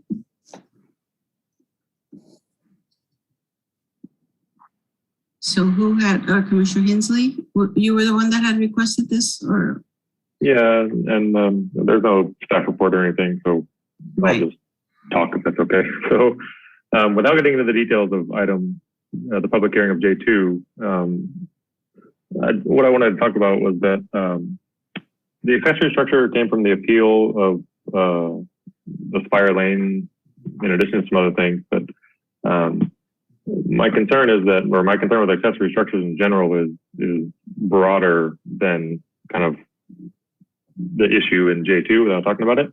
And so I would like to make a subcommittee, or at least discuss making a subcommittee to tackle broader subjects about accessory structures, such as, so not including those in item J2, but also the maximum size of an accessory structure, the maximum number of accessory structures, difference in accessory structure code by zone, R1 versus R2, R3, height considerations. There's lots of different areas that I think the code is lacking. So I would propose to make a 3-member subcommittee to kind of discuss that offline and then come back to the commission. So today what would be decided is if we want to make a subcommittee or not. And the reason this kind of came up is when we talked about the outdoor living space, it's really hard to do by Zoom among 7 of us, and it takes a long time. It takes a lot of staff effort to follow what we're talking about. You can't draw things out. It's really complicated and convoluted and takes a long time and it's inefficient. So that's why I propose tackling accessory structures more broadly and kind of offline among 3 members to make it more efficient for everybody. So that's what I would like to get feedback on. We don't need a motion to make a subcommittee. I mean, I've been on so many subcommittees in the past, but I think we can just. I think you would need to vote on it as a group. Okay. Yeah, we did say, so, Commissioner A, Commissioner B, Commissioner C, decide who's on it. Yeah. And motion to generate or start whatever subcommittee with this task. Yeah. Updating this frequently is usually something subcommittees do. So. Okay, so let's have a little discussion first with Commissioner Godek and Commissioner Ung, who've got there, and then we can go back to you making that motion. Commissioner Ung? Yeah, I was kind of curious what the desired output is and to whom will it go to the planning commission, or will it be in conjunction with the planning department who, are kind of the subject matter experts, especially, since the state, dictates a lot of the rules for accessory structures, or at least for dwelling units. Yeah, for dwelling units. Yeah, this would not cover dwelling units. This would cover, patios, arches, fireplaces, everything that we dealt with the Spire Lane, issue. When they showed us what could kind of be legally made, is what kind of brought this up. So I would think that the 3-member subcommittee would basically bring it back to the planning commission for full planning commission review, and then, approval, and then send that, to change the municipal code to make it more in line with what we want. So, and then that would be sent to city council because we can't change any code. We can just recommend. Okay, thank you for the clarification. Okay. That's my vision. And for those other commission members, this happened maybe last year. We had, I always refer to it as the Hatfields and McCoys, neighbors getting in disagreements over something that was built in a backyard and what the code said, what the code didn't say. And, they even appealed the planning commission's decision to city council, and that's where item J2 came from, which again, I won't talk about yet, but why we're looking at item J2 is that, they wanted to clean up that part of the code that was kind of the biggest issue. But again, in my opinion, there's more to do in that. And then, yeah. So as part of this motion, would we also have to identify who the members of that subcommittee are? Yeah, we have to identify 3 people. We have to actually form it, yes, actually. Okay, thank you. You had your hand up. Did the question get answered, or? No, I'm actually, I was wondering what are just a kind of quick overview of the rules that govern a subcommittee. I'm not familiar, so is there any sort of public component to it, or we just kind of go off and do our own thing and then come back and make a presentation? Right, that's why you cannot have more than 3 people. Right, you would be able to have that. It wouldn't have to be, published meetings. You can have that discussion, and then as a subcommittee, you bring your recommendation. We'd bring that back as an agenda item for whatever recommendation at such time that the subcommittee is ready. Okay. So, yes, Commissioner Hensley, if you'd like to make your motion, if no one else has comments on that or questions. Let me check with any other commissioners. So one other, trouble, but so I spoke to Commissioner Godek about this. We talked about the items on this month's agenda. And so, either it's got to be myself, Commissioner Godek, and one more, but Commissioner Godek wasn't so happy to go digging deep on accessory structures, if I may say so. So if it's not includes us, then I think it needs to be 3 other commission members. And again, we can choose to do nothing. That's fine, but it'd have to be 3 other members because Commissioner Godek and I have already spoken on this. So abundance of caution would be 3 other members. But for the new commissioners, I guess, just maybe a little unfamiliar or have no idea what I'm talking about.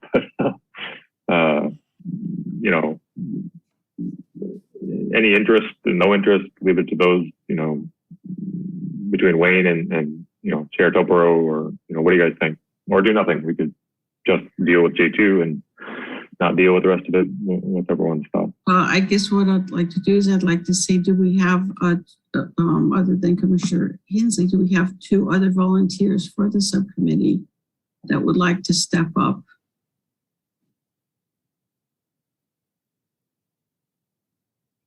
So I think it's a good idea. So I will do it if we can find a third person. That's fabulous. Okay, Yeah. so if we can have our third person step up, then your motion would have some meat to it. Yeah. Right. Anyone else want to talk about accessory structures outside of our normally scheduled meetings? And again, accessory structures are everything from pergolas to backyard fireplaces, outhouses, she shed, he shed, anything in your backyard that is not livable, is a very broad subject of what an accessory structure versus an accessory building is. So They're pesky little structures, but they keep coming up here and there, as Commissioner Hensley pointed out. So it does. We do want to clean up the code as much as possible. Commissioner Gaddis. Yeah, I just wanted to comment that I think it's a great idea, but I am just slammed right now. I would definitely join in on this if I didn't have so many things going on right now, including a house remodel and stuff like that. But I think it's a great idea. I hope somebody joins in as a third person on this, definitely. Or maybe another one of our new commissioners. Great way to jump in and get your feet wet and get orientated. Yeah. And again, if we don't have interest, that's fine, but this is our only chance to talk about it as a commission, so that's why this is on the agenda. Commissioner Lamb? So how many meetings are we talking about? No idea. Whatever the subcommittee wants. They're not agendized. They're not, public. It's basically 3 people working it out offline. But we can't make any decisions until it comes back to full commission. But it's completely open-ended. There's no requirement. And if I might, just to give you an idea, like the outdoor living space conversation was 3 very lengthy conversations at the Planning Commission. But I think that that's what Commissioner Hensley is saying, is it wouldn't need to take that many hours of discussion to come up with, here are our recommendations as a group, because you're not having to go A, through procedural, and then B, through everybody like trying to think through something. You could, as a group, have a little more expedited conversation about it. Just wanted to give you an idea that it was about 3 Planning Commission meetings discussing outdoor living space. Yeah, this is more of a bite-sized kind of a thing, and you meet when you want, as often as you want, and then one of you, probably Commissioner Hensley, would come back to the commission next month or in 2 months or 3 months and say, these are our results from our discussion.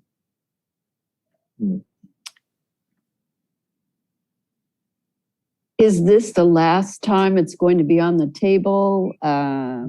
no, we can table this. We can have it in the, idea, and we can re-agenda this in the future if there's no, third member.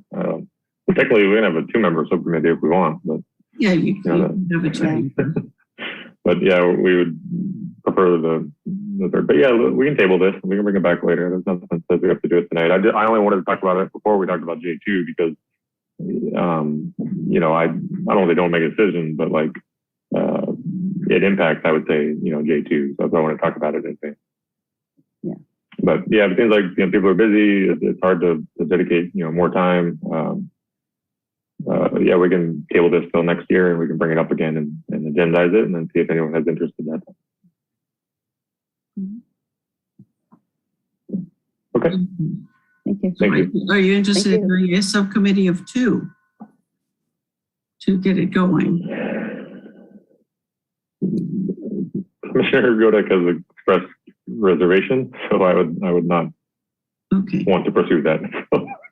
all right. Okay, then we will move on then to item J2, which is the public hearing for consideration of amendments to the Redondo Beach Municipal Code, Title 10, Chapter 2, Zoning and the Land Use, and Title 10, Chapter 5, Coastal Land Use, Plan implementing ordinance pertaining to setbacks for accessory structures in residential zones and standards for buildings and other projections in all zones, and consideration of a California Environmental Quality Act exemption for the proposed amendments in accordance with Section 15308 of the CEQA guidelines. Chair, could I request that we have a 5-minute break? You know, I was just looking at the clock and I have to present this and no, actually, that was actually the next words out of my mouth. I was looking at the clock and I go, it's 22:25.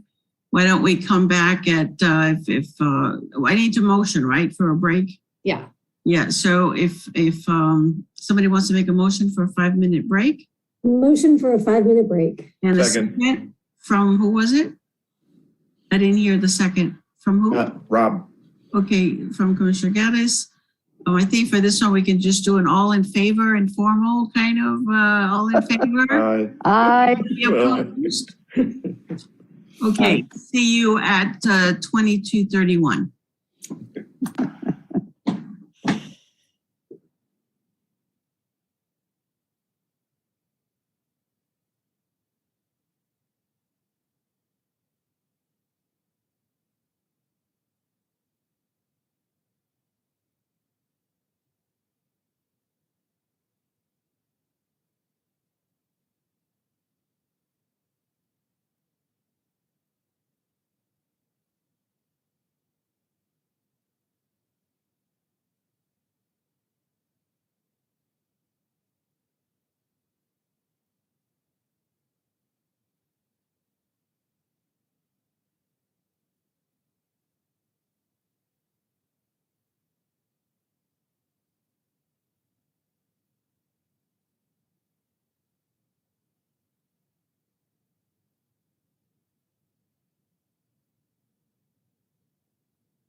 we need to open the public hearing Yes, so and administer any Motion to oaths. open the public hearing. by Commissioner Gaddis and a second from Commissioner Ung, second. Commissioner Ung.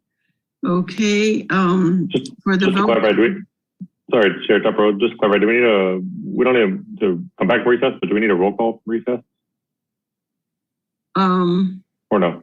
Lena, we were thinking that we didn't need to. Do you think we do? You know what? I think it's standard practice in city council that they Oh, okay. They do? Okay, after all right. recess. Yes, yes. So let's just do one real quick. Okay, we'll go ahead and do that. Yeah, Commissioner Ung, Here. Commissioner Hensley, Here. Commissioner Lamb, Commissioner Godek, Here. Commissioner Gaddis, Here. Commissioner Boswell, Here. Chair Topero. Here. Okay, and then we'll just note Commissioner Lamb is returning at whatever point she returns. Okay. Oh, so- I'm sorry. I'm here. I was Thank you. unmuted. Okay, all right, thank you. So we are opening up the public hearing motion. So Commissioner Boswell, Yes. Commissioner Gaddis, Yes. Commissioner Godek, Yes. Commissioner Hensley, Yes. Commissioner Lamb, Yes. Commissioner Ong, Yes. and myself, yes. Okay, all right, so now we will have a presentation from Director Forbes. Yes, we don't, and just to acknowledge, we don't have any members of the public to administer an oath, so, or any applicants. So I am going to, I don't know, can I share my screen? There it is.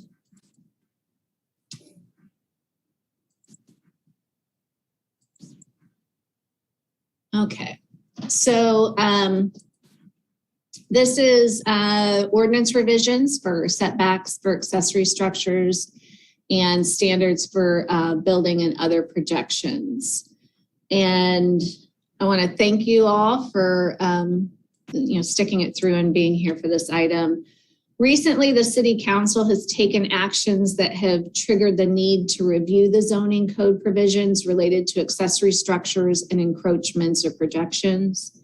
The need for the revisions to the accessory structures in residential zones, which is falls under section 10-2.1500 for inland and 10-5.1500 for coastal, stemmed from the decision on a recent appeal. And I know that we briefly noted that that appeal had taken place. The revisions to the buildings and other projections in all zones, sections 10-2.1522 for inland and 10-5.1522 for coastal, are due to a referral to staff from City Council. So I'm going to explain each of those separately and then present options for the Planning Commission to consider recommending.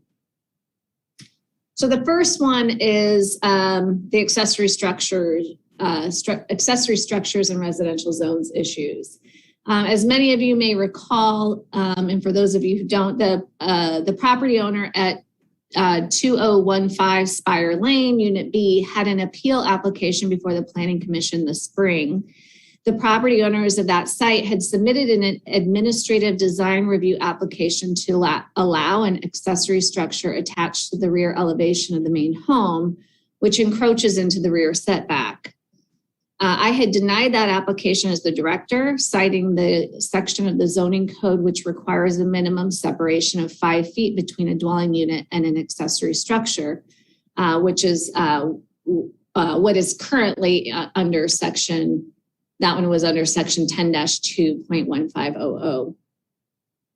The appeal to the Planning Commission was heard on March 18th, where a resolution was adopted approving the accessory structure's roof to be attached to the rear elevation of the main home.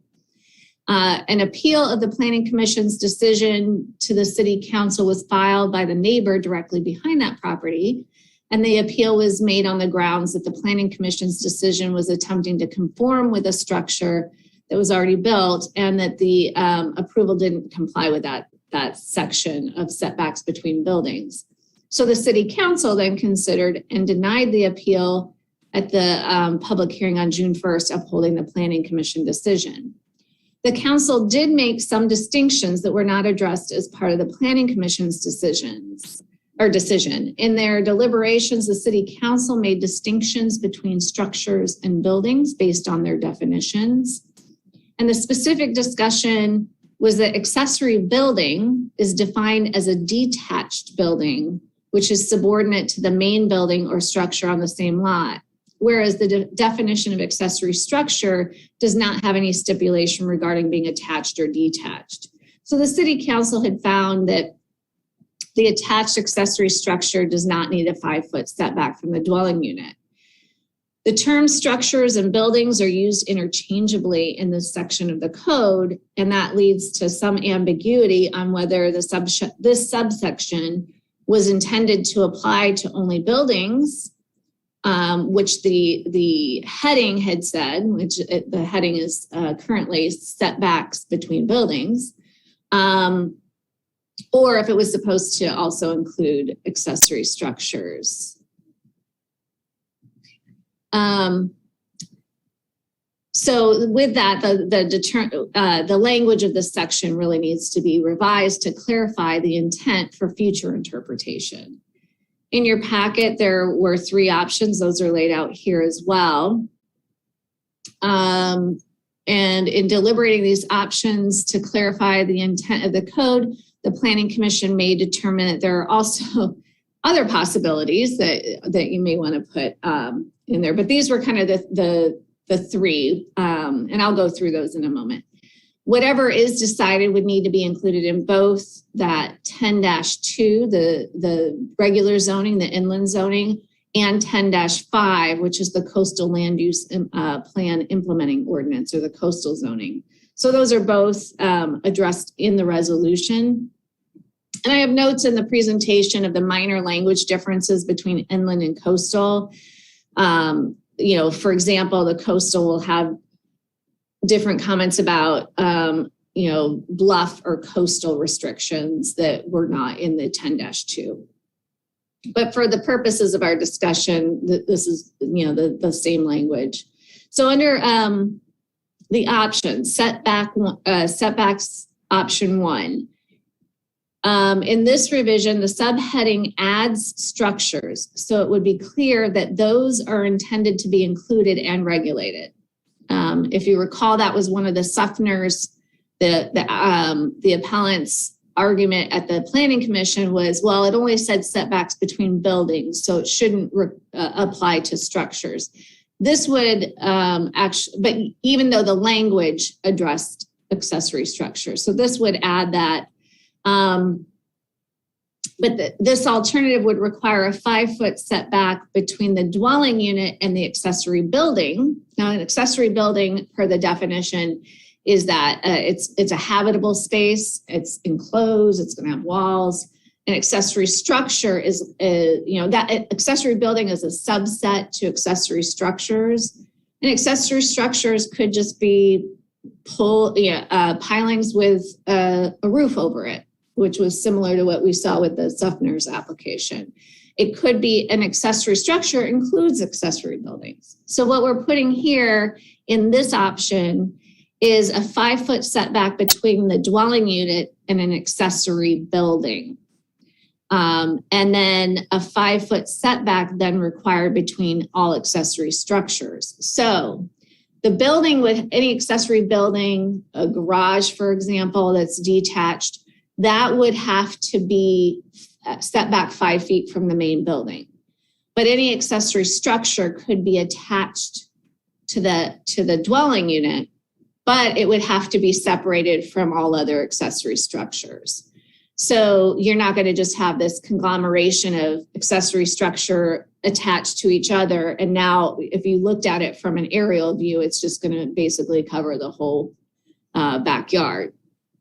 So this would do away with that because it'd have the 5-foot setback between the accessory structures themselves. And then for option 2, this option limits setbacks to just be the 5-foot setback to just being between accessory buildings. So it keeps that subheading It really is just limiting, it's going to be a 5-foot setback between the building and the dwelling unit and a 5-foot setback between accessory buildings. But here you would have, this is where you would have accessory structures would not have to have any setbacks. So this is where you are going to have that conglomerate, worst case scenario, which unfortunately sometimes we have to zone to, would have the ability, somebody could do, attached accessory structures throughout. It's just that the buildings would have to be separated from each other. And then the option 3 is setbacks. We would change the heading to setbacks between structures. So it's really just saying there's going to need to be a 5-foot setback between a dwelling unit and an accessory structure, and between accessory structures. And with that, that's more in line with what my original interpretation was of the code. As you can see, the only thing that you'd be changing here is that title. So it just clarifies that. Now, that being said, the Planning Commission did find some problems with this, right? Because you could have overhang of eaves, and they could basically touch, and they're doing the same thing as having the accessory structure attached to the dwelling unit. But now you're going to have extra pilings, extra poles and structure to just even hold that up.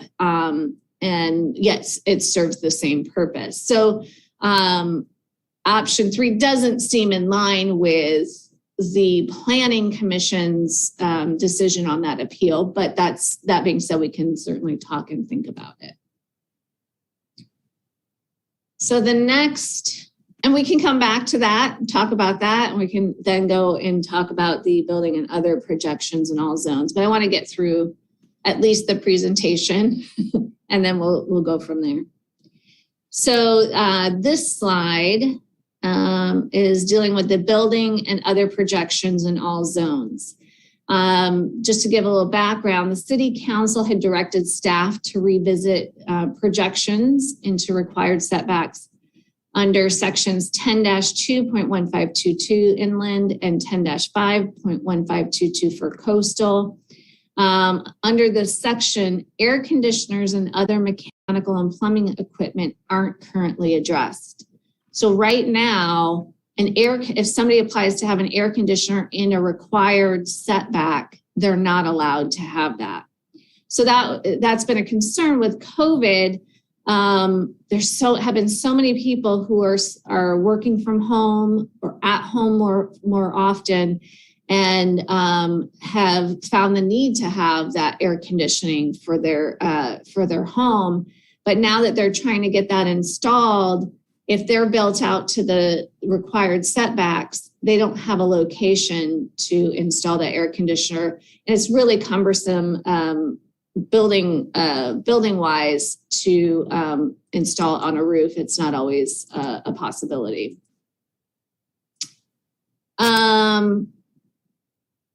Let's see, since we're already looking to revise this section of the code, there's also been a need to clarify allowances for decks, patios, and then also really define porches. And during the discussion at the appeal hearing noted previously, there was an interest in increasing the approved height of architectural features. If you recall, when the Suffners came in with their appeal, prior to applying as an accessory structure, they had come in and said that they were applying as a pergola, but they couldn't meet that 9-foot height limit, because if they limited it to 9 feet, they wouldn't be able to open their doors. And because of just the conflict of the roof of the pergola and where the top of their door is. So we've incorporated a change to increase that approval from 9 feet to 10 feet. So over the next few slides, I'm going to go through those proposed revisions to the code, starting with the definitions.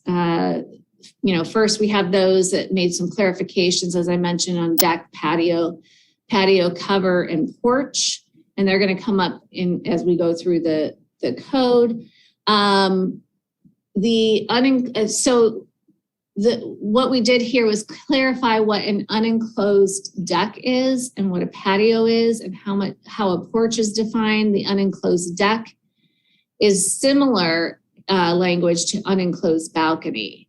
So it's just giving a little bit of clarification of, you can have a deck, but you can also have the unenclosed deck, which means it's open to the sky and not fully enclosed on more than two sides. And then patio is that flat outdoor space constructed at or near grade. So it's really giving a definition to patio here. And then with porch is a deck with a roof. Could have screens for walls or otherwise open, but that's kind of that difference between an unenclosed deck and a porch is that that roof. And going on to the next slide. So we'll get into the meat of the language here.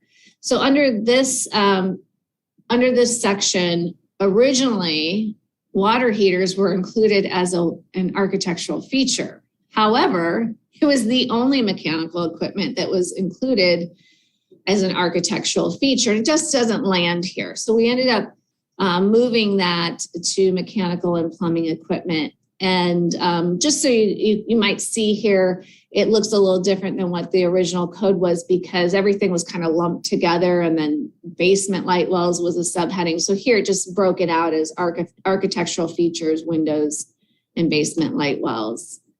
But the big change here was taking water heaters out of architectural features, and you'll see that we've moved that to mechanical equipment. And the next section is talking about, there's no proposed changes here.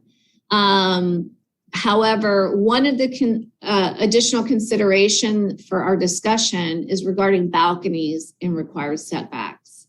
If you recall, we had an appeal hearing back in July that Planning Commission heard that addressed tandem parking, but the other item, it talked about a side yard setback of a balcony that was in the required rear yard. And because it was in the required rear yard, it needed to be set back 5 feet from the side yard, even though the side yard setback was something smaller. And they wanted to go to what the side yard setback is. We don't see any major issue with leaving it the way it is. And the way the Planning Commission decided was you granted the tandem parking, but not the change in where the balcony would be located. So I didn't change it here, but I just wanted to remind you that discussion has come up recently. And then the next portion of the code, there was some cleanup to note that this refers to unenclosed decks. We added porches here so that we're regulating those. Let's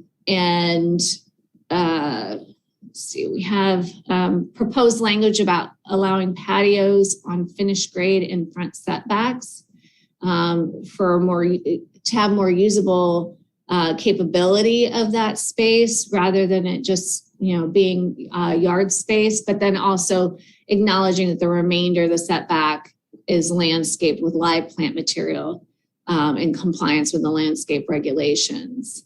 So that was the major change here, was just kind of defining that it's uncovered decks, and then the unenclosed decks and porches have, it's regulating that they're not more than 30 inches in height, may project a maximum distance of 6 feet into the required front setback. So you could have a porch, but it's not going to project more than that. But having patios and that's why we define that, having that finished grade product be able to utilize a little bit more of the front yard, because it's not going to have structures on it. Flag poles, pools, and spas did not change. And here's an example of where the coastal had something different. They had a requirement to meet stormwater management and discharge and a restriction for coastal bluff properties. And that's just something that's very unique or special to it being in the coastal zone.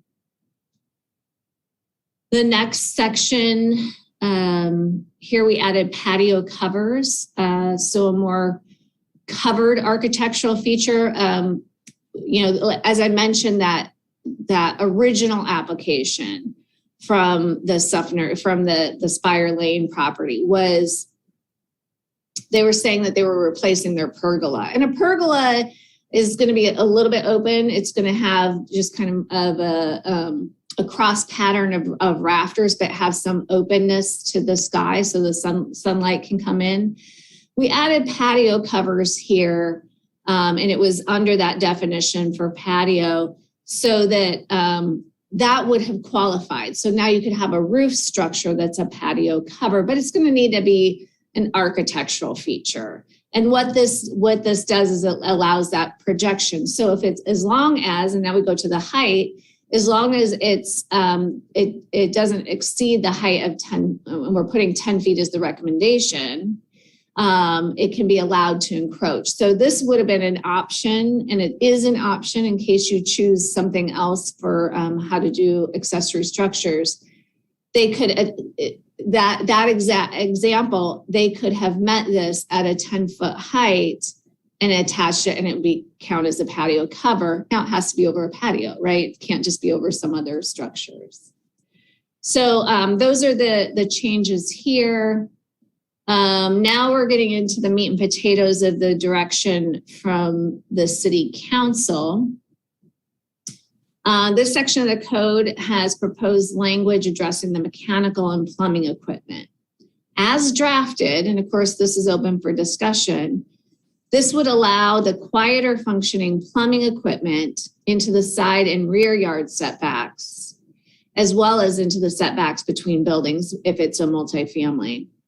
But due to the closer proximity to neighbors with side setbacks, air conditioners, and similar noise-producing mechanicals, we propose that we limit those just to the rear yard setbacks and the setbacks between dwelling units. There might be an interest to maybe carve out an option for mini splits, which is it's a wall unit of an air conditioner that's for a individual room rather than a condenser to feed the whole home. But we would definitely want to make sure that there's, the noise issue is being addressed.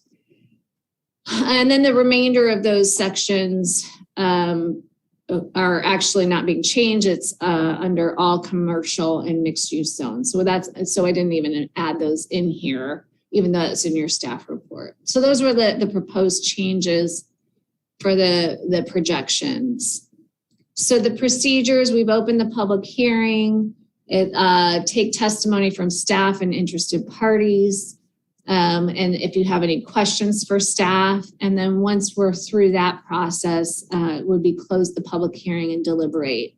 And then the recommendation is to adopt a resolution by title only, subject to the findings contained within that resolution, but you would need to select an option for the setbacks and then make any other revisions that you want to recommend in that to the code. With that, I conclude my presentation. Thank you, Director Forbes. That was really a great explanation of everything. Really quite clear. Thank you so much for the effort you put into that. Commissioner Gaddis. Yes, thank you. So first of all, Brandy, is a tool shed. A tool shed is not habitable, right? So, you've rakes in there, shovels, whatever. So that would not be subject, well, especially if it were option 2 that we selected, that could be put, next to someone's house and not be set back by 5 feet? You're saying under option 2? Yeah. Because Yeah, it's, so it's it not a would be- building, right? No, it would be, if it's no, you're right, it's not habitable. So it would be an accessory structure, not an accessory building. So with this is only specifying buildings. So you're correct. And under this one, option 2, and let me go ahead. I'm going to share this just so that Yeah, I think that would be. Yeah, that we're all looking at it. This may help us walk through that. My second question is what you're getting to, and that is, what are we, what's the thought, on this thing? I'm trying to overlay some examples onto it. It's a lot. I know this is a lot to process. So option 2 is saying that it's only accessory buildings that would have to have a 5-foot setback. Habitable structure.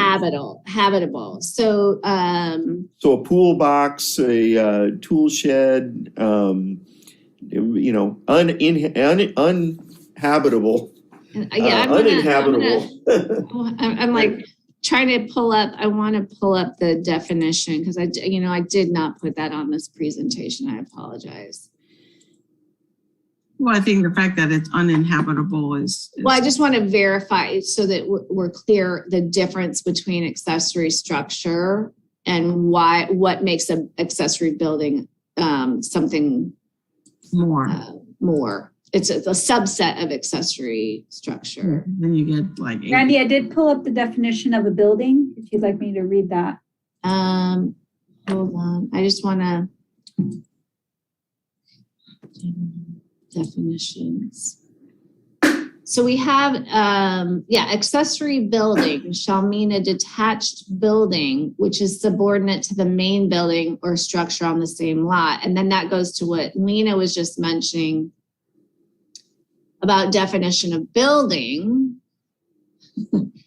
And building shall mean any structure with a roof supported by columns and or walls securely affixed to the ground, which building is designed and or used for the shelter and enclosure of persons, animals, or property. Okay. Well, or property. Yeah, or property. So Sean, I'm going to pull Sean in on this because he has done more of these reviews. For an accessory building, would a shed count as an accessory building? A shed with no electricity, no water, Right. Certainly not habitable, but it's still an accessory building. Okay. Thank you. Accessory structure shall mean a structure which is subordinate to the main building or structure on the same lot. The classification includes accessory buildings. So the accessory buildings is for the containment of those. So yeah, a shed would contain the property. You're correct. Seems like a broad definition of building, doesn't it? I mean, if I went out and got a Rubbermaid shed that has 2 feet by 2 feet space in it, and I put shovels in there and rakes and hoses and stuff like that, that becomes a building and demands a 5-foot setback from my house? It's securely affixed to the ground. It would have to be securely affixed to the ground. So you'd have to, have. And that's usually our distinction of foundation. Yeah. A foundation. Interesting. Okay. Okay. Thank you. And thank you for that, for letting me go through that, because I know that's why I wanted to pull up the definitions. I didn't want to pull it fully from memory. Yeah, I don't know where I saw inhabitability. I apologize if I might have. No, I thought I saw it in writing someplace. I was reading through it and I said, okay, building inhabitable, structure not necessarily inhabitable. Mm-hmm. But I guess I either misread that or it's contradicted elsewhere. There is a lot of reference to habitable versus non-habitable. So it's sprinkled in the definitions as well as in the accessory structure regulations. So, because we have different setbacks from property line for habitable versus non-habitable structures, which include buildings. Right. And so, and I guess part of my question would be the thought process. I mean, I understand if you have a habitable structure and and it's separate from a main house or whatever, that a 5-foot setback, that makes perfect sense. But the next question is a tool shed that just has a bunch of rakes in it and stuff like that. Is that really a building? I don't know. Maybe it is the foundation that sets it apart, but in terms of like, the 5 feet, there's fire danger and stuff like that, that you can't have habitable structures right up against each other because it's dangerous. I mean, from a fire perspective, but, really a shed with some rakes in it, I'm not sure. So anyway, thank you. Commissioner Lamb? You're on mute. Yes, thank you. So I just wanted to confirm, irregardless of the size of the shed, you can buy at Home Depot a 6x6 shed, put it up against your back wall, right? As long as it doesn't have a foundation. It's not securely affixed to the ground, right? Okay. Just wanted clarity on that. Thank you. Sure.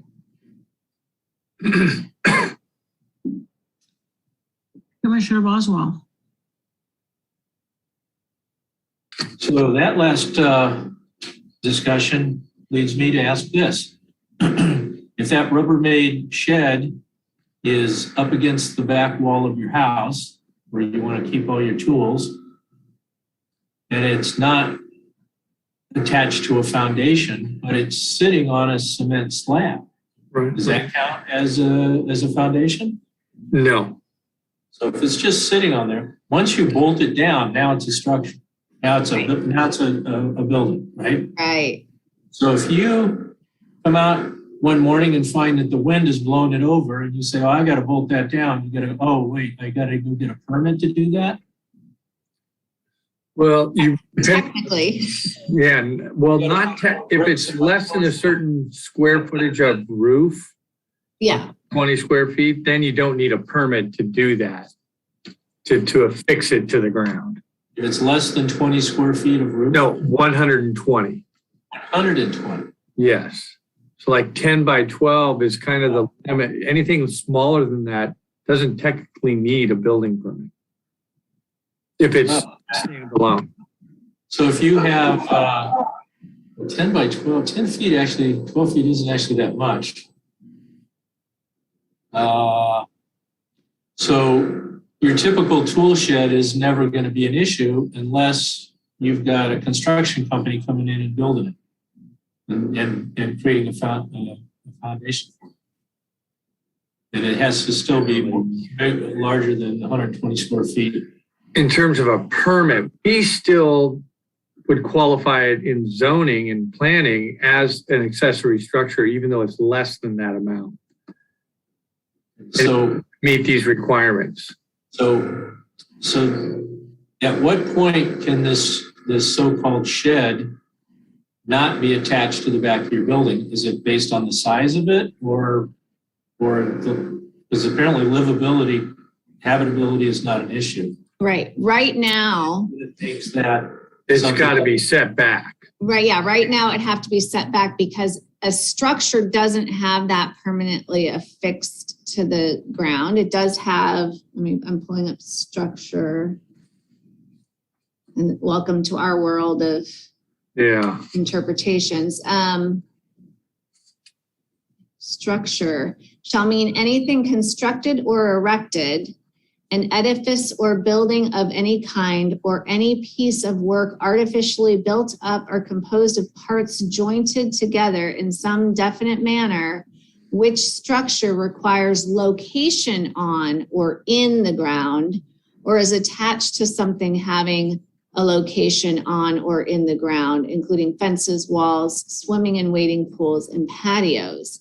So there it's just that it's on the ground. So right now, per the interpretation I had of the code that was appealed, that's a structure. That would be a structure, and it would require a 5-foot setback from other structures. And the way I had interpreted the code was 5-foot setback between the dwelling unit and the accessory structure, because that's how the code read. Per the interpretation, because that heading was setbacks between buildings, it was, what was the intent? So that's why option 3 gives you that stricter, it's got to be 5-foot setback between any accessory structure and the dwelling unit and between the accessory structures. That's like the strictest of these 3 options. The least strict, I would say, of these 3 options is option 2, because now it's only requiring setbacks in regards to buildings where it's affixed. And any accessory structure then doesn't have any required setback from, unless it's a building, wouldn't have a setback. So you could have a shed up against your accessory building, or you could have your shed up against your house if it's not affixed to the ground. And that's option 2. Option 1 is kind of a hybrid. And it goes to the building has to have the setback from the dwelling unit, but now all accessory structures would have to have a setback from each other. So it kind of we're thinking of like worst case scenario, somebody just, goes out and buys 10 different, patio, like the patio structures, something that's more sturdy, and then they start, setting them all next to each other. And no, it's not for the storage of person, animal, or things. So it could be permanently affixed, but it's still not going to be considered a building. But then they have them all next to each other, and now the whole yard is covered with. That's the worst case, scenario if you allowed that. So what about, you had mentioned early on that there was a problem with air conditioners, I guess, that are mounted in somebody's window and sticking out on the side of the house and encroaching on the setback. Okay. So that's the second item, right? So the first, we can talk about them both. So I have no problem, going back and forth. So we had this accessory structures is one thing. For the building and other projections in all zones, now we're talking about, we added the section mechanical and plumbing equipment. Right now, air conditioners are not allowed in setbacks. The only things right now, I'm going to go back to right now, all that is allowed in required setbacks and setbacks between buildings are cornices, eaves, belt courses, sills, water heaters is the only mechanical or plumbing equipment, cantilever bay windows, awnings, and fireplace chimneys. Those are the only things that are allowed to be in those required setbacks. So I guess what I was getting at is that if an air conditioning unit is installed in a house and the back of it sticks out the window and encroaches on the setback, why is that air conditioning unit not considered part of the dwelling unit and not an accessory structure at all? Because it's a mechanical. It's not because it's not one of these features. It's an appendage. It's an appendage. Yeah, and all of these are appendages, right? The fireplace chimney, bay window, all of these things are what is allowed to be in that setback. So you could have your fireplace chimney can go out in there. You can have, your awnings. You can have like the bay windows, and that can go into that setback. But in this, it spells out what you're allowed to have there. And the only thing that was similar was the water heaters, but that, that's not even a architectural feature. However, there just wasn't the option for allowing air conditioners or mechanical. Okay, so no matter how built into the building your air conditioner is, it's not part of your building. It could be part of your building, but it's not an architectural feature. So it's not allowed to go in that setback. So you can't just have any part of your building going into that setback. These are the only things that are allowed that are part of your structure that can go into the required setback. Okay. All right. So it's not banned because it's a offending accessory structure. It's Correct. Banned because it's not an approved architectural feature of your dwelling unit. Yeah. So what we wanted to do was, address it as its own thing, as mechanical and plumbing equipment. If we're going to make the change, let's call it out for what it is. It's not an architectural feature, but this would allow, and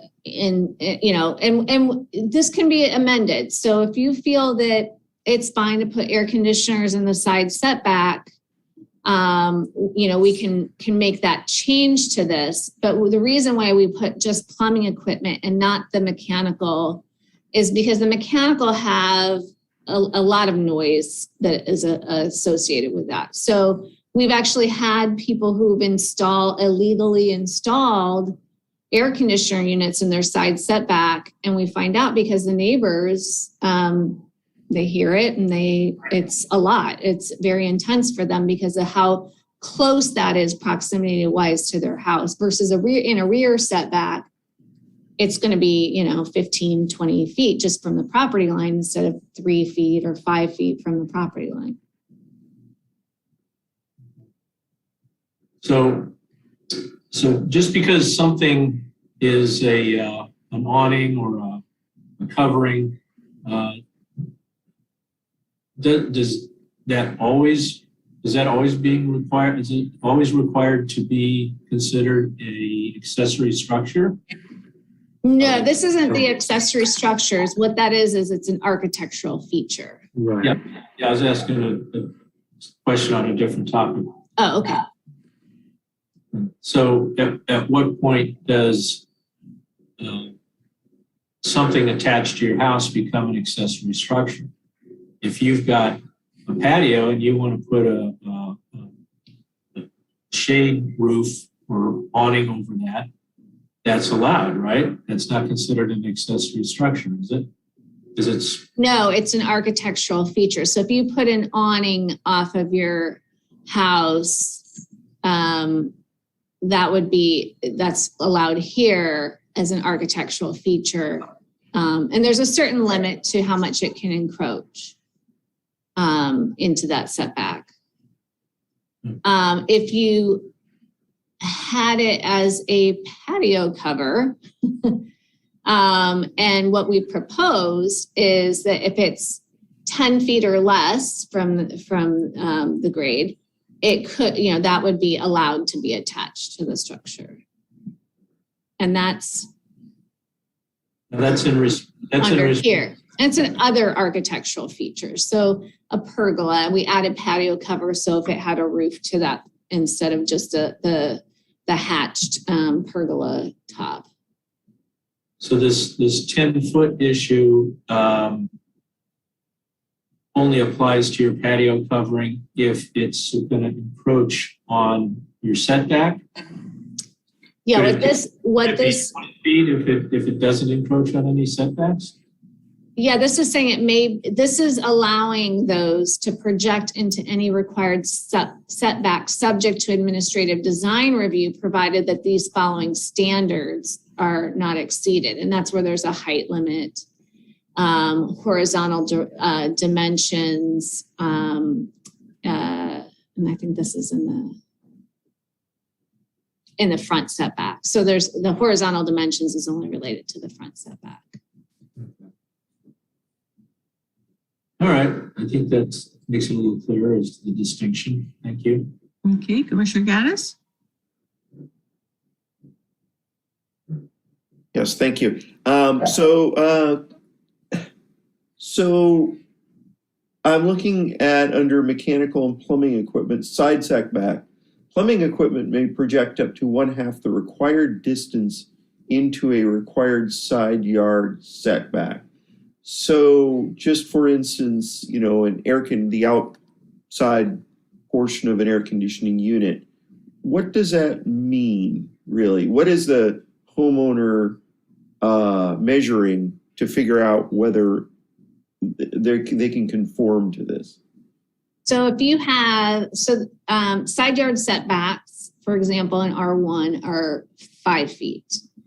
So they could project up to half the way into, so they could, they're going to the house has to be set back 5 feet. Here's the property line, here's the house. Mm-hmm. It could project up to half of that. So 2.5 feet. Yeah, Okay, 30 so as long as the air conditioner is 2.5 feet. Well, this one is only plumbing. That's for Right plumbing. now, we just have it as plumbing equipment. If you wanted to add air conditioner, yeah. In the side yard set, because the side yard setback is so much smaller. In R1A, it's can you tell me, Sean? What, Yeah, 2.5. it's much smaller Yeah. of a setback. So I don't even know in an R1A if you could even get a water heater.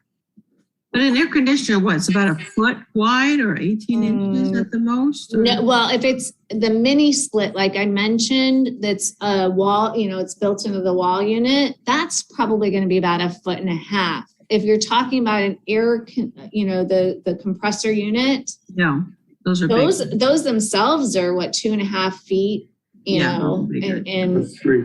yeah. Actually, 3 feet on the R1A standard 25-foot wide lots. It's 10% of the lot width or 3 feet, whichever is greater.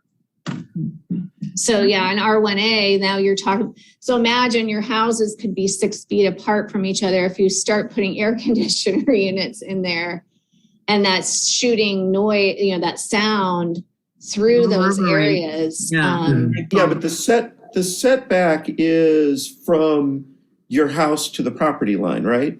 Right. So if you have a 5-foot setback to the property line, there's actually 10 feet between the houses.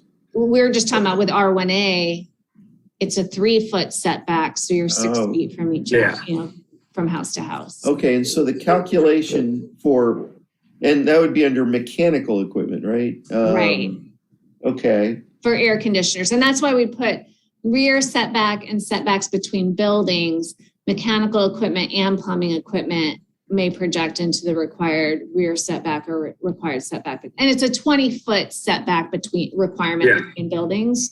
But usually if somebody is building on an R2 or R3, they're not going to go much further from each other. They're going to stick to that. And once it's built, and then if they come back into that's the problem, is they're now all trying to come back and retrofit, and they're not allowed to do it in that setback space. Commissioner On?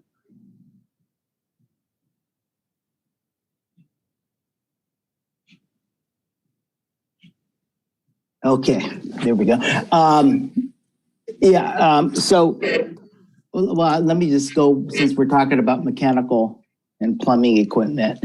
Let's see, the RB Municipal Code 4-24 noise regulations. Is that hard to meet? Do most things meet that? Like ACs, compressors? I don't think it's hard when because I think it's the noise to at the property line. Usually they don't meet it within that short distance of a side yard. Right.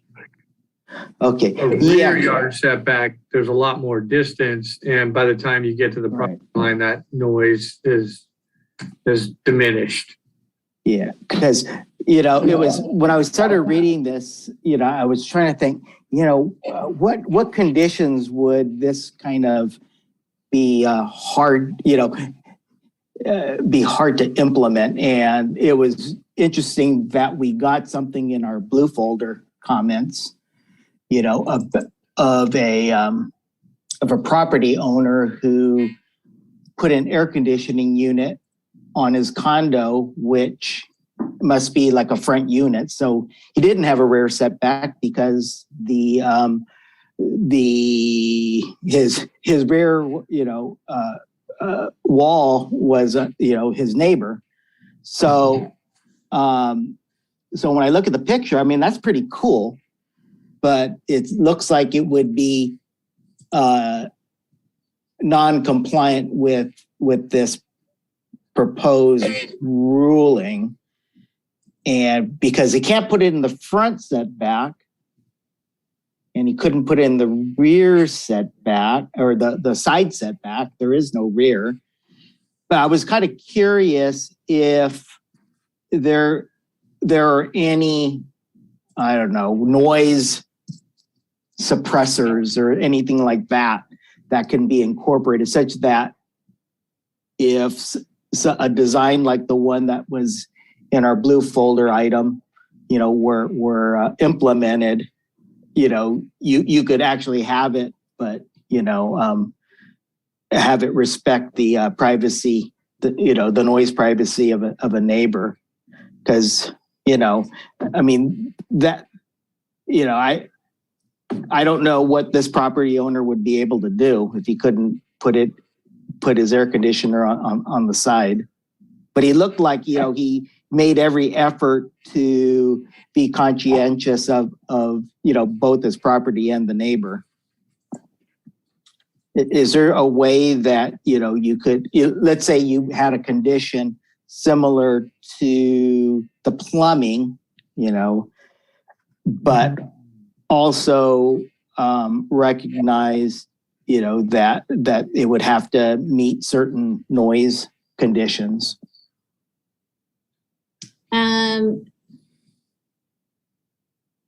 Yeah, I don't know if that would meet the noise conditions. Just, I know he provided information on that, but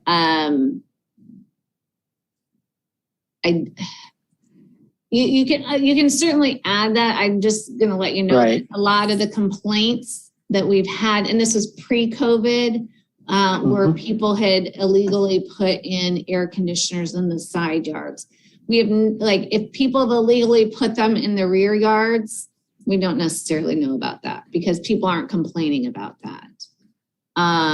If it's in the required rear yard, I should say. Right. So a lot of times you have the required rear yard, and there's extra space between that and your house, and you could always put something in there because you're set back even further from the rear.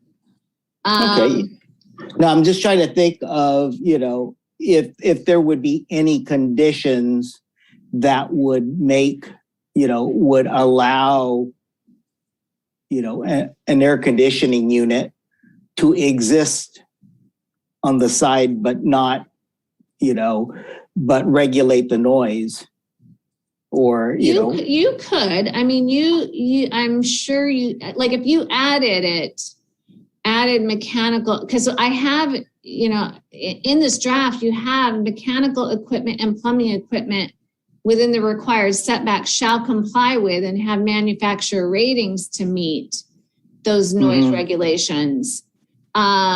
I think that if you're going to allow mechanical equipment in there, we may want to even say to meet those noise regulations, based on where it's being recognizing where it's being located. So, because I don't think that's difficult to meet when you put it in, the mechanical in the rear yard. Or in the setback between buildings when it's 20 feet between buildings. It's when you start, having 10 feet between a house and now, it's 7.5 feet or, 7 feet from the edge of your air conditioner unit to the next house.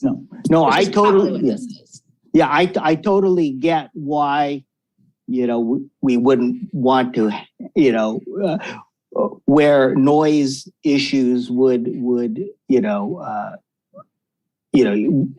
would be more complaints. And I was just trying to think if there was a way, not to ban them from the sides, but to regulate because the reason for the complaints is the noise. Right. If you had noiseless air conditioners, no one would care. We wouldn't even know. We wouldn't even know, right? So I was just wondering, right? The trick would be, so what you'd have to do is to build a structure around that AC unit that would then reduce and mitigate the noise and reduce it to a level that does meet the ordinance. And then you have some potential fire rating issues that come into play. Okay, yeah. Because then that structure, if it's closer than 2.5 feet, would have to be 1 hour rated. So, I mean, it gets a little more complicated, but and I think the air conditioner units have to have a certain amount of they have to have clearance around it as well. Right. So you'd have to expand that, and then you'd definitely be running into your fire code issues. Mm-hmm. And there may be some who, we just put this in there only knowing that the noise complaint was such a big deal in those side yard setbacks.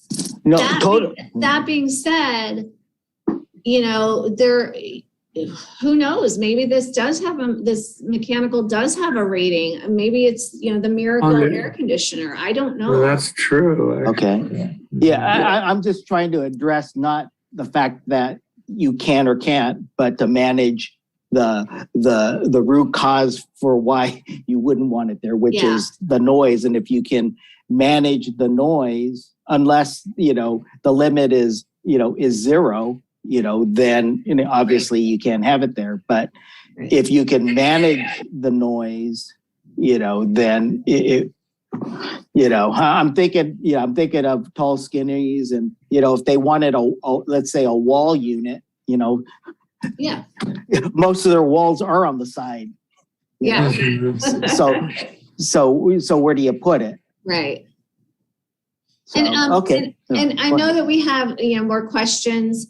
I know it's also getting late. I want you to know there's not a major urgency for these changes. So I don't want you to feel like you have to rush through to make recommendations and come up with, I don't want to, us at 1 a.m., trying to think through code. This is a lot of information and a lot to go through. That being said, if we were going to carry this, I would suggest carrying it to the December meeting, not the November meeting. Good idea. I just had one other question, based on our Spire Lane case. Of these three options, it sounds like option 3 is more aligned with what your interpretation was when you denied it. Right. And option 1 is more the interpretation that council took in upholding the planning commission decision. I would say definitely option 3 is, because the only thing that changed was the title. That is in line with the interpretation that I had made. And then for city council, I think it was mainly about what was being attached to the house itself. Yeah. It was very much in line with the same concerns that the planning commission had about, what could actually be implemented if they had it detached 5 feet away. They have the awnings that go into the required setback and touch. And now you have so much more structure that gets the exact same usefulness out of it. So I was saying option. Oh, go ahead. I was thinking more option 1 than option 2, because option 2, the subtlety of not having any setbacks between structures never was an issue with Spire Lane, but option. It was, at city council, because they went back to that definition, and their point was the building accessory building definition discussed it being separate. Hold on, I'm on my code, but I had moved to the noise section. Hold, please. So 10, I'm going back to my definitions. So accessory building is, shall mean a detached building, which is subordinate to the main building or structure on the same lot. So I think the point was buildings needed to be detached, but they never clarified whether they felt that it was only buildings that needed to be detached from the dwelling unit. They didn't talk about the detachment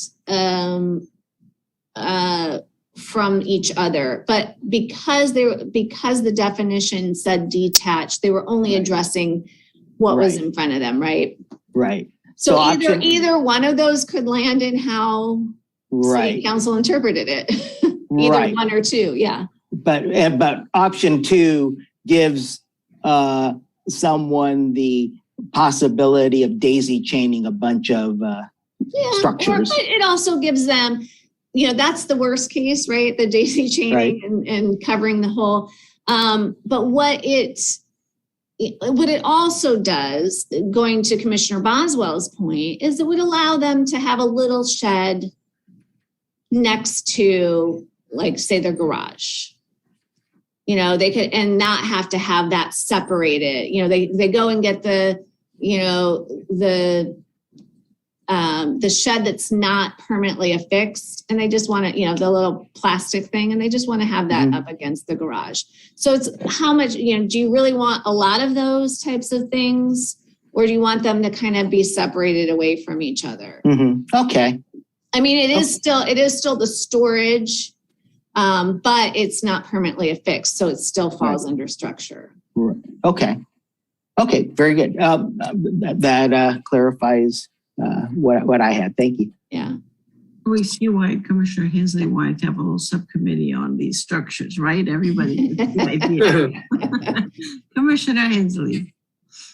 Yeah, thank you, Chair Dobro. Yeah, this is a meaty topic. There's a lot to dig into. You have to look at examples, code's complicated before these changes. So yeah, and it takes a lot of time to talk through all this stuff with 7 members and staff. So I'll just make my comments quick.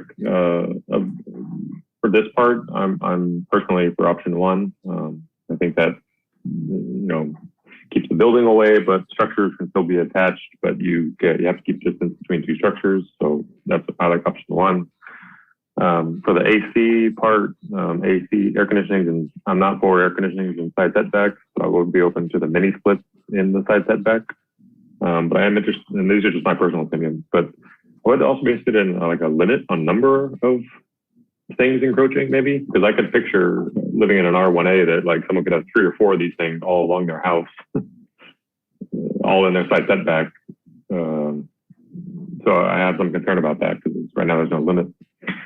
And then the last part is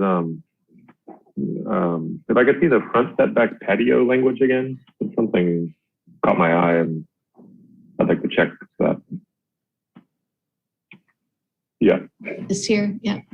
Yeah, so the front setback, again, I'm thinking of a, R2 house, you have, 18 feet or so. I forget the exact number, but 18 feet of a front setback. This says that a patio, which could be a big cement pad, right? A big cement pad would be a patio, right? Let's look at the definition of patio to make sure I'm not misunderstanding. Yes. It could be other stone and other things as well. Okay, but that can go half the required average setback, so all the way 9 feet out to the street. If the front setback is 18 feet, as long as the remaining 9 feet is plant material, I think that I don't want a bunch of big concrete patios halfway to the. And that's okay. And that's just.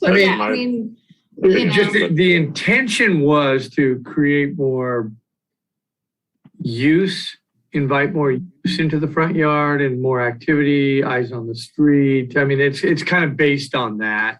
And, Okay, yeah, and we're getting requests for it. Yeah, and if we went back, that would just be changing that so that all of it would be not more than 30 inches in height above existing grade, may project a maximum distance of 6 feet into the required front setback. That's, what you could have the patio do that and, now, yeah, certainly, okay. because that's what it Okay. is. Yeah, now it's decks and patios. Not more than 30 inches in height above the existing grade may project a maximum of 6 Only feet. 6. And Yeah, this that's allows what it to it go a is little now. further.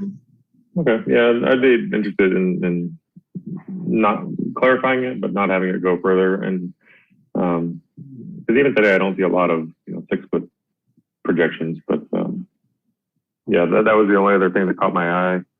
And then again, I'll just say one of the things that came up in the appeal of the Spire Lane was that you can have an accessory building, you can keep it 5 feet from yours, but it can be right on your lot line. There's nothing requirement about different separation from lot lines. And then also in the example of the appeal, it was an R2 lot. They had a 50-foot, I think, lot width, and you can have that thing go lot line to lot line, covering your whole backyard 12 feet high, and that's totally okay. And so, the size is not limited. So, like I said, I think some concerns still exist, but at least with the proposal given today, I know which parts I like or don't like or recommend personally, but I'd be okay if we want to continue this to December. There's a lot to digest. Yeah, and you're getting the presentation at a late hour after a long heavy discussion on another item. So I don't want you to, I just didn't want you to feel like you're pressured to have to keep, thinking this one through. Yeah. But now you have the information, you have the presentation, that kind of that historical, why are we considering these items? And feel free to ask any additional questions as we go forward. Okay. Yeah, thank you. Those are all my questions. Thank you. Okay, Commissioner Lamb? A quick question. What is the procedure for adopting these recommendations? Because they're multiple sections here. Yeah. What is that procedure? So what you would do as a planning commission is, I had provided the 3 different options of the one in the resolution. So you'd want to narrow it down to which one you'd want to recommend, or even tweak that if you wanted. Those were not the only 3 possibilities, I'm sure. And then for the other, if you want to make changes to those, to what we've put out there for this other section here. And so you would put that in your recommendation in your resolution. Then that would go to the city council. We would put that together in an ordinance for city council consideration. Now, city council could make changes, but they're going to know that this was your recommendation as planning commission. So a little bit more detail. Okay. So do you walk us through line by line and say, vote on this, vote yes or no? How does this work? Let's take, for example, the options 1, 2, and 3. Okay, do we take a vote and whichever one has the most votes, is that the one that then gets to be put on the resolution? How does this work? Yeah, that's a good question because, I would expect, and it could turn out differently, that in your conversation, like Commissioner Hensley just mentioned, he really likes option 2 and he gave his reasons why. So if you all talk that through, you're going to have an idea of which option. And then if you have, you go through the other sections and like, well, I like this change, don't like this, like you could say, we're making a recommendation of this I'm just going to put it out there just because, sorry, Commissioner Hensley, you mentioned some of what your interests were. So that's okay. And it was option 1, by the way. So what? I don't like option 2. Right. Oh, you like, I'm sorry. I must have just written it down. So it would be something along the lines of, I'd like to make a motion that, that we recommend option 1. And then for the building and other projections, taking staff's recommendation with the change of patios also being limited to the 6 feet encroachment and adding mini splits in the side setback. So, Okay. but it's going to come from, it's going to come from that discussion, and somebody's going to make that motion. There might be a friendly amendment. If somebody says, well, I think we should also add all air conditioners in that, and whether or not that friendly amendment happens or not, but it's usually going to be based on what's before you. And rather than having to go through line by line, it's more like pulling out the things that you're concerned about. Okay. All right. And if it is a big thing, then we break it up into smaller bite size and then Sure. go on the smaller section. Like Yeah. somebody could make a motion for the options, and then and someone else can make another motion about the mechanical and plumbing equipment. So that way we can kind of just. Yeah, you could probably do, I think you could probably do a Depending on the motion. complexity. Right, you could say, Okay. let's start with just the first portion. I make a motion that whatever final resolution has option 1. Okay. And then vote on that. And then you can go through the next section and then have the adoption, the recommendation of the adoption of the full ordinance with those decisions. Okay. Yeah. There's a lot of, so to answer your question, it's all in how you guys work together. Okay. Thank you very much. Sure. Okay, so what do we want to do here? Do we want to tackle this now, or do we want to postpone it to December as Director Forbes recommended? Were there any public comments? Just so we can make sure we get those addressed. Oh, here, I'll stop sharing. Sorry. No, there's no one signed up to speak, and there's been no e-comments that have come in on this topic. Okay, all right, thank you, Lena. Okay, so I'll make a motion then to continue the public hearing to the December Planning Commission meeting. Unless there's more discussion that commissioners want. okay, the motion by Commissioner Hensley and a second from Rob Gaddis. from Commissioner Gaddis. Okay, so we will vote on that. So Commissioner Boswell, Aye. Commissioner Gaddis, Aye. Commissioner Godek, Yes. Commissioner Hensley, Yes, and I'll just add, please be prepared in December to make choices. So, right. thank you. Commissioner Lamb, Aye. Commissioner Ong, Yes. and myself, yes. So we have 2 public things being postponed. That might be a first in a while.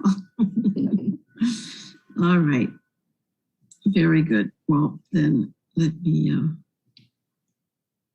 go to item K. We don't have any items continued from previous, but we will next month and the month after. I think those will still fall under a public hearing though, because they're both public hearings. Yeah. So then the item remaining is the L2, which is the election of chairperson and secretary for the term of October 21 through September 22. So I'll just say that I'm very happy to continue if that is the will of the commission. And if anyone wants to make any other nominations for chair, please make your recommendations. Commissioner Hensley. Thank you, Chair Chaparro. I think you've been doing a great job as the chair, especially in this environment, taking over for Chair Elder when he's a part of the commission. So I'd be more than happy to make the motion to have you continue as chair for the next year's term. Okay, thank you. Commissioner Godek? I would second that. All of it. Okay. All right, so I guess we can go ahead and take a vote. Commissioner Boswell? Aye. Commissioner Gaddis? Aye. Commissioner Godek? Yes. Commissioner Hensley? Yes. Commissioner Lamb? Yes. And Commissioner? Yes. Wonderful. Well, I'm very happy to do this. Like I said, this is my 7th commission, and I've been doing this for 30 years now. I chaired for 8 years for the Public Art Commission, so it's still sometimes overwhelming at times. So I'm very glad to do it because I think it helps everyone else kind of just really focus on the issues and not worry about all the gymnastics and running through the hoops that we have to do. Okay, so now we will need a nomination for secretary.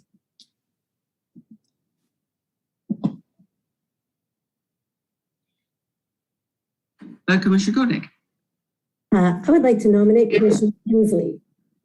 Okay. And do we actually have a secretary, or is he technically our vice? So yeah, in the bylaws, you know what, let me pull up the bylaws real quick. It's interesting. Instead of chair and vice chair, it's chair and secretary, which then would be your vice chair. But in the planning commission bylaws, it's actually chair and secretary are the 2 offices. Yeah, which is weird because in other commissions, it's not necessarily like that. It's chair and vice chair. So like I think in the preservation commission, their bylaws is chair and vice chair. It's chair, yeah. Not, but so anyway, so then when you're secretary and then you're really technically the vice chair, because if the chair is absent, then you would be sitting in as the vice chair, which is what I did when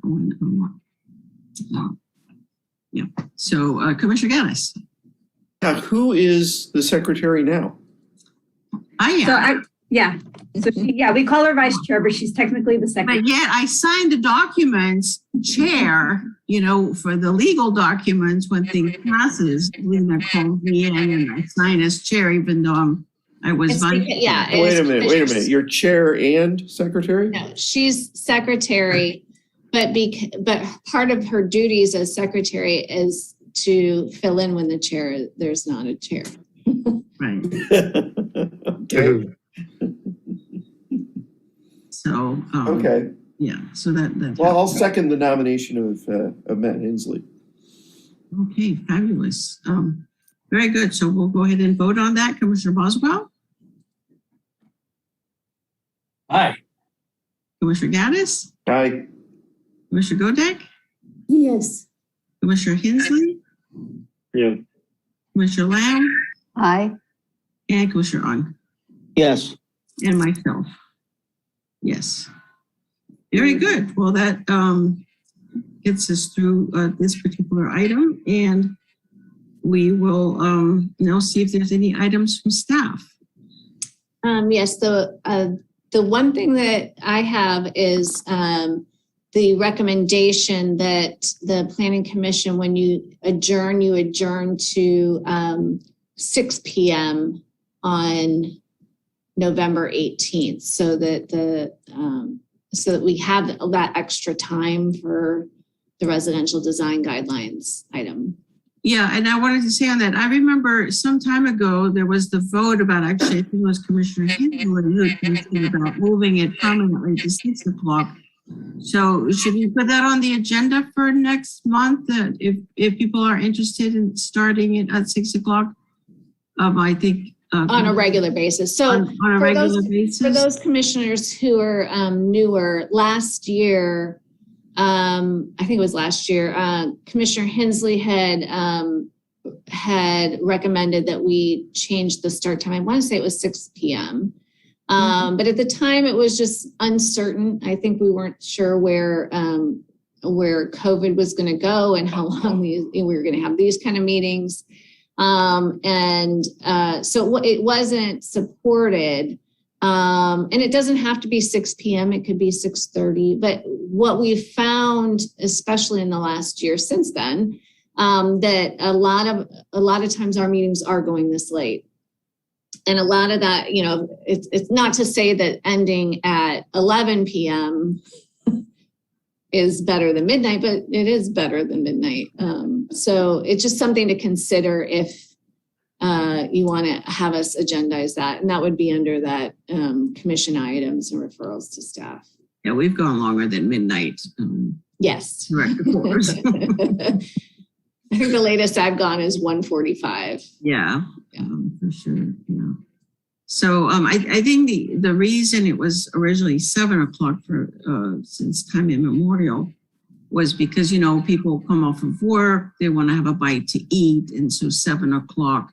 And then we also need to consider, you know, the taping of the, well, now it's recorded, but I know that, you know, our fellow that takes care of all of our recordings, I forget his name. Hi there. I see you on the street sometimes. You know, his availability and stuff like that. So it's a matter of city staff being available at 6. So we'd have to make sure that, you know, the staff is also available. If you agendize that discussion, we can do that research in advance. Okay, all right. So I guess during the referrals to staff, I can make that recommendation.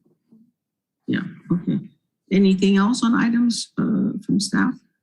No, like I mentioned, what we're looking to do is have our first meeting with the residential design guidelines consultants. And so start thinking about, you know, we'll make sure we circulate them to you, what our current are. Those are 18 years old. So, you know, like really start looking through those. They need to become objective. Right now, there's a lot of subjectivity to that. So that's going to be that initial conversation. That's definitely something that's not going to be done in one evening. Okay, very good. Well, thank you for that. So Commissioner item N, which is commission item for referrals to staff. I guess I will go ahead and make the referral to staff that of looking at having the meetings at 6 o'clock if people are interested. Commissioner Lamb. Yes. Procedurally, is there a section where we commissioners can ask a question of staff? And would that be this section? Yes. Okay. So I have 2 questions. One is about the design guidelines. I looked in the information regarding the contract with the consultant, and it looked like the focus was on ADUs. Is that contract exclusively going to be for ADUs, or as you just suggested, may we broaden the context or the issues? So the reason ADUs are listed and have to be a component of an update of our residential design guidelines is because of the grant funding. It's from HCD, and to update those, we had to. Well, what we'll do is we'll incorporate. Here's what's streamlined for ADUs. Here's what's non-streamlined for ADUs. You know, just so we'll have a component of that. But we're allowed to update the residential design guidelines because it gives information, so people can just come in with an application and know what's being expected of them. Right now, it's really it's very subjective. So we want to make sure that it's becomes objective, which has become a requirement because of state law. So ADUs is mentioned in that scope because it has to be a part of the scope. Okay. But it's not the only focus. It's really updating the residential design guidelines. And we're adding R1A. Right now, it's only R1 for the single family. Okay. Thank you for that. Second question is in regards to Holly Osborne's comment on non-agenda. Front setbacks and permeable land. Is there Is there something in the municipal code about permeable land? And I know in the front setback section that we talked about this evening about patios, that they can be 6 feet in. So I have not, in my reading of the municipal code, I have not come across anything that talks about permeable land in relationship to any front or rear setbacks. So my question is that something that should be a future discussion? We do have the landscaping requirement in the front yard for, it has to be natural material for everything that isn't a walkway to the entrance or driveway. So the remainder all has to be landscaped, but only in the front setback. We don't have landscape requirements for side setbacks, rear setbacks. Right. It could be expanded. Right. No specific discussions about permeable land, just landscaping. Just landscaping. Right, So right. maybe we should review, maybe we could do a referral to staff for in the future to review the specifically the landscape design in particular with focus on that. What I would recommend is that you would agendize it for discussion at a future meeting. Yeah. Obviously not one of the next 2 meetings. And I say that because our workload is based on referrals from city council. So, or on their strategic plan. You can referrals to, so referrals to staff, we can agendize something for you. We can pull together information for you. But, we wouldn't want to craft an ordinance if it's not something that's that direction from city council on that, So but that's what we did with outdoor living space, right? We created the conversation so that you guys could come up with what recommendations you wanted to make. And with that, when we get to it's been hard because I'm like not sure how to agendize that at city council when it wasn't a resolution or something that they had asked. So we'll get to that at, and that might be another referral. But that's what I would suggest is that the referral to staff would be to agendize that at a future meeting. Okay. Thank you. So would you like to do that? So how do we do that? Just make a motion for staff to agendize discussion on permeable landscaping at a future. Does it have to be a motion, or I thought it could just be a recommendation? You guys have to vote on it, yeah. Okay. So we'll go back to the other referral. I'm trying to remember what the other one was to agendize something. The hours, yeah. So I'm going to defer that until a later date. Yeah, and that's fine because it would be after one of the next 2 meetings anyway. Right. And I'll have more time to have a discussion with Holly Osborne. That'd be great.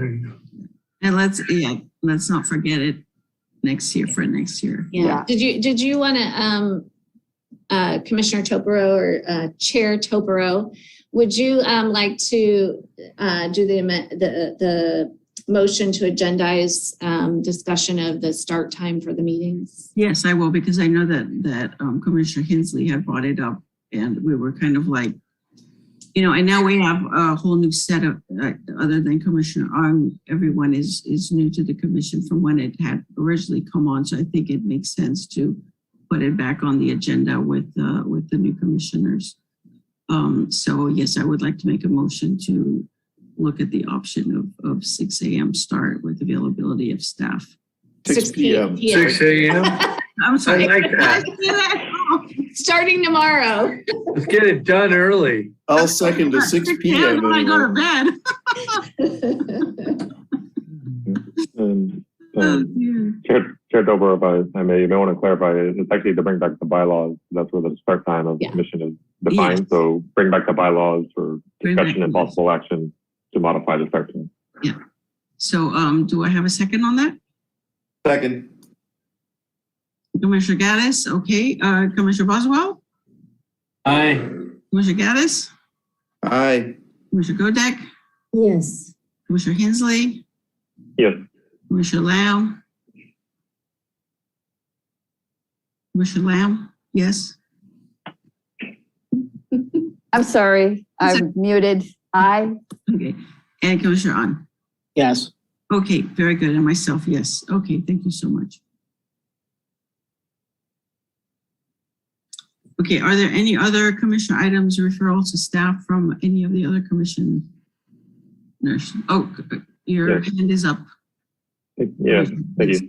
Yeah, I have two items. So I'll give a short background. So on the outdoor living space topics in January 2020, we originally agendized a discussion based on a project that had come before us for outdoor living space in general. And after several meetings and many hours, we came to some conclusion as a commission in January of 2021. And so, and I know it's difficult for staff to bring it to city council because they've been busy and that it's kind of a nebulous topic to bring to them, but I'll try to clarify it. So I'd like to make a motion to direct staff to present the recommended changes to the city council for consideration of revising the outdoor living space ordinance, and with specific direction to authorize like further work in that area or not. That's really what I want to know. Like, do they want us to, like, do they agree with that direction and want, or do they not? That's what I. Okay. Because we have a set of recommendations that we kind of agreed on, but it's kind of like language with some pictures to go with it. Yeah. What I'm thinking is, because I've seen this since, other commissions will write a letter of what they're, when they are asking about something for council. Okay. And what I'm wondering is if I brought back at the, and if you make the motion to agendize to bring back a letter, or we could do it by resolution, but a letter recommending these changes. So that way it's a letter that's authorized by the Planning Commission. I mean, I could do the motion. I mean, I could take the motion from January with the proposed documents that we had approved. I could do that. Do you have a preference? I'm okay either way, but sometimes I've noticed when commission sends letters, they don't. It's just hard So- because, there's the way they agendize is, but I think that if it's, I know it's tricky. I get it. Whatever you think has the best bet, because the open space, Yeah. is I very know. close I to mean, my I heart. feel like if I agendize it, it's gonna be, well, this wasn't part of your strategic plan. This wasn't part, but if I have something where it's the communication from the Planning Commission on this, at least I think there's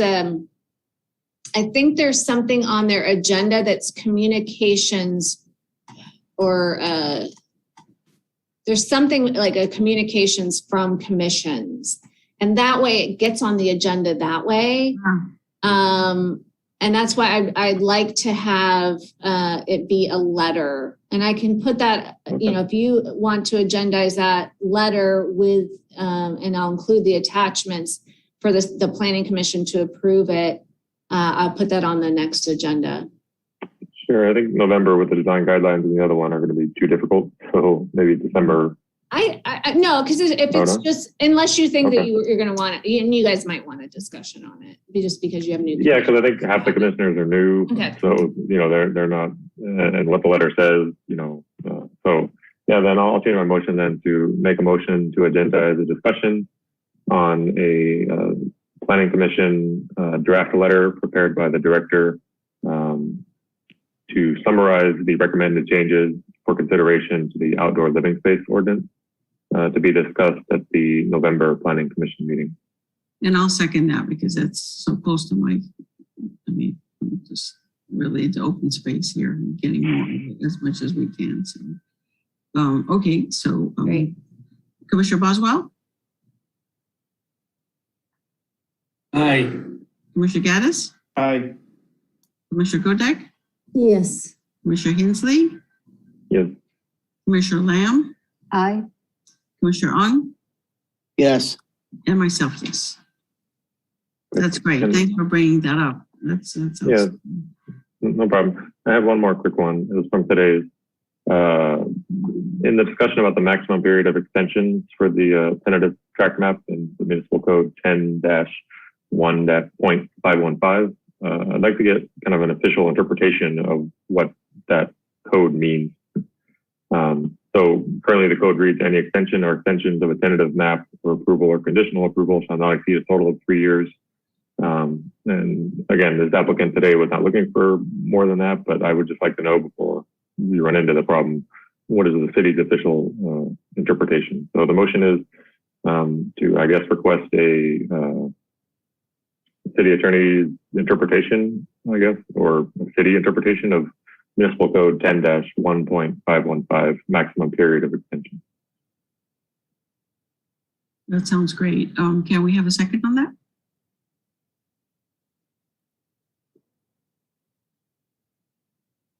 Second? Okay, great. Second from Commissioner Lamb. Commissioner Boswell, Aye. Commissioner Gaddis, Aye. Commissioner Godek, Yes. Commissioner Hensley, Yes. Commissioner Lamb, Aye. Commissioner Ong, Yes. and myself, yes. Fabulous. Thank you for bringing that up because that could become a very sticky situation if things don't, yeah, it's best to be on the side of the law on that.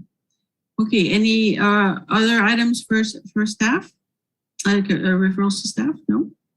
Okay, well then I will call for the motion for adjournment. Adjournment to 6 p.m. on November 18th. Okay, I'm calling for adjournment at 6 p.m. on November 18th. Second. All right, very good. I think I can do an all in favor for this one. Or Aye. Aye. okay, very good. Well, everyone stay well, stay safe, and hopefully talk to you in between and see you in November. Thank you. Hey, Thank you. You're welcome. bye. Good night. Good night. Good morning.